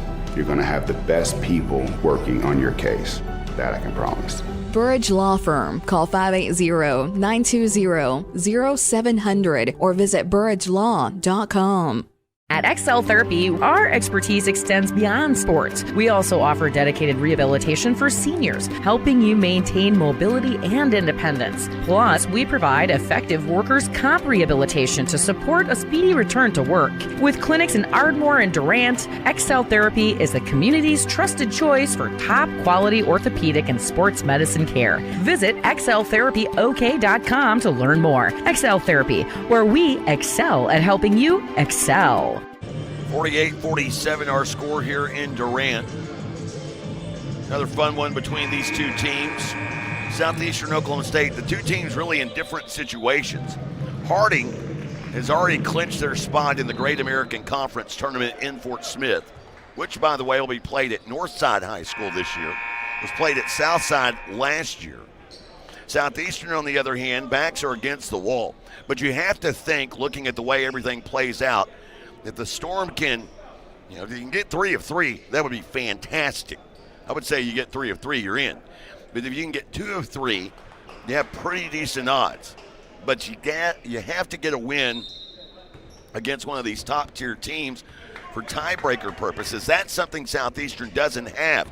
They have the opportunity to do that over the next 2 games, including this one here. They're down by a point. Dunn to Dickinson. Cease was pulling the jersey of Dickinson there. Out to Scott off the right wing. Lob down to Jimenez. To Wilkerson. Right elbow jumper from 15 to miss. Webster with the rebound in traffic. So Wilkerson's missed his last 2 shot attempts. And Harding with a chance to get their largest lead of the day. Kamara cannot finish, gets the second effort, third effort, and that one goes. And Harding does have their largest lead of the game. They're up by 3. 2 more offensive rebounds, Jay. To Dunn off the left wing. Dunn now to Scott. I don't know how they do it. I don't either. Wilkerson with the basketball. Wilkerson trying to find Dickinson on the backdoor cut. Instead goes to Jimenez off the right side. Guarded by McBride. Nice pass, but it was just too strong. Intended for Wilkerson. Good idea. The pass was a little bit off target. It was incomplete. Had a lot of mustard on it. Crossing the midway point of the second half, Storm down by 3 is McBride. Up the floor, hands to Cease, now to Webster. They'll move it left side to Booker. McBride somehow gets free out in the left corner. You can't leave him open like that. He knocks it down. Coach Kelly Green goes, I want a timeout. Run put together here by Harding. Southeastern has gone scoreless for over 2 minutes now. And it is an 8-0 run here for Harding as they lead now 53-47. Yeah, they're also 9 of 17 on threes. Actually, yeah, I correct, guess 9 right. to 17. Well, my stats are behind, so. Want to remind everyone, Choctaw Casino Resort, Durant is the place to be when you're visiting the city of 1,000 Magnolias. They have all sorts of entertainment aside from just gaming. Entertainment like at the Grand Theater, where coming up in March. Which would you rather see, Bob? Dwight Yoakam or Christina Aguilera? Either one would be good. Okay, well, you can see both because they're both coming to the Choctaw Grand Theater. Other acts coming up as well. Matter of fact, tickets still available for tonight's Dylan Gossett Westward Tour. You can get tickets by going to ChoctawCasinos.com/event. Storm down by 6. It's their largest deficit of the game. It is Harding's just their second lead of the game. As here is Camacho Gomez. Storm in a little bit of a lull here. Had this happen against Oklahoma Baptist as well. The 2-minute lull that I ain't going to say cost him the game, but certainly didn't help. Camacho Gomez to Dickinson. Working against Webster. Now Camacho Gomez, a pass tipped by McBride into the hands of Scott. Now Camacho Gomez into the lane from the GAC logo, SCG. Knocks it down. He's got 5. Then it's back to a 4-point game. McBride across midcourt. Back up top to Webster and around right side to Booker. Webster with a head fake and a drive. Has the mismatch, gets to the rim, misses, and doesn't get an offensive rebound. I had to say that emphatically because Harding with 12 offensive boards today. Dickinson, baseline right, going to work. And a reach in on Kamara, a foul is called. And that is just the second foul of the half, period. Yeah, both on Harding. So Camacho Gomez will inbound here, baseline right. And the inbound coming to Chandler Dickinson. Now here is Dickinson attacking from the Right wing, gets into the lane, goes up strong, cannot finish. Kamara, though, picking up his second personal foul. And right now, with 8:29 to go in this game, Bob, I'm throwing up the bat signal to Darren Grover to come get a technical foul and get the crowd into this. Yeah, exactly. Crowd's been a little bit dead here. That worked well in the women's game. Dickinson to the free throw line. Only 3 free throws attempted by the Storm today, and Dickinson's free throw bounces around and in. Only 5 by Harding, by the way. So after this free throw attempt by Dickinson, free throw attempted will be exactly the same as Marco Rankin checks back into the game. Replacing Kamara. Dickinson misses the rebound, but he flies out into the left and gets his own board. He'll find Dunn to Toledo, now to Scott. Scott, shot clock to 10, almost has it taken away by Webster. Bounces to the left to Camacho Gomez, guarded by Booker. Camacho Gomez down the left side. Left side of the lane, shot is short. Avoids the shot clock violation, but Webster with the rebound. Lead stays at 3 for Harding. Between the two circles, McBride weaving it to Rangan. Now back to Booker, to McBride with a jab step. He'll walk along the arc, get back to the top of the key. Move it left side, Cease open in the corner. He'll drive, bouncing wide open Rangan. They are just cutting that zone to pieces. Getting some high percentage shots. Dickinson to Dunn. He'll drive along the baseline. Beautiful pass, finds Toledo, but he's blocked. Toledo saves it in, but Cease comes up with it for Harding. Harding looking to add to the lead. They were up by 6 a few possessions ago. That was their largest lead of the game. They're up 5 now, trying to make it a 7-point advantage. Webster into the lane. Webster fouled by Dickinson. Coach Kelly Green asking, where was that down here? Of course, we're past the 8-minute mark, which means we're into immediate timeout.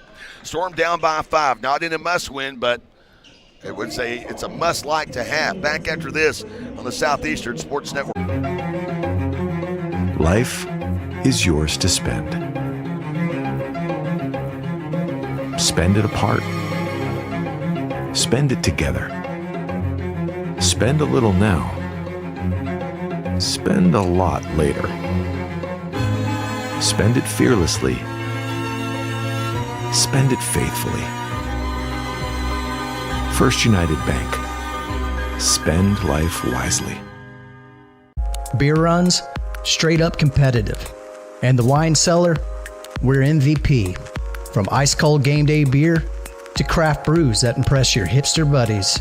And premium spirits smoother than a quarterback spiral. We've got your victory celebration in a bottle. Don't show up empty-handed. Show up legendary. And proud partner of the Southeastern Sports Network. The Wine Cellar Liquor Store, Radio Road, Durant. Drink better. Celebrate more. 55-50 our score, 7-11 to go here in the second half. Southeastern Oklahoma State trailing in a game that so far, no ties, 3 lead changes. That's been it. But it has been a narrow game. Southeastern at one point led by as many as 12. That was at the 5:41 mark in the first half. Harding just had their largest lead of the game when they were up 53-47. Looking to try and up that just a notch here as Webster at the free throw line. Webster for the season, as I mentioned earlier, 79% free throw shooter. This will be his 3rd and 4th free throw attempts of the game. That high-arcing free throw splashes through. Another one here for the Mount Pleasant, Texas native. Not too far from here, about 2.5 hours maybe tops. 2 hours, I think. The way I drive anyway. He hits both, and Harding leading by 7. Here's Camacho Gomez down the left side. Bounces to Dickinson. Being harassed here by Webster. Took all that body bump and no foul there, and Webster with a rebound.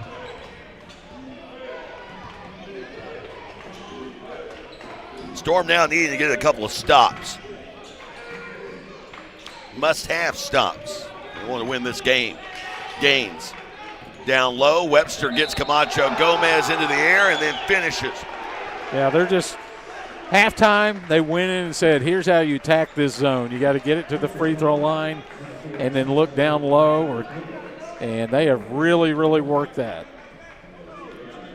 Webster already with a double-double in this game, only a freshman.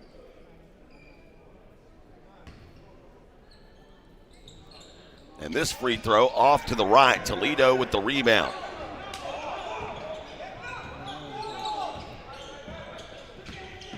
Here is Camacho Gomez. He'll move it back right side to Toledo, right wing.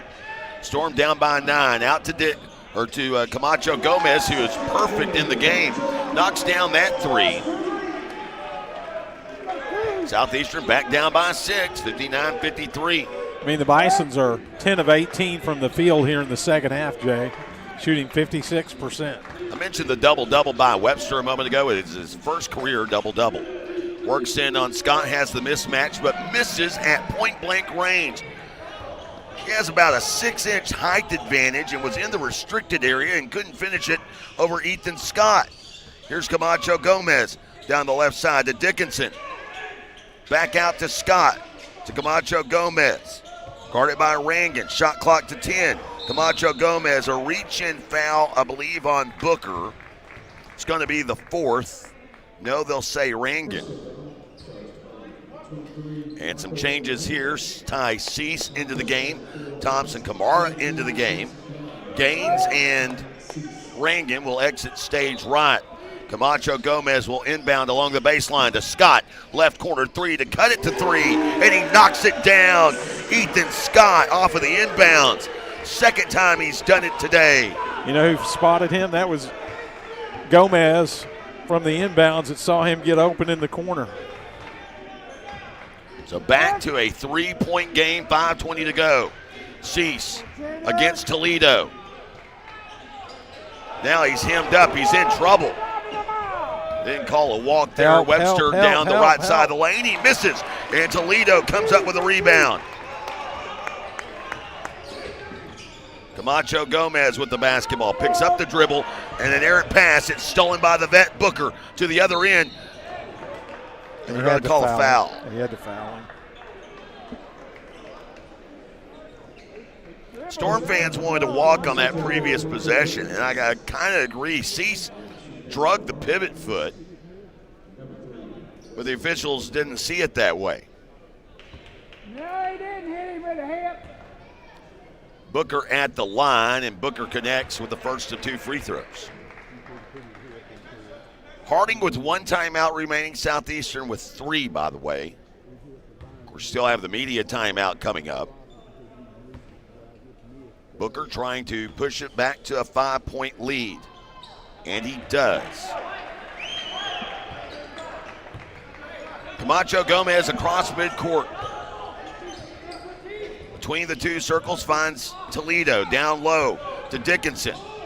Dickinson back out to Camacho Gomez. Camacho Gomez now into the lane. Finds Toledo. Right corner 3. In and out. And another rebound for Webster.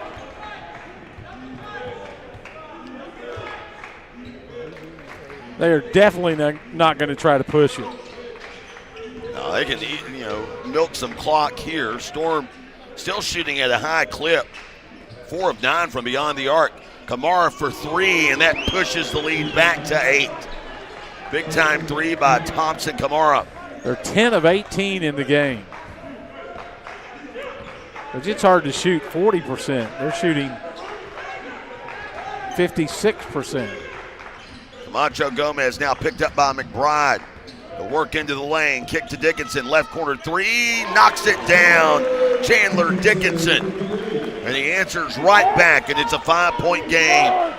Next stoppage will take us to immediate timeout. And by the way, both teams a long way away from putting anyone into the bonus. It would take 3 fouls for Harding to do so, take 4 for Southeastern. Webster with the basketball, upper right corner of the court, trying to spread out this zone. McBride to Webster, squares 3, it's on line, it's off the mark. Rebound tipped loose, and it goes into the hands of DeAndre Dunn. Still haven't hit the media timeout. Camacho Gomez across midcourt. Here's Santiago. Working, finds Scott, right wing to Dunn in the corner. Down low, Dickinson going to work. Dickinson into the lane. Dickinson fouled by Webster. He'll go to the line shooting 2 after this media timeout. 64-59, Harding in front, 2:59 to go in the half. Back after this on the Southeastern Sports Network. Since 1971, Westside Family Dentistry has been committed to enhancing the natural beauty and function of your smile while improving your oral and overall health. Using state-of-the-art technology, our friendly staff will take care of all your needs, from routine care, crown and bridge, implants, and even orthodontics, including Invisalign.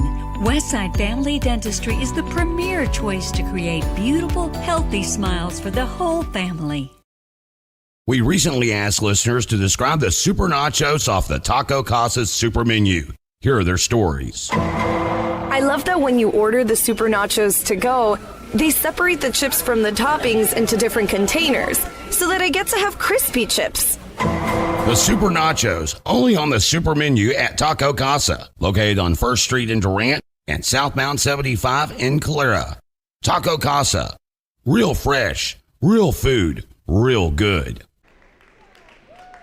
Today's broadcast brought to you in part by our friends at Choctaw Casino Resort in Durant. Don't miss out on the Choctaw Casino Resort postgame show. Feel like this one's still a mile away. Southeastern with the opportunity to cut this down to a 3-point game. Storylines to know: Storm with 4 players in double figures today. Harding with 4 players in double figures today. You know, both teams shooting better than 45% from the field. Harding 53% from beyond the arc, and Southeastern 46% from beyond the arc. You know, if you really wanted to mess them up during that timeout, Coach Green could switch to a man because they haven't played it all game. Here's Dickinson at the line. The senior delivers with the first of 2. Coming off of a 2-point performance where he was 1 of 5 on Thursday night, Dickinson answering. He now has 14 points after making both, and it's 64-61.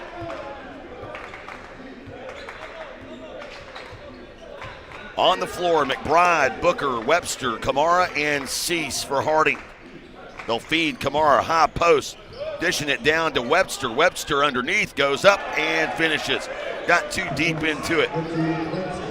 It is Camacho, Gomez, Toledo, Scott, Dickinson, and Dunn on the floor.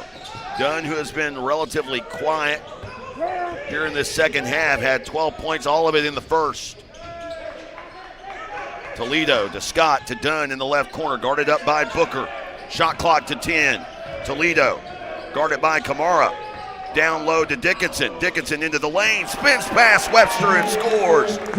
Dickinson, 4 points in the last 2 possessions, and it's back to a 3-point game. Got to get a stop.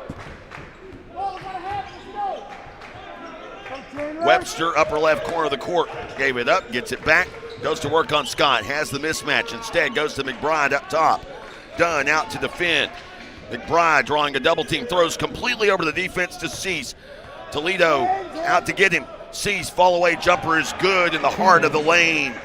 That little floater from about 8 out. It's back to a 5-point game. Camacho Gomez across midcourt. Gives to Dunn, to Dickinson, now Scott. Shot clock to 20.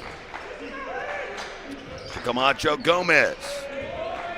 Bounces low, right side, Dickinson against Webster. Muscles his way in. Out to Camacho Gomez. Harding wanting a walk to Toledo. 3, top of the key. That one a miss. And a foul underneath as Camacho Gomez got tangled up with Booker. And a foul here against Harding. So the foul goes on Reggie Webster as DeAndre Dunn pointing to the floor going, hey, that needs to be mopped up. Let me go get that for you. Minute 11 to play here. Storm down by 5.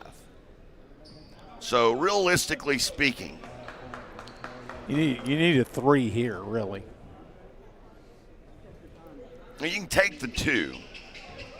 I mean, what I was about to say is, though, you're going to get You need a score, a stop, and a score. I feel like it's just that. That's all you have left in the tank. I just feel like Harding scored like 6 straight trips in a row. Camacho Gomez into Dickinson, working against Cease, into the lane. Big man goes up, big man scores. Timeout on the floor taken by Southeastern. 68-65, minute 5 to go here. I mean, in the second half, Harding shooting 56% as a team. And they made 5 of 9 threes. They have just been carving up the zone, which that's, coaches don't like to play a zone if they don't have to, but I feel like Southeastern had to this year.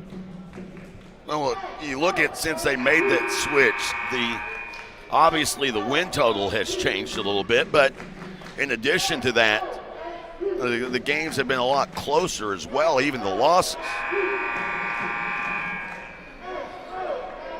3-point game here with a minute 5 to go. Chandler Dickinson with 18 points. He and Reggie Webster lead all scores. Chan also with a team best 7 rebounds. Webster with a team best 13 boards. And they show full court pressure here. Here's McBride. Back to Webster. Pick him up, throw over the defense, find Kamara. Kamara into the lane. Kamara down along the baseline. Kamara, timeout taken. Jamison, 17 seconds on the shot clock. So Weston Jamison, the head coach of Harding, burning that timeout. That is his final timeout of the game. Southeastern has 1 timeout remaining. Yeah, but I think it was a good timeout. Kamara was kind of in jail down there. Yeah, he was in no man's land, and he was awfully close to the baseline out of bounds. Thing about it is Southeastern really can't afford to foul. Well, foul to try to put them in the line. Yeah, because then it would. Well, they got so far to go. They only have 3 team fouls. They'd have to foul 4 times just to get into the bonus. There's not enough time left. Harding, on the other hand, another foul by the Bisons would send Southeastern to the line for a 1-and-1. I don't know. I think in that OBU Tech women's game, I think Tech fouled 3 times in like 4 seconds to get into the bonus. It could be done.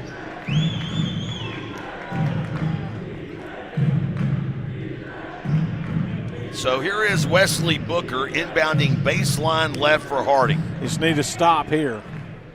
Score doesn't finish it, but it makes it darn close. Booker out to McBride. McBride out near midcourt, 15 on the shot clock. I think we're playing man-to-man. And here is McBride. 4 seconds. McBride, 3 on the way. Doesn't go. Camacho Gomez had it, lost it. Kamara comes up with it. And a tie up the call. Possession arrow with Harding. 31.2 seconds to go. See, now you almost have to, it'll be reset to 20. No, they're not going to reset it at all. 17 on the shot clock. And remember, they changed that rule a few years back.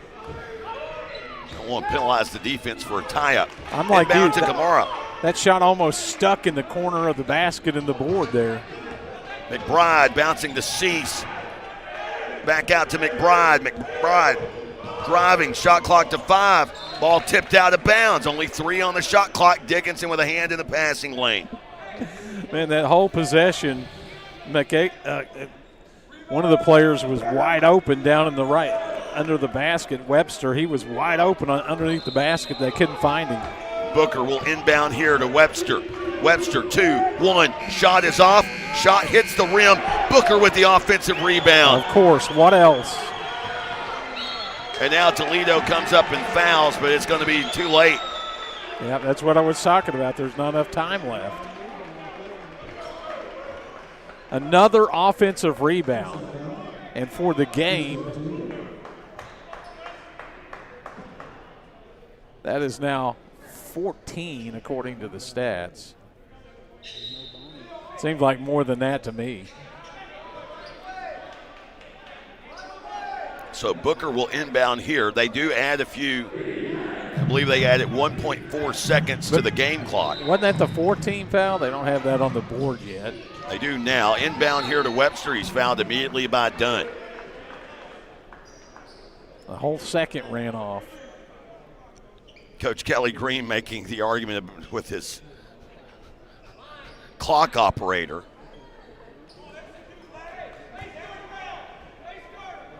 .7 seconds to go.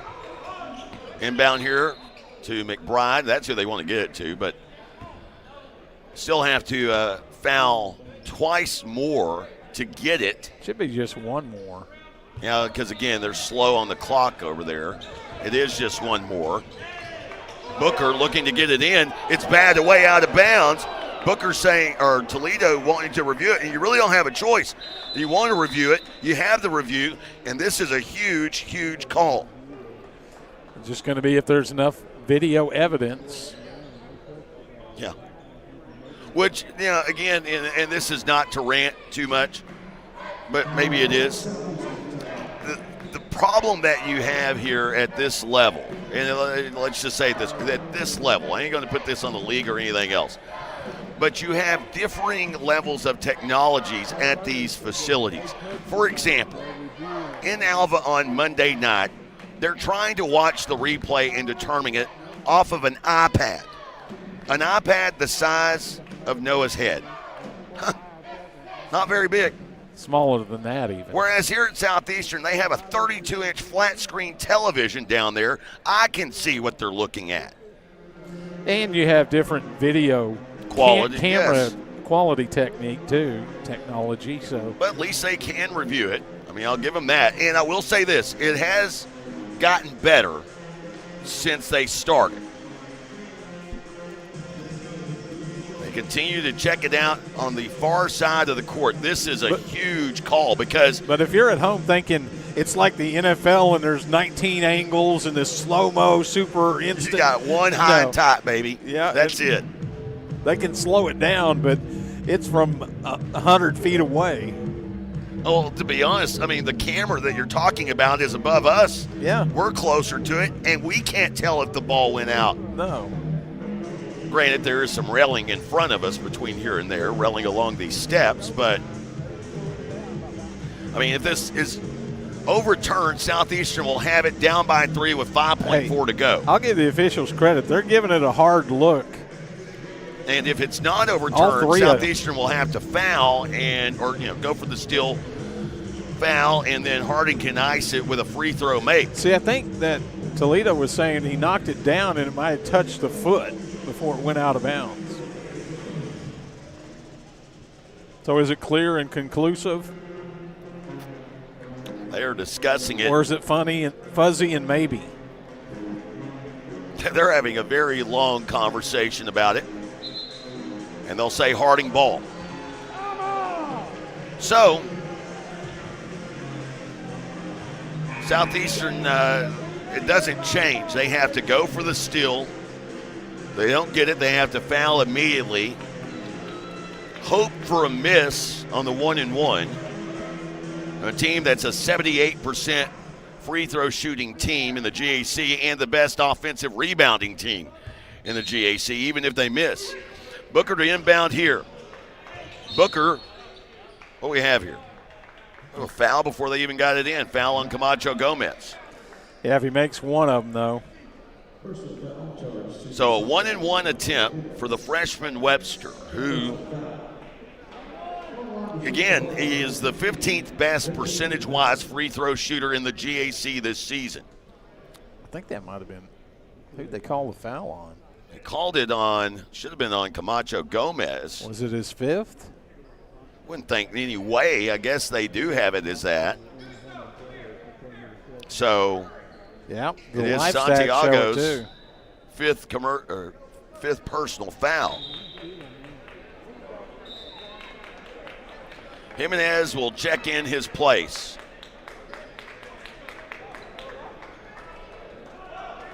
Just a chance to also freeze the shooter a little bit. So here's Webster to the line. A make all but ends this game. Takes his time. The freshman releases. High arcing shot. Splashes through. Now, Harding sending back everyone. They only leave Wesley Booker down to rebound, and you can clearly see Coach Weston Jamison say no foul. A make here will end it. No timeouts remaining for either side, and Webster connects. Harding's win streak is going to go to 6. They get it to Jimenez, up the floor to Dunn. It's knocked out by Cease. Only 1.9 seconds remain here. Dunn, who had the high hand in the first half, hit 4 threes. He did not score any more here in the second half. Into Jimenez, out to Dickinson, right wing 3. Doesn't go. And Southeastern will not win 3 straight games. They fall here against Harding 70-65, and another Saturday heartbreaker against one of the top teams in the GAC. They gave Oklahoma Baptist all they could handle a week ago. They give Harding all they can handle today. Coming up, it is the Choctaw Casino Resort postgame show. We get underway after this on the Southeastern Sports Network. When love and luck are in the air, the extraordinary is never far behind. Like a chance to win your share of $2.2 million during the Lucky in Love giveaway at Choctaw Casino and Resort Durant. Play with your Choctaw Rewards Club card beginning February 1st to start earning entries. It's the $2.2 million Lucky in Love giveaway. Fridays and Saturdays in February and March. Only at Choctaw Casino and Resort Durant. Get away to it all. Visit Durant, Oklahoma, where the people are just as special as our town. From our bustling Main Street full of boutiques, stores, and recreational shops everyone can enjoy, to our wide variety of family-friendly and fine dining options. You can enjoy cultural experiences at the newly opened Choctaw Cultural Center, or tons of water recreation activities on Lake Texoma. Durant is a weekend of fun waiting to happen. Plan your next adventure at discoverdurant.com. Cherokee Communications believes good things come in threes, like 3-pointers, epic movie trilogies, and great home service. That's why Cherokee offers HD TV, high-speed internet, and home phone. And right now, you can get any service or all 3 for one low cost. Get HD TV, internet, and home phone from Cherokee Communications and score 3 for the home team. Visit CherokeeCom.com today. What's your something? My something is getting my very first apartment. My something is staying on the cutting edge of the tech industry. My something is to make a difference. What's your something? My something? Making every plate a work of art. There's something for you here. Find your something at careers.choctawnation.com.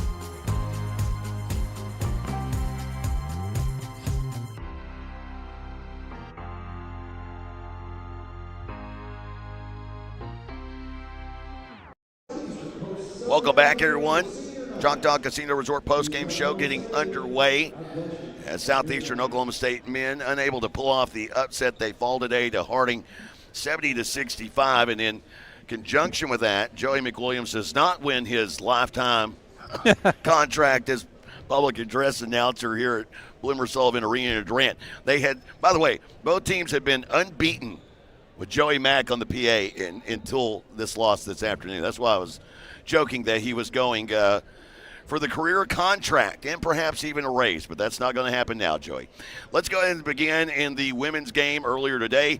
Southeastern Oklahoma State women shocking 10th-ranked Harding in overtime, 75-65, the final in that one. While in other women's action earlier today, it was Henderson State over Southern Naz, 74-59. Southwestern over Southern Arc, 58-41. East Central, a surprising win over Arkansas Tech, a costly win for Southeastern. The rivals to the north always messing things up. And so with that win, East Central remains in pace. Southeastern women still have not clinched a spot in the GAC tournament. Northwestern rolling today, 83-63. Lady Rangers, who had dropped 5 of 7, have now won 3 in a row. And Oklahoma Baptist, another pesky Oklahoma rival, winning a game they didn't need to, 60-59. Bison over the Tigers. Taking a look at action in the men's league as final out of Bethany. Southern Naz will be coming here on next Thursday night, and after holding Henderson, to just 15 first-half points, they picked up the scoring in the second half. Final of this one, 74-56. Southern Naz wins. East Central picks up the win in the men's game over Arkansas Tech, 64-61, all but ending Tech's postseason hopes. It was Southwestern Oklahoma State victorious over Southern Ark, 82-75, and that win for Southwestern. It really didn't matter because both of those teams, Southern Ark and Southwestern, both with wins against higher-tiered opponents. That's the aside from the head-to-head tiebreaker. That's where they go to next after the head-to-head. And, of course, Southeastern has a chance to split with the Bulldogs, and we'll see if they can keep that up next week. Surprising come-from-behind effort by Ouachita Baptist, but it comes up short. After being down 40-27 at half, Oklahoma Baptist almost blew it, yet they keep their win streak intact, 69-67. Oklahoma Baptist, I believe, have now won 14 straight, if I have my math right, and if not, it's 13, so it's right there in the mix. Northwestern Oklahoma State victorious 74-57, the final in that one. And taking a look at men's college basketball mentioned earlier today, Cincinnati blowing the doors off of 8th-ranked Kansas by a final of 84-68. Other notables, Colorado defeats Oklahoma State 83-69. 4th-ranked Arizona goes on the road to 2nd-ranked Houston and wins 73-66. Big game tonight out of the Big 12, probably the biggest game in college basketball. Men's hoops tonight, 6th-ranked Iowa State at 23rd-ranked BYU. That an 8:30 tip. Of course, OU hosting A&M tonight. That game in Norman. 7:30 tip later on this evening. Coming up, our post-game conversation with Coach Kelly Green. It is the Choctaw Casino Resort post-game show. We continue in a moment on the Southeastern Sports Network. Shamrock Bank is an employee-owned company based in southeastern Oklahoma. We are a proud sponsor of Savage Storm Athletics. Many of our employee owners are alumni of Southeastern and know firsthand the opportunities higher education can bring. Our success is tied to the success of the communities we serve. Come see the difference employee ownership makes. At Shamrock Bank, you are more than a customer, we are more than a bank. Shamrock Bank, member FDIC. Since 1971, Westside Family Dentistry has been committed to enhancing the natural beauty and function of your smile while improving your oral and overall health. Using state-of-the-art technology, our friendly staff will take care of all your needs, from routine care, crown and bridge, implants, and even orthodontics, including Invisalign. Westside Family Dentistry is the premier choice to create beautiful, healthy smiles for the whole family. We recently asked listeners to describe the super nachos off the Taco Casa's super menu. Here are their stories. I love that when you order the super nachos to go, they separate the chips from the toppings into different containers so that I get to have crispy chips. The Super Nachos, only on the super menu at Taco Casa, located on 1st Street in Durant and southbound 75 in Calera. Taco Casa, real fresh, real food, real good. Touchdown flavors begin at Green Spray Food Center. Whether you're grilling ribs, saucing up wings, or flipping the juiciest burgers, we've got your game day covered. Stock up on fresh meats, bold seasonings, and all your tailgate favorites. So before the big game, swing by Green Spray Food Center, North 1st Street in Durant. And always be ready for game day by checking out this week's deals at greensprayfoods.com. Durant's only locally owned grocer, Green Spray Food Center, fueling Southeastern fans for over 70 years. Welcome back. Choctaw Casino Resort post-game show here at Bloomer Sullivan Arena in Durant. Men's game, Harding defeating Southeastern by a final of 70-65. We'll take a look at the post-game numbers in a moment. Brought to you by your local Texoma Chevy dealers. Right now, time for our post-game conversation with Coach Kelly Green. And Coach, first, you look at this game, you have one of your better offensive efforts of the season. But in the end, it comes down And it was one of the things that Coach Quinn had brought up, offensive rebounding. Harding, the best offensive rebounding team in the league. They have 14 of them today. That results in 14 second-chance points, including an offensive rebound late that, you guys get that. It would have been a desperation attempt. You're down by 3. But still yet, just having that happen today, what's just your initial thoughts? I mean, obviously disappointed, but I would assume proud of the effort. Right from the jump, we got a couple of stops, and they got a couple of offensive rebounds. We had a couple of balls that were just laying there on the ground, and we didn't come up with them. We didn't get loose balls from the beginning of the game. We got beat to loose balls the whole night, and that's what's disappointing. When you play defense good enough to win, to get stops, you've got to come up with the ball. And I'm not talking about just a straight offensive rebound. I'm talking about a ball that comes off and we get a hand on it, and we don't come up with it, or the ball's bouncing in the air or on the ground and we don't come up with it. I would, if I had to guess, and I'll find out tonight, there was anywhere between 6 and 10 of those. People call them 50-50 balls. Hey, some of those were 70-30 our favor. Some of those we had the opportunity to get them, and they knocked the ball out of our hands. And that's too much of the time tonight. I felt like that we were turning and looking for the ball instead of reacting and then going and finding the ball. We were turning and looking and seeing where is the ball, while they were moving to the ball and going and getting it. They move towards the ball, and then they find it once we're there. We want to see where it's at first, and then we want to go. Well, when you do that, they've already got it. They've already got it. And you can say, well, it's a quickness deal. No, it's a reaction time. I mean, we just the ones early in the game, we just didn't secure them, and they beat us.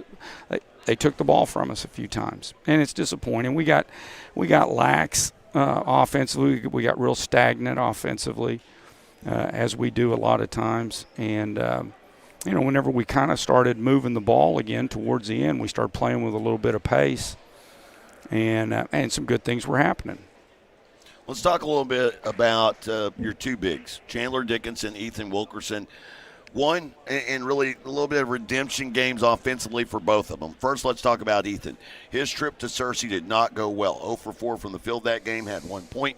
Comes down here today, 14 points in the game, 6 of 11, was really effective early in the game. Just your thoughts on him and that response, given the experience he had up there. And then, Chan, you and I talked about it post-game the other night. Just a tough offensive effort for him on Thursday night. He comes out here today and leads your team in scoring and rebounds. Well, and he did that the last time we played him. I thought Chandler really gave us good minutes tonight on both ends of the floor, the best he could. They really hurt us in our zone. We were confused a lot late when they got the ball into the high post, and our forwards weren't getting dropped where they needed to. We tried to make a couple of adjustments there, but the problem we ran into in the first half, though, is we're standing and holding the ball while our post guys are down there maybe open at the beginning, and we're not getting them the ball. And, they've got to work harder to get the ball initially. Too many times they were switching, and we were taking the ball away. I mean, their guards were down there on Chandler or Ethan, and we're taking the ball to the other side away from them instead of understanding they're switching and getting the ball inside to them. But, they're both capable scorers inside. When you give them time, as long as they take their time. Ethan got in there a couple times in the second half, and we were telling him he's going in there and then he's pivoting and he doesn't have it, and he's pivoting again and he doesn't have it, and then he goes ahead and forces a shot and just saying, look, you're off balance a little bit. You don't have it right at the rim. You don't have to shoot it. You've got to get to where you'll throw it out now. And once he gets to where the ball goes into him, he doesn't have it, and then he throws the ball out. Then he can go into a ball screen, and then we can get action again. But what happens is when we throw it in, and he pivots, and he pivots, and he pivots, everybody stands. And so now we've just become very slower, I should say. Now, get you out of here on this. One thing about this league, very top-heavy in the men's side. You had 4 spots taken as far as postseason tournament goes coming into not only today, coming into this week, but it's still very much it's just a jumbled mess there after those top 4 teams. And still games to be played. What's the message to the team going into this week with 2 regular season games remaining and still an opportunity? Well, we're at halftime now. 2 games ago, we were starting a game. We had 4 games to go. First quarter was Arkansas Tech. Now we're at halftime. We got 2 games left. We got 20 minutes left to play. So any mistake that you make now becomes bigger. Or you got to have the other teams help you out. Somebody asked me the other day, what's it going to take? How many wins? I have no earthly idea. That would be a total waste of oxygen for me to get in there and try to figure out what's going on with these records. Now, every game there's going to be somebody move up, somebody move down. There's tiebreakers to be had. Well, and when you look at who everybody's playing, no one has necessarily. There's no one you look at and go, oh, they're going to lose 3. Oh, they're going to win 3. No, it's fairly even there. They may not have this thing figured out until, the last games are Saturday. Sunday or Monday, they may not know. Get an email from the conference here. Hey, here's the seating. Yeah. Hey, call your hotel, or put your shoes in mothballs. Of course, again, right there, Coach Kelly Green joining us. Coach, as always, appreciate the time, and we'll do it again Thursday night, senior night, when Southern Ass comes to town. Okay, thank you. Of course, right there, Kelly Green joining us, Choctaw Casino Resort postgame show. Look at the final numbers of this one as Harding defeating Southeastern. Harding's win streak improves to 6 now, 70-65. And again, disappointing loss just simply because I'd mentioned the previous 5 games in this win streak for Harding. They had won all those games by double figures. They had won by an average of 17-plus points per game. Here tonight, Southeastern had them on the ropes and just couldn't hold on. They lose by 5. Harding, 70 points. They shot 45% from the field, 25 of 55, 10 of 20 from beyond the arc at 50%, and 10 of 12 from the free throw stripe. Savage Storm, 65 points, coming off of 24 of 52 from the field at 46%, 11 of 26 from downtown at 42%, and 6 of 7 from the free throw line. Harding, rebounding advantage, a massive one, 35-26, including 14 offensive rebounds that produced 14 second chance points. And that's really the story of the game. That's as condensed version of it as you can give. 14 offensive rebounds, 14 second chance points in a game that you lose by 5 at home. Leading the way today for Harding, it was Reggie Webster, the freshman from Mount Pleasant, Texas. 20 points, 13 rebounds, his first career double-double, while he was one of 4 players in double figures for Harding. For Southeastern Oklahoma State, hard hats going out to Chandler Dickinson. Dickinson, 18 points, 6 of 10 from the field, including 2 of 5 from beyond the arc. He also had a team-best 8 rebounds. And Ethan Wilkerson, 14 points in the game for Ethan. He was 6 of 11 from the field. Those 2 are your Durant Lumber Hard Hat Award winners. Coming up, we sign off as we wrap up the Choctaw Casino Resort postgame show after this on the Southeastern Sports Network. My grandfather was making amateur films in, the 1960s, taking our oral storytelling traditions and sharing them in new ways with new media. There's always been Choctaws working in film. We're in Marvel movies. We're in documentaries. Choctaws in cinema, Choctaws in television. Anything is possible now. See and share our stories at togetherwe'remore.com. Wrapping up Choctaw Casino Resort postgame show. Men fall in a heartbreaker, but still alive with 2 games to go. And as you heard Coach Green say, with the tiebreakers and everything else involved, Storm go out, take care of business, win 2. They'll leave it up to the tiebreakers. If they go out and drop 1, it is probably all but done. For Southeastern women, they still have not clinched, although they do upset 10th-ranked Harding and in their 8-game winning streak, 75-65. By the way, I want to emphasize that was a great game. That was the best game I've seen all year anywhere. Well, in both games, really great games today. And the entertainment value was high. Yes, it was. And if you want some medical stock advice, go buy stock in lisinopril. That's my blood pressure medicine. That's what I got. You can go pick that up today because I'm probably whole United States is taking that. I may be doubling down on it tonight. Of course, we'll be back in action next week. Bob's got action with baseball and softball taking place, but here on the basketball side of things, we'll be in action next Thursday night when Southern Nazarene comes to town. As again, final scores tonight: men fall 70-65. Women win a thriller in overtime, 75-65. And we'll do it again next Thursday night here from Bloomer Sullivan Arena in Durant. For our in-studio producer, Mr. Cobain, Dude, I Cut My Hair Reed. For our cameraman, the young Noah Fowler. For my partner in crime, Bob Solons, I'm Jay Lindley saying good night and so long, everyone, from Bloomer Sullivan Arena in Durant. This has been Savage Storm Basketball on the Southeastern Sports Network. The Savage Storm are brought to you by Choctaw Casinos and Resorts, First United Bank, the Chutta Foundation, and the Choctaw Nation of Oklahoma. Savage Storm Athletics are sponsored by U.S. Cellular, Shelburne Heating and Air, Cherokee Communications, and El Caporal. The Savage Storm are also brought to you by Burridge Law, Westside Family Dentistry, Stuyvesant Chevrolet, and Shamrock Bank. Also sponsoring the Savage Storm, Choctaw Careers, Taco Casa, your local Texoma Chevy dealers, Excel Therapy, and the Wine Cellar. The Savage Storm are brought to you in part by Sparlin Realty, Applebee's, The Artisan at Brick Street Hotel, and Arnett Insurance. The Savage Storm are sponsored in part by Durant Lumber, your farmer's insurance agent, Al Olson, Discover Durant, and Green Spray Food Center. Thank you for joining us on the Southeastern Sports Network.